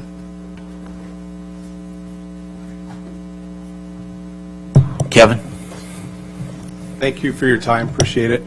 The reason I came here, our first house was in San Juan. It was a predominantly renter neighborhood. Got tired of every Friday and Saturday night cleaning up after the renters that would come in. I know it's not the short term that we're talking about, but when we went to go buy our house 20 plus years ago in San Clemente, we looked for an area that was an R1 zoned neighborhood. That way we knew there weren't going to be any duplexes coming up or anything like that. So we bought a house on La Rambla, had real nice neighbors.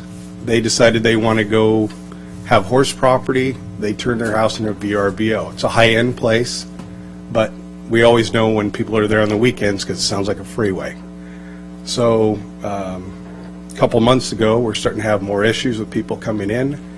And now we have a sober living house on Toledo, which is about 2 blocks away. Now our cars are getting broken into. You don't have all kinds of reports because we're not going to call the police on, our neighbors that live on the street that own that VRBO. And what are the police going to do about people vandalizing our cars, stealing the change and everything out of them? Nothing. So I am for the ordinance. I think that VRBOs are businesses. They belong in multi or business zoned areas, not in single family neighborhoods. So that's my point. Sir, I got to tell you one thing about that, people breaking into your car stuff. Anybody out there, please call the police, because that builds a case that talks about, they've got statistics, they put pins in maps, however you do that on Google Earth, and they do that. So 770-6011, always call the cops about that. Always, please. Thank you. Okay, thank you. Julia Wang. David Nealon. Jamie Ragsdale. Yes. Good evening. I'm here speaking for my husband James and myself. We are 30-year Mission Viejo residents. I just bought a second home here 5 years ago. And I'm here to oppose the proposed TOT rule change, particularly for the 275-day limitations and the business license requirement. I got 3 points to try to make here and make the first 2 very briefly. First, it's not effective. I understand that the whole reason this thing got started was because noises and nuisance caused by a few renters. And, well, the fact is, whether I rent my place for 29 days versus 30 days, it's not going to have any correlation with my renters going to be good neighbors or not. So this is really not a solution to address that problem.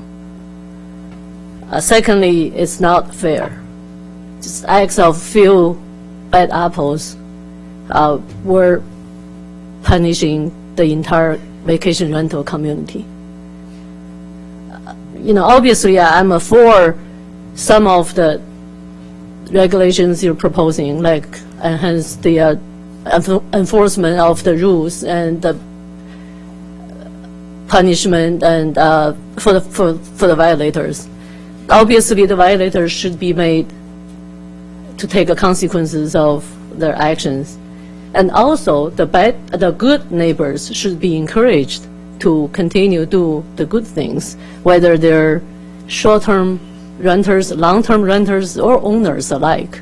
So it's not fair just to target a particular group. Lastly, but most important, I just want to bring your attention to the fact that your decision here tonight is going to have significant impact on people's life and the right as property owner. We bought this place for our retirement. We're going to eventually, as part of the retirement plan, we're going to retire here. But we're not there yet. Unfortunately, we still both have to work and kids are in school, so we can't really move down here, downsize full-time. But, we have traveled quite a lot earlier years. But when the kids get to high school, life getting busier, and we decide to take vacations near home. And we bought here, kids are surfers, and we just absolutely love this place, and we have made lots of family memories here. But all of a sudden now, we're sort of forced to change that. And I just want to make sure that you understand that, you're affecting people's life here. And so take that consideration and consider that carefully. Thank you. David Nealon, Jamie Ragsdale, Carmen James. Carmen doesn't wish to speak. I'll read her. I'll read Carmen's card. Oppose ordinance. I'm not sure what that word is. For 275 days. Business license. No impact.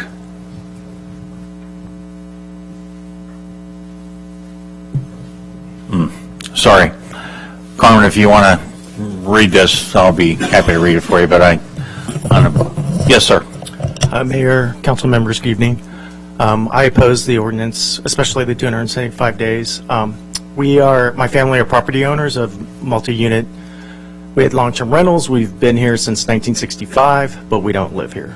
We come down, we vacation here, and one of the points of short-term vacation rental that we see a benefit is that it does leave us the opportunity to use the property ourselves throughout the year, but not 275 days. We just urge that you consider looking at this with the numbers. I will say, being here tonight and listening to the opposing views, and that it's not just about the numbers, it's how the character of the city that you want to see grow, I think has a valid point, but that can be, assessed and dealt with by pausing the moment now and looking into it in the future. But as far as the numbers, it will affect a lot of us who are not residents living here full time. So, thank you. Jamie Ragsdale, then Susan Harvey, and Rosemary. Rosemary Francisco. I am in favor of the ordinance. I do not wish to speak tonight, though. Yes, sir. Hi, my name is Jamin Ragsdale. I was born and raised in San Clemente. In 2011, I started buying properties in San Clemente specifically because I knew the opportunity that was present. I love the city. I graduated from San Clemente High School in 1996. I'm a father of 3 young daughters. San Clemente is a safe city as a whole. It always has been relative to even other cities in Orange County. And I really prided myself on being able to invest in San Clemente. I've now accumulated 14 properties in San Clemente, mostly multifamily, a couple single family, comprised of 39 doors. 3 of them are vacation rentals, short-term rentals.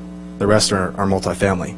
So I have a really good understanding of what the tenant profile is in San Clemente when it comes to a vacationer and a long-term tenant.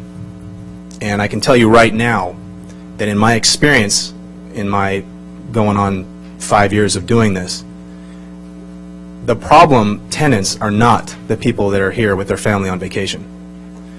The problem tenants are the ones that you're stuck with for a year, or ones that you have to keep in your residence or in your unit for a number of months before you can get them out. The complaints that I've had and the problem tenants that I've had have all been long-term renters, and it's a tough thing to do, to deal with those people. But if anything, the way San Clemente is comprised of multifamily and single family, a lot of them are next to each other. You have single family residences, you have multifamily residences. They're right next to each other. If I were someone, I live in Southwest San Clemente, by the way, on Cordoba, a brand new, the Toledo sober living facility just went in. Now I have 3 young daughters. Now I see on the corner of my street 6 individuals standing around the driveway, up on the balcony smoking cigarettes. These tenants aren't screened. I don't know what the screening process is. All I know is that they probably spend a lot of money to rent from the sober living, the facility manager, and that is a business right there. Just to begin with, just to put that aside, and that's allowed right now. Per San Clemente, sober living facilities are allowed as long as there's not more than 2 per bedroom. That's a problem right there. But what my concern is, hey, I don't want long-term people in my neighborhood, if possible, because they could be problems. These sober living guys, I don't know who they are. They come from maybe troubled backgrounds. They're not screened. They're not managed. We don't know what's going on. I don't know if my car hasn't been broken into, but it's definitely a concern. But from my understanding of the tenant profile in San Clemente, it's not the vacationers that are here with their families. It's those that are here long-term. Okay, Susan Harvey is not speaking, but opposes Section 324, 200.1 and 324, 190, Part 5.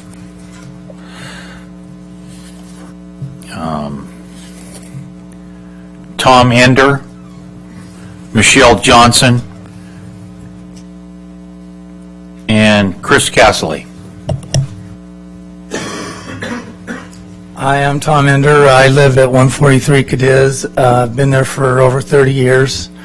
It's a great neighborhood. It's grown to be a great neighborhood.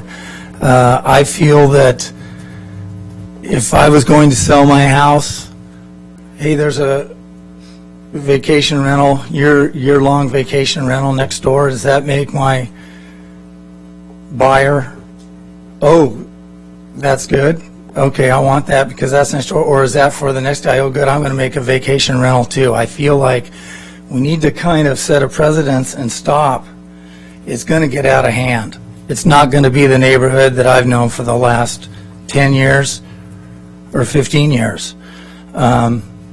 As far as Del Mar was doing very well for the last 10 years. It's not the vacation rentals that's making Del Mar go. And I feel that it's going to survive fine. So I'm for putting some kind of restrictions on. Thank you.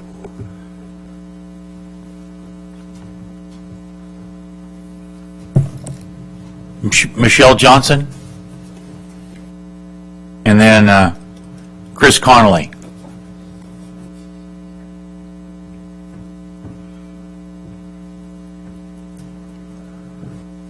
Hello.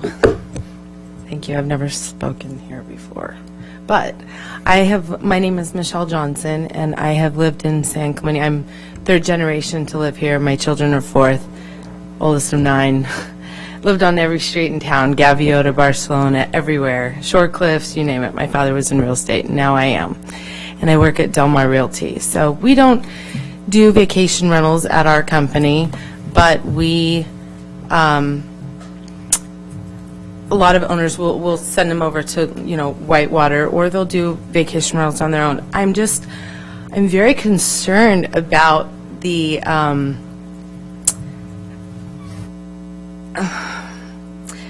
I guess I watch a lot of people that purchase properties for investment reasons, but also for their retirement.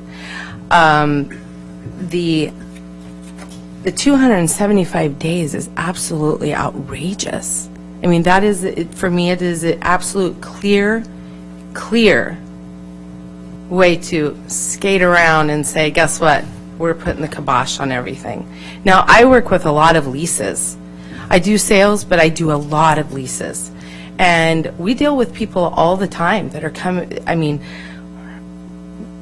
there have been some not so good renters, let me tell you. You don't know. They could be an attorney. They could be a doctor. They could be anyone. And you never know what you're going to get. I'm sitting here listening to some of the people that live in, and I love San Clemente, but I'm hearing people that are for this, and their children growing up, and what's going to be outside. Guess what? You could live next to some person that has families over every single weekend that's living there full term. You could be sitting there just fine, and next thing you know, somebody buys the home next to you, and they've got 9 children. You know, I mean, you could live next to someone who has bratty children who are screaming all day long, and the parents don't know how to take care of them.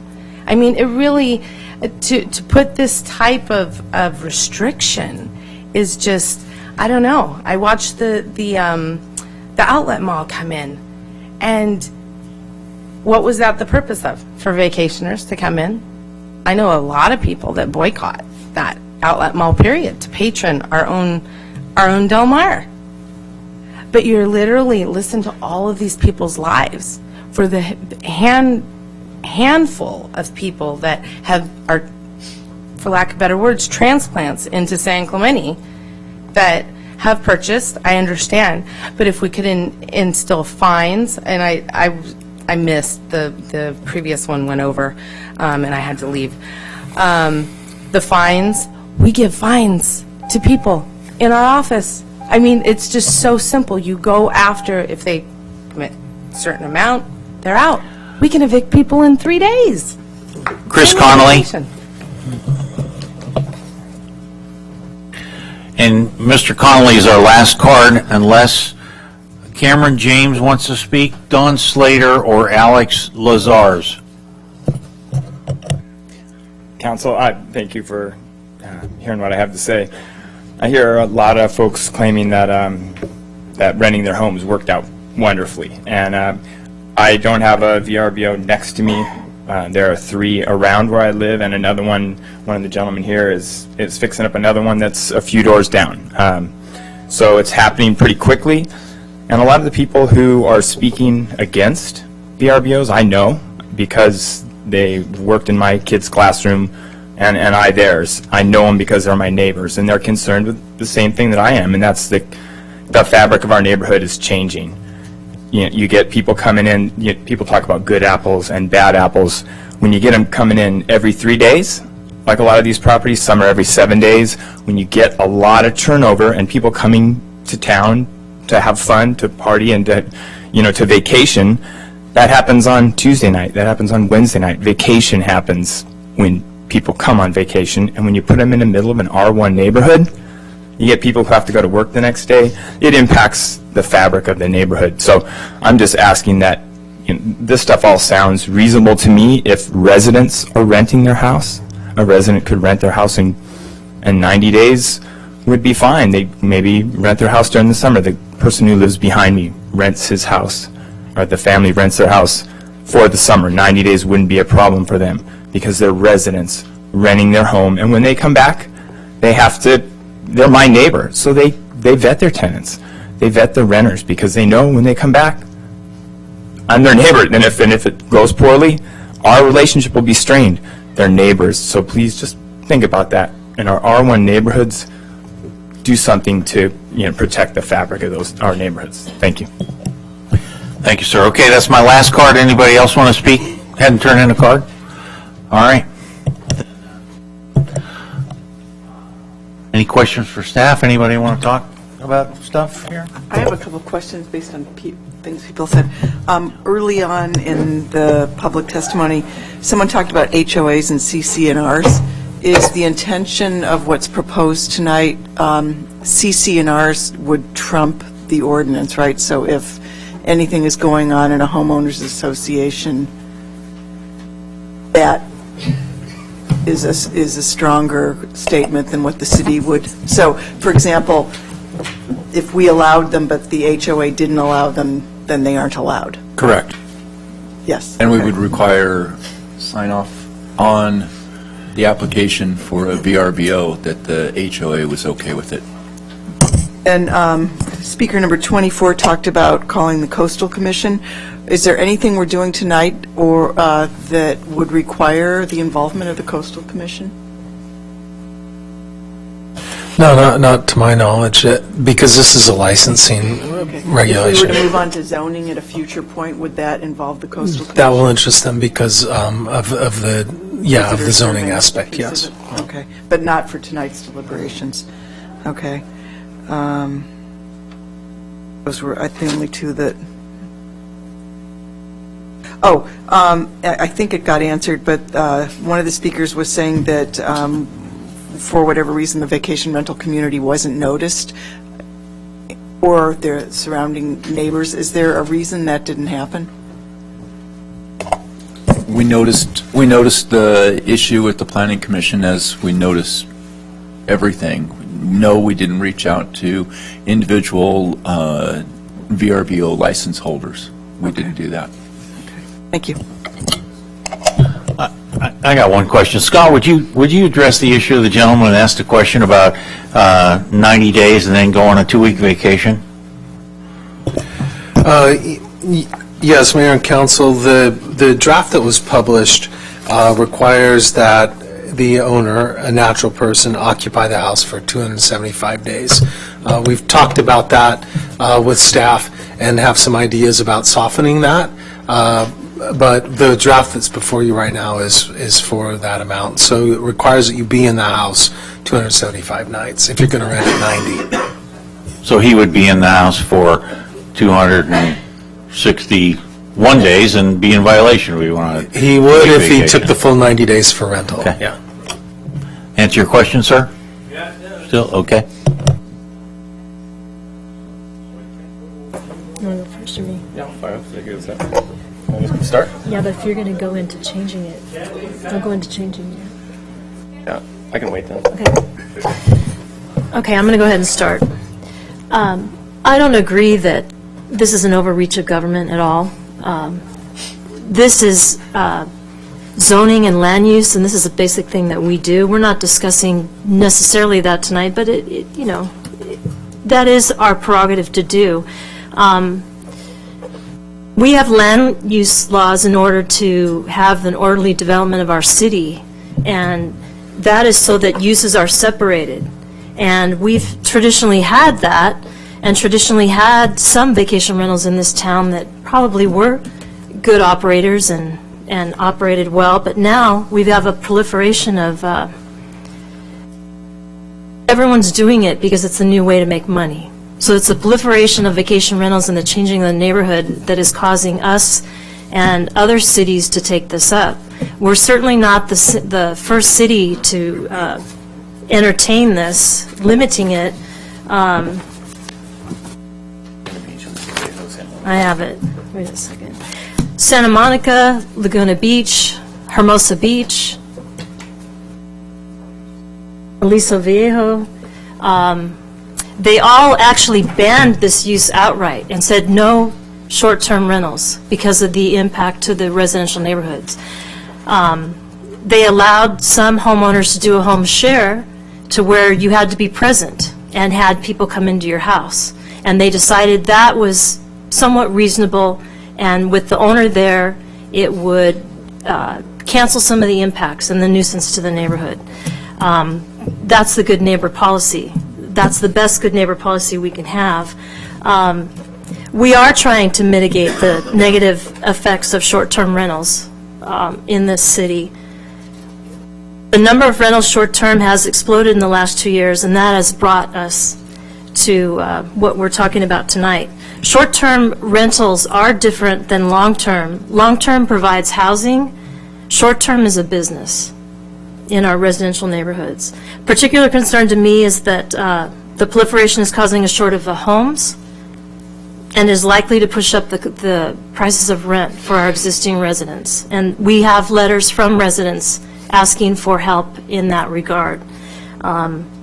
We aren't the first city to do it, but we certainly, the other cities ruled on the side of residents and the impacts to their neighborhoods and decided that their neighborhoods were important. This city, above, I think, all other cities, we are a quality of life city. That's why we're on this city council. That's the sole reason I'm here, and residents want their quality of life protected. Ole Hanson started this city, and his vision for the city was one sentence: I vision a place where people can live together more pleasantly than any other place in America. And I think we have that, but I think we are in danger of losing that. I don't think that short-term lodging is helping us live together more pleasantly. I think the issue is breaking up our residential neighborhoods and pitting residents against vacation rental owners who are trying to maximize their income. They could rent these out long-term, and people have done that in the past in order to keep a home here, and that's the traditional way. If you don't live here and you want to keep a home and eventually move here, you rent it full-time, and that house is waiting for you. Laguna Beach is a good example of a city that decided their future, they needed to put the brakes on, and they have a moratorium right now that goes until October of 2016, whereby they've told the Planning Commission to come back and the staff with an ordinance to ban all short-term rentals in all residential neighborhoods, and that's their entire city, basically. So they're saying that this use is a business, that it only belongs in commercial areas.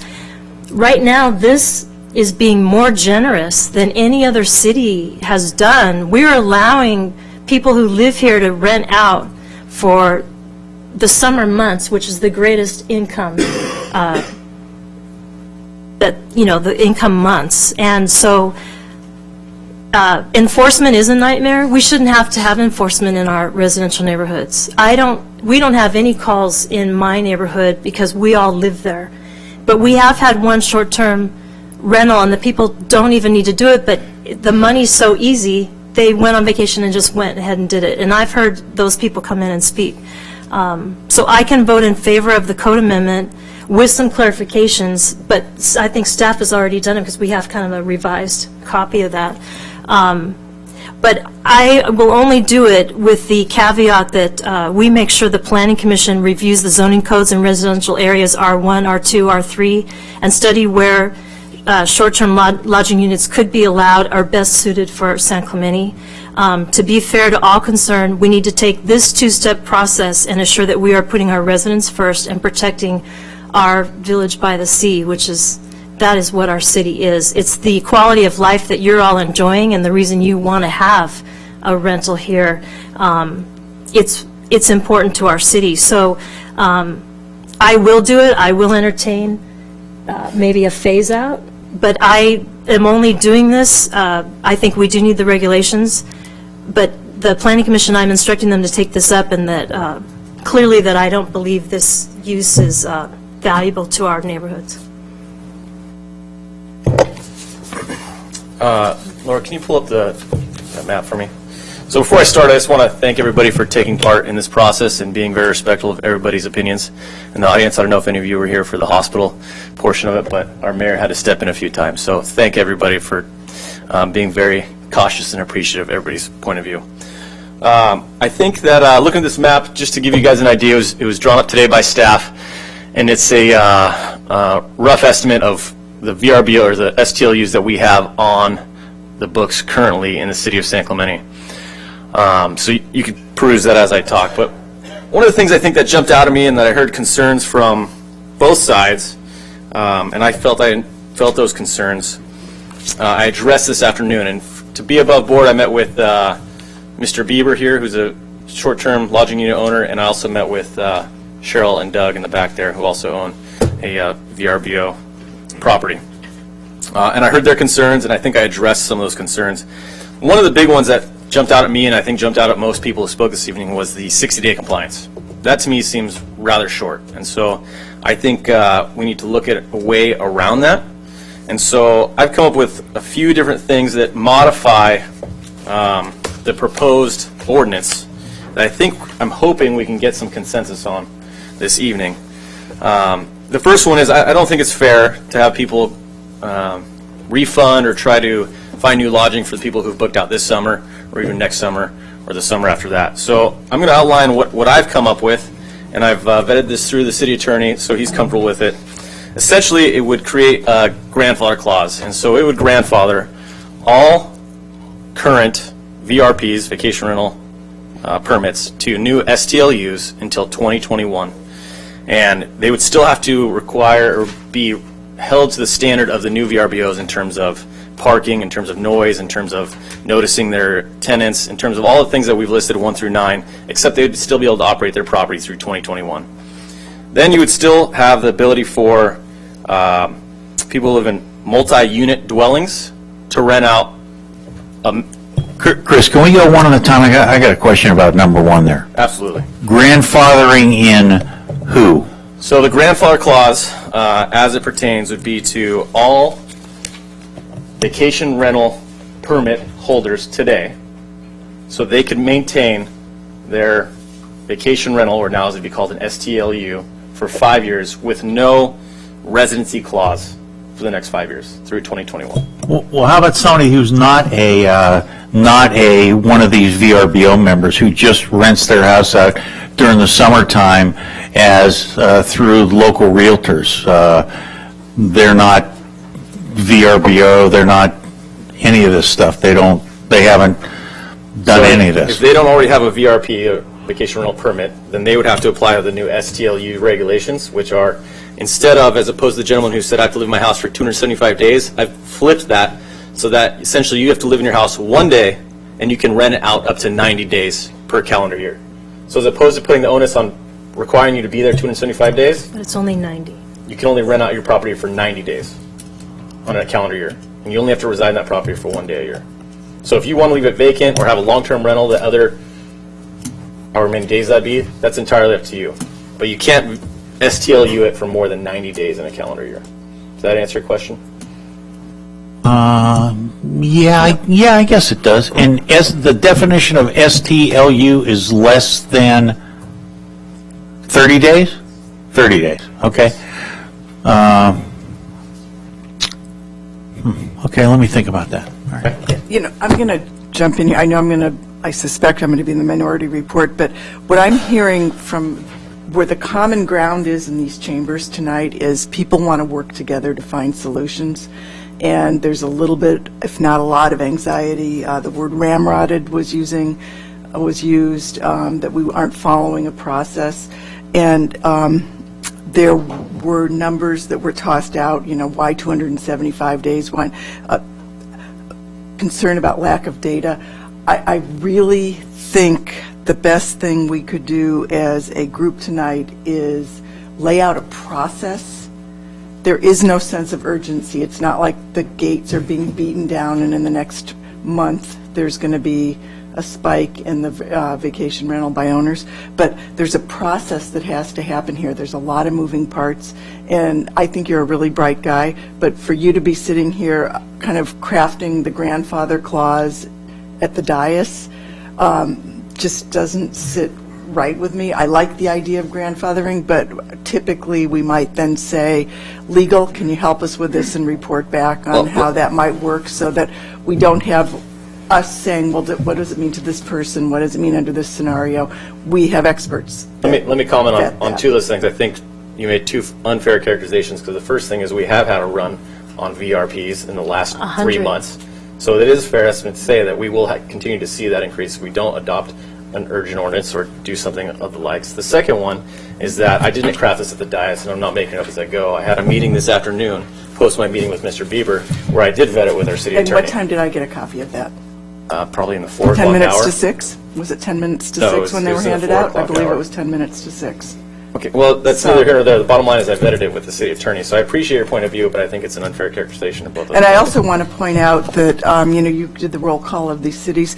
I was just on via Airbnb. There's 300 rentals in Laguna Beach. There's 168 in Seal Beach. Illegal. They're not. There's cities saying they're not legal. It doesn't have anything to do with how many are advertised. So the enforcement piece of the puzzle I agree. is a significant first step before we start setting up. I guess my point is there's a process here, and we're volunteers. These are the people that are paid to do what we ask them to do. And so I really think taking a breath and mapping out. Well, I think we all agree, Kathy, with your key point, which is neighborhood character. My skin in the game is what I would call workforce housing, because I believe that every short-term vacation rental takes a long-term rental opportunity away from somebody who might want to work and live in San Clemente. Okay? That's my concern. But I haven't heard anybody share that concern tonight.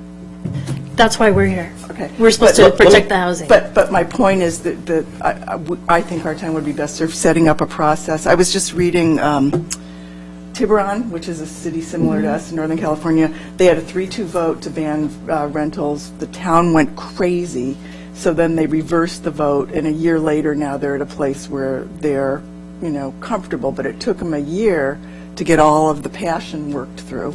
And that kind of feels right to me, that it might take 6 months. If that's the case, then 2 weeks ago, why didn't you support a moratorium? So we could have We could have worked through it. Because the moratorium was framed as a public safety issue, and this is not. This is a quality of life issue. I stated that I thought it was a zoning issue, so I disagreed with you on that point. But I read through what they did. They got a lot of the right. Cecilia made a little bit more restrictions to it and all that. Some questions that I had are answered in here.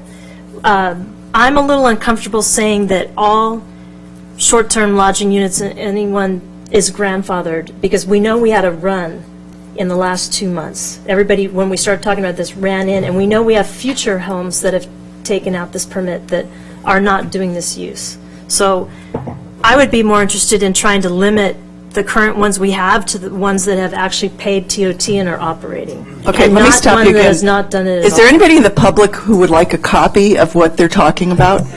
Okay, can we stop the meeting right now and make sure that the public can No. get copies? In actuality, I think what we're going to have to do here tonight, it is after 11 o'clock. We have much discussion to go on this issue. I can't envision wrapping this up tonight at all. I am completely supportive of doing something in the zones of San Clemente to limit the short-term rental. I am completely in favor of that. However, I am certain that we will not come to that this evening. We have a piece of a very occasional thing on our agenda. It talks about the length of meetings. At 11 p.m., the City Council will determine which of the remaining agenda items can be considered and acted upon at this meeting. We'll continue all other agenda items to a future meeting, and I'm recommending that we continue this particular item with the new material to a meeting in 2 weeks. Is that agreeable? I'm not agreeable to that. You're not agreeable to that? No. No, because basically our staff crafted this. They've already seen it. But Kathy, the people we represent have not Well, seen it. and to that point, I've We're talked only to here different because people, they voted so- us in. I have not seen this. Okay. Well, that's why we're discussing it. Okay? I'm not, I would say that this actually, the people in the audience wouldn't mind what these changes were. One of them was just clarifying that every time a yearly, every time a yearly permit is requested, that notice to property owners of 300 feet goes out. That was my thing. I wanted it every year. So they put that in. Now it's every year that's going to go out. Also, they clarified whether an agent could live in the property to satisfy the owner occupancy requirement. That's not going to be in there anymore. So, okay. I'm okay with it. Well, the folks, please, it's not helpful. I am not comfortable with going through this document tonight. So, absent that, we are not going to reach consensus on this issue tonight. So, we can either continue it to 2 weeks from now, or we can not. But I think we should continue it to 2 weeks from now to give me an issue, ample opportunity to read and digest this and ask some questions of my own of the city attorney about this document. And so I'm going to make that motion. I'll second. All in favor? Hold on. What happens if this comes down to 2-2, Scott? Well, the procedural motion that's being made to continue the item takes precedence over the substantive motion. So you'll deal with this first. If it's tied up, then the mayor can decide what to do next. You can take a motion on the merits, but kind of know where that might go. based on the procedure motion. So I suggest you take the procedure motion and then go from there. And Chris, we can do whatever we want, but this is not going to pass tonight. I mean, that's coming from a guy who's fully supportive of this idea. So I need more time. Mayor, if I could ask you just to clarify one thing with your motion. If the item can be continued, but we'd want you to be specific about whether it's going to be a new item on a new meeting, or if you want to adjourn this part of the meeting to your next meeting. If you adjourn this part of the meeting to that meeting, then you pick up exactly where you left off without the need to take new testimony. It's up to you. I just wanted you to clarify your motion. You mean I wouldn't want to hear from all these? I'm just saying, I don't know if they want to hear each other again. I'm willing. I'm sure the folks don't want to hear all those. So you'd adjourn this part of the meeting. I'm adjourning this part of the meeting. Thanks for that clarification. There will be some latitude given with if there's some major differences in the issue, we'll cross that bridge when we come to it. You'd have any public comment, but you'd have that option. Thanks for clarifying. Joanne, is that okay? That's, yeah, okay. I can't see your face, but all right. That would be the way. James, you comfortable with that? I'm comfortable with that, Mayor. Yeah, I like that suggestion, because I don't want to undo what we've done. I don't either. Been moved and seconded. All in favor? Aye. Any opposed?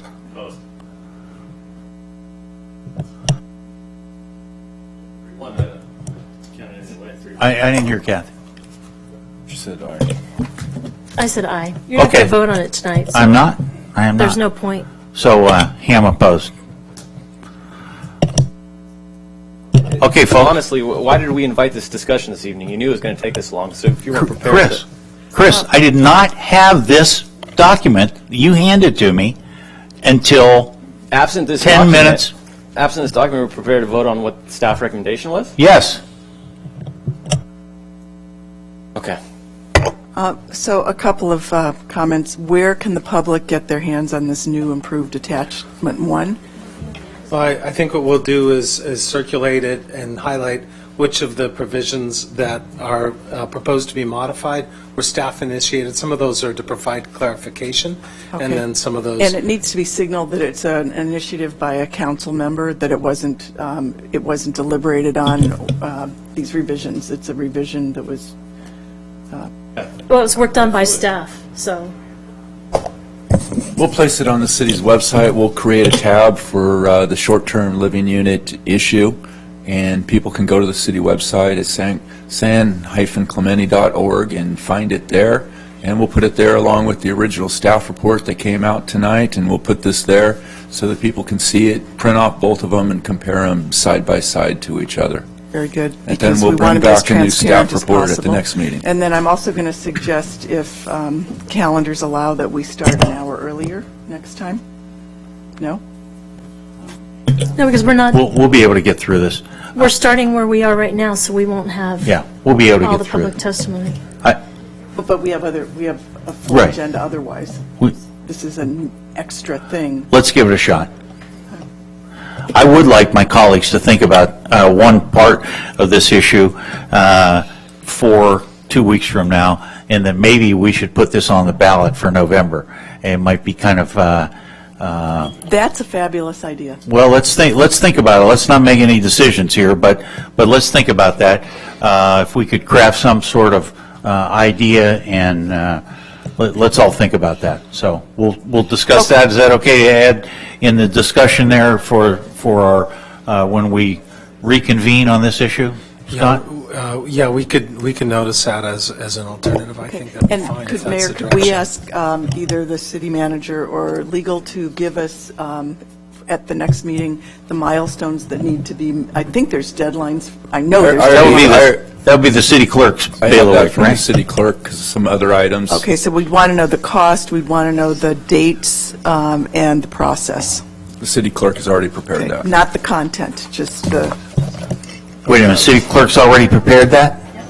I've already asked for that information because I have some other things that I'd like to speak to the council about putting on the ballot in November. Wonderful. Okay. Before we move on to item, Cecilia, when's the planning commission planning on talking about zoning for STLUs? tomorrow night here in the council chambers, the Planning Commission is scheduled to have their third study session on the zoning regulations related to short-term lodging units or vacation rentals.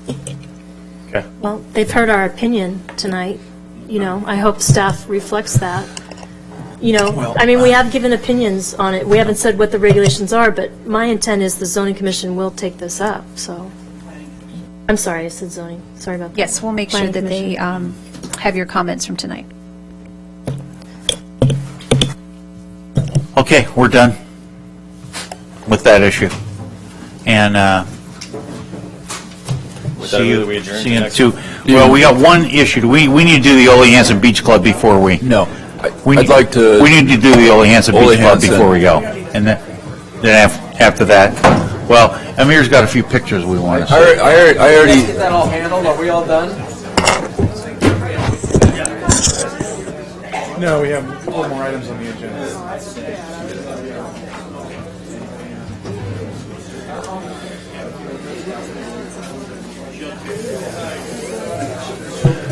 Ladies and gentlemen, we've got a little bit more business to attend to here, so please take the conversations outside. Thank you very much for attending and participating in the meeting this evening. Guys, I was at the Red Fox, Diet Coke, and you brought me back here. Thanks for that. So we're going to have a brief presentation. So I've got a slideshow to give you really quick in terms of some of the improvements and visuals that are going on currently. So as you can see, some of these things that we've unearthed through the construction process has shown a number of defective building practices that we're obviously remedying, and there's a cost to those remedies. Eric, what are those pictures of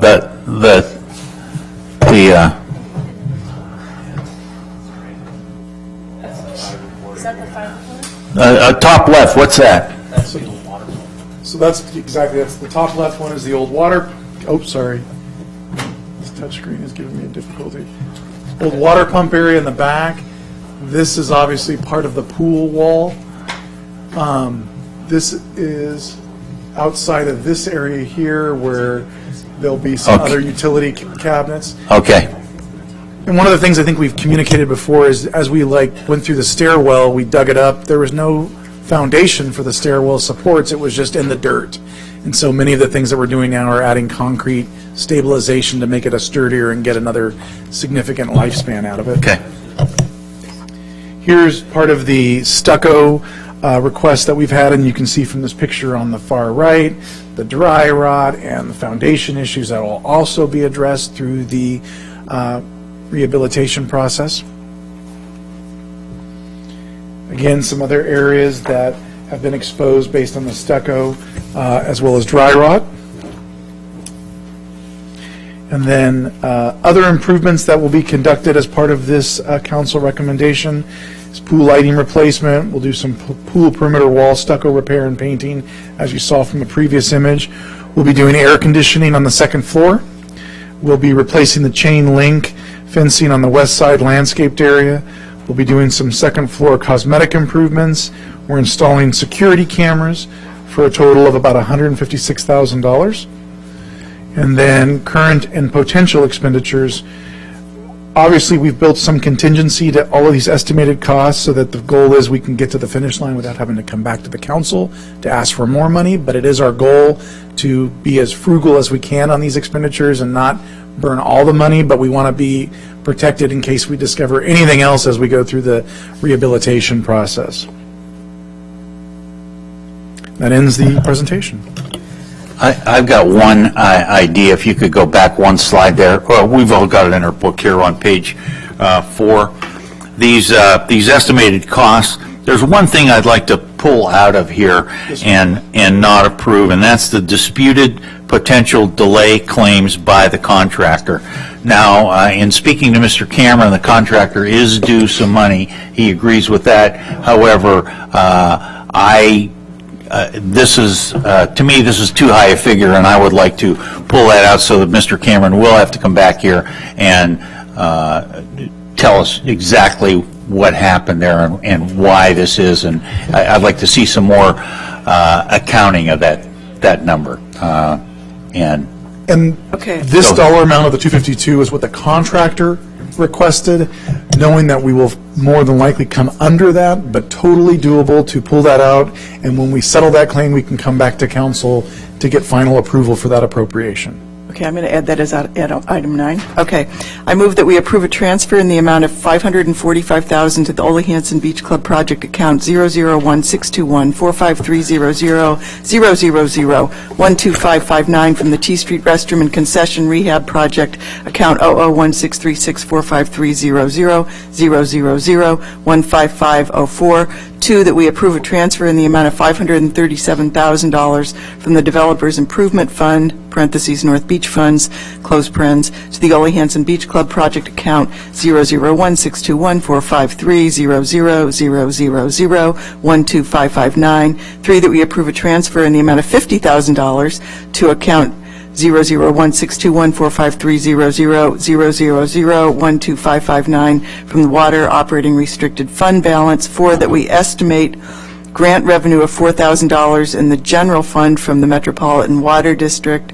5, that we approve project 12559 contingency increase in the amount of $1,132,000. 6. Let me just stop you right there. Is that But where you wanna put the that holdout? 252 is going to come out somewhere in there, and that to be determined by staff. I was going to add that as a separate item 9. That's good, but, Because the you know, numbers don't exactly match. these numbers are going to be different when the 252 gets subtracted out of there. So, Okay, I was going to capture that at the good, end. thank you. I'm on a roll. Okay. Number 6, approve and authorize the mayor to execute contract C16-02 by and between the City of San Clemente and BGB Design Group providing for landscape irrigation design services for the Ole Hanson Beach Club in the amount of $37,930. Number 7, approve and authorize the mayor to execute amendment number 4 to contract C11-51 by and between the City of San Clemente and Architectural Resources Group Incorporated. This amendment would increase the contract amount from $483,520 to $518,520, an increase of $35,000. 8, approve and authorize the mayor to execute amendment number 2 to contract C14-53 by and between the City of San Clemente and Dudek, providing for construction management of the Ole Hanson Beach Club Rehab Project. This amendment would increase the contract from $268,500 to $293,500, an increase of $25,000. And number 9, hold of the approved monies tonight, hold $252,000 associated with the contract dispute aside with the intention of resolving that contract dispute and sharing some of the particulars with the city council before releasing the funds. Thank you. Motion by Doncheck, second by Brown. All in favor? Aye. Any opposed? Passes unanimously. Just a word about this, because it feels as if we're doing this quite rapidly. The council's been fully apprised of all of these developments as this has happened. We've all been very aware. One of the things I think that has become very clear to us all is that this is unprecedented in San Clemente's history in terms of a renovation of a historical property to the quality of the construction we're doing. Previous councils I've undertaken this. Beach Club's been there for 80-plus years, and frankly, this is the first major significant renovation in its history. We hope that it'll go another 50 with what we're spending here and continue to be something that will be a great resource for our city. None of us like going over budget. None of us like making these additional allocations. Fortunately, this isn't a surprise. This is something we've known about for a while, and we're taking that final step to make sure it's done the right way so that 40 to 50 years from now, a council can say, thank you to the prior council for not shortchanging it or making it, doing it in a way that would require, repairs in the future. So I just want to make sure that the public knows we didn't just rush through this. We all knew about it. We've been aware of staff on it, and this is a calculated investment in that building, and we're going to get it back tenfold in the years to come. So I'm very... I second that. Yeah. Well said, Tim.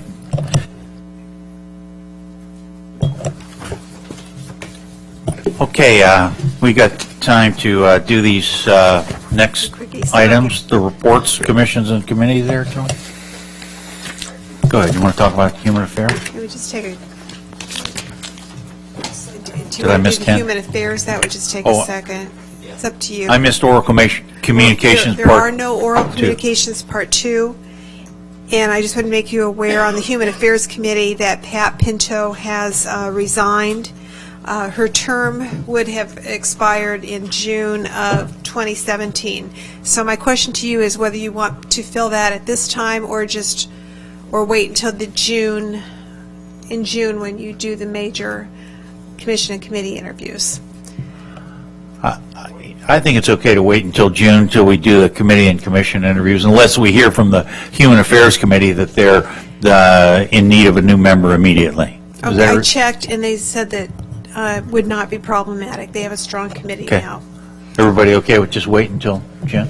Okay. Okay. Okay, city manager? City attorney? Nothing tonight, Council thanks. members? So, something that has been a priority for the CEP is we developed, I don't know, about 8 months ago, the idea of an interim storage solution. Not developed, I would say it's come from a lot of different sources, but we calculated that would be an excellent solution for a regionalized interim storage solution that would allow Western U.S. to handle interim storage as opposed to a national central storage system, which are very hard to do, as we see from Yucca Mountain in Nevada. And so, in support of that, Congressman Issa has put together the Consolidated Storage Act, or H.R. 3643, that has been sponsored by him and Representative Conaway out of Texas. And it will allow the Department of Energy to take spent fuel at San Onofre and other nuclear sites and put it in temporary storage facilities. And so Oceanside has written a resolution in support of this. I believe Councilman Domchek has a copy of it tonight, but I'd like us to also contemplate and agendize a similar type resolution that we could put our support behind what I believe to be a very important item and support politically of their efforts to get this done.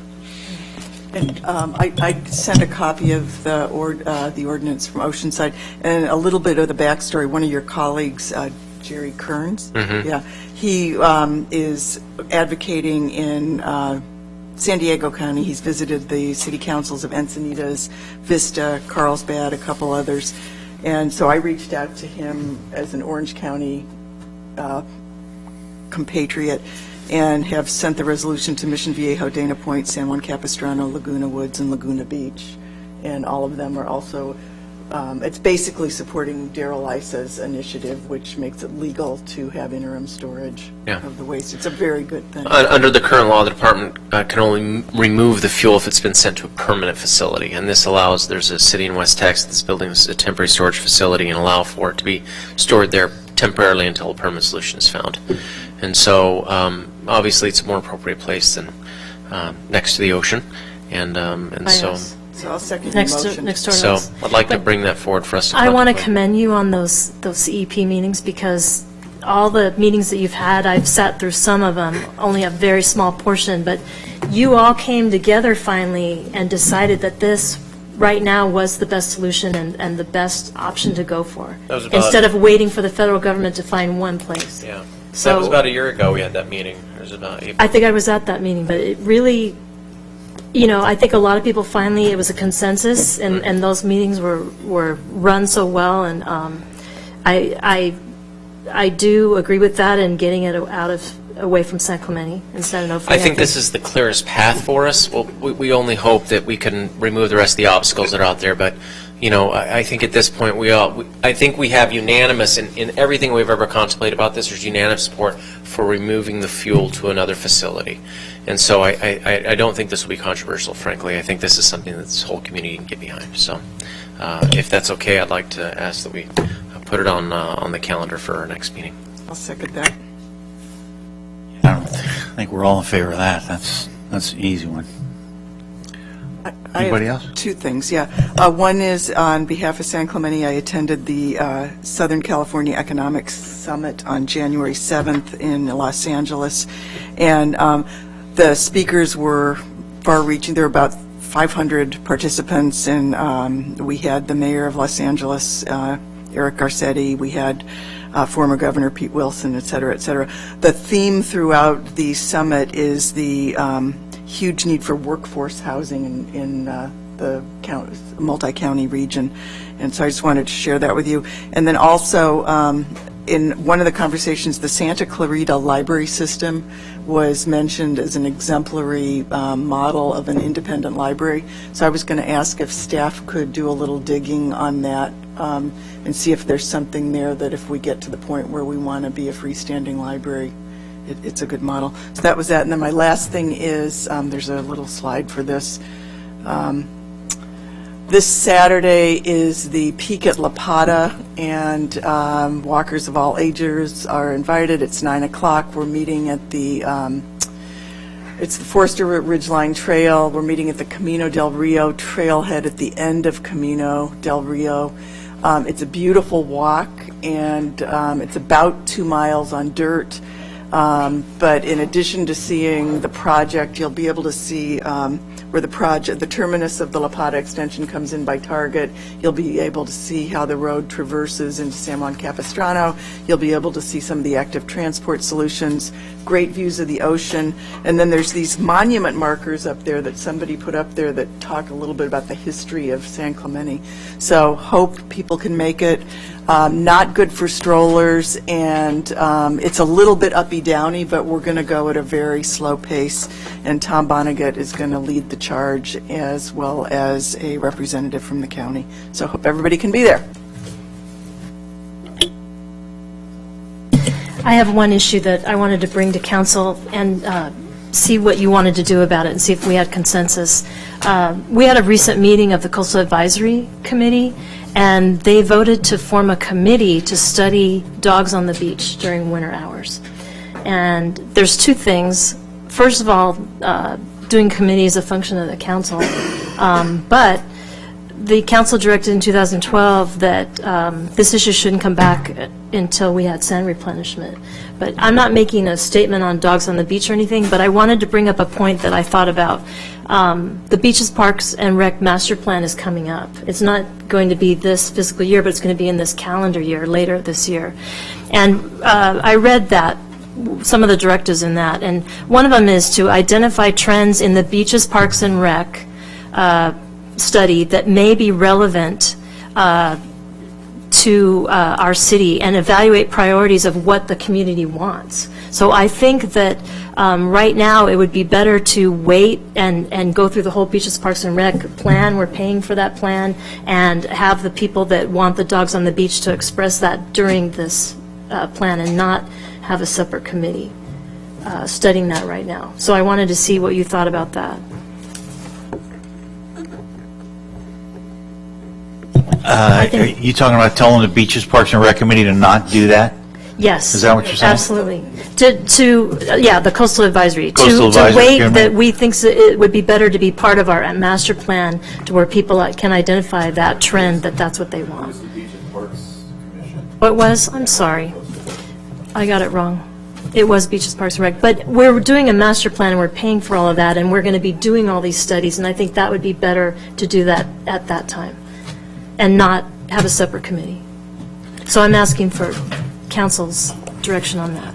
Yeah, I mean, we'd have to have a vote to put that on for a vote. You can't vote on that tonight because it's not on your agenda, but if you'd like to agendize the opportunity to give them direction, then that'd be... We actually have to vote on that? Speak really quick. We are going to be agendizing the Beaches Park Master Plan to come back to the council before the RFP is released. That was the will of the council when we deliberated during the budget process, to make sure certain elements were included in the RFP. That's actually being tentatively scheduled for the next council meeting. So that would be an opportunity for the council to give direction to include the dog access on the beaches as part of the purview of that scope. Problem solved? Okay. That forward-thinking assistant city manager strikes again. Well done, Eric. Thank you. Kathy, anything else? Chris? Nothing for me. Can we do these second readings? I move that we adopt ordinance number 1613, title ordinance, the City Council, City of San Clemente, California, approving zoning amendment 15-456, amending title 17, the San Clemente Municipal Code, improving specific plan amendment 471, amending the Rancho San Clemente specific plan, telling a specific plan in West Pico Corridor specific plan to prohibit cannabis cultivation, cannabis manufacturing, cannabis testing laboratories, cannabis delivery, and cannabis dispensaries. And I move that we adopt ordinance 16. Do we need a vote on that, or is that all part of the same? Why don't you vote on the first one first? Yeah, okay. All in favor? Aye. Any opposed? Passes unanimously. I move that we adopt ordinance 1615 entitled an ordinance of the City Council of the City of San Clemente, California, adding a new chapter 2.43 to the Code of the City. To the Code of the City of San Clemente relating to the city's investment advisory committee. Second. All in favor? Aye. Any opposed? Passes unanimously. Okay. Joanne? With that, I move that we adjourn to the adjourned regular meeting that will be held on February 2nd, 2016 in the council chambers located 100 Avenue, Presidio, San Clemente, California. Council will interview applicants and appoint an industry specialist to the Investment Advisory Committee at 4:30. Closed session items will be considered at 5 p.m. The regular business meeting will commence at 6 p.m. Second. All Sorry. in favor? Oh, sorry, Mayor, could I have you clarify that the first part of that meeting will be a continuation of the one item from this meeting? Then I will clarify that. Thank you, Scott. It's important to that. Does Tim do that since he was?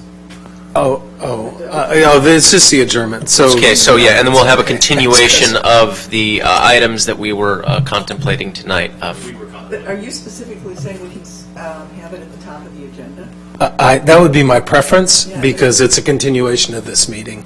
And then when that's concluded, you'll go on to your new agenda, but the first part will be the old agenda from tonight. We probably ought to reschedule the industry specialist interview, I'm betting. Because you'll have to clear out the chambers, then restart the meeting. It would be. Because aren't we going to interview applicants at that meeting? Yeah, but we'll start the meeting at 6 o'clock like we always do. That part's No, at because we 5:30. have 4:30. That means we would. Oh, you mean we're going to do 4:30 closed session at 6 5 and o'clock then closed session. My 6 o'clock apologies. meeting. All right. And the notice for your next meeting will just say, or as soon thereafter, so you can complete tonight's business and then go to your new agenda. Okay, so closed session at 4:30. Then we continue this adjourned meeting from tonight at that point. 6, and then you'll have your 6 new o'clock agenda after that. Motion by Brown, second by Baker, all in favor? The closed session's 4:30, and then the regular meeting is at 6. And when are the interviews? That's at 4:30. We appoint the industry specialist at 4:30. Closed session items continued at 5, considered at 5. And the regular business meeting will commence, which will be the adjourned component of this meeting, and then we start the next business meeting after that's concluded. That's it. Okay? Thank you. You already passed that? Motion by Brown, second by Baker, all in favor. We passed it. We understand. Bingo.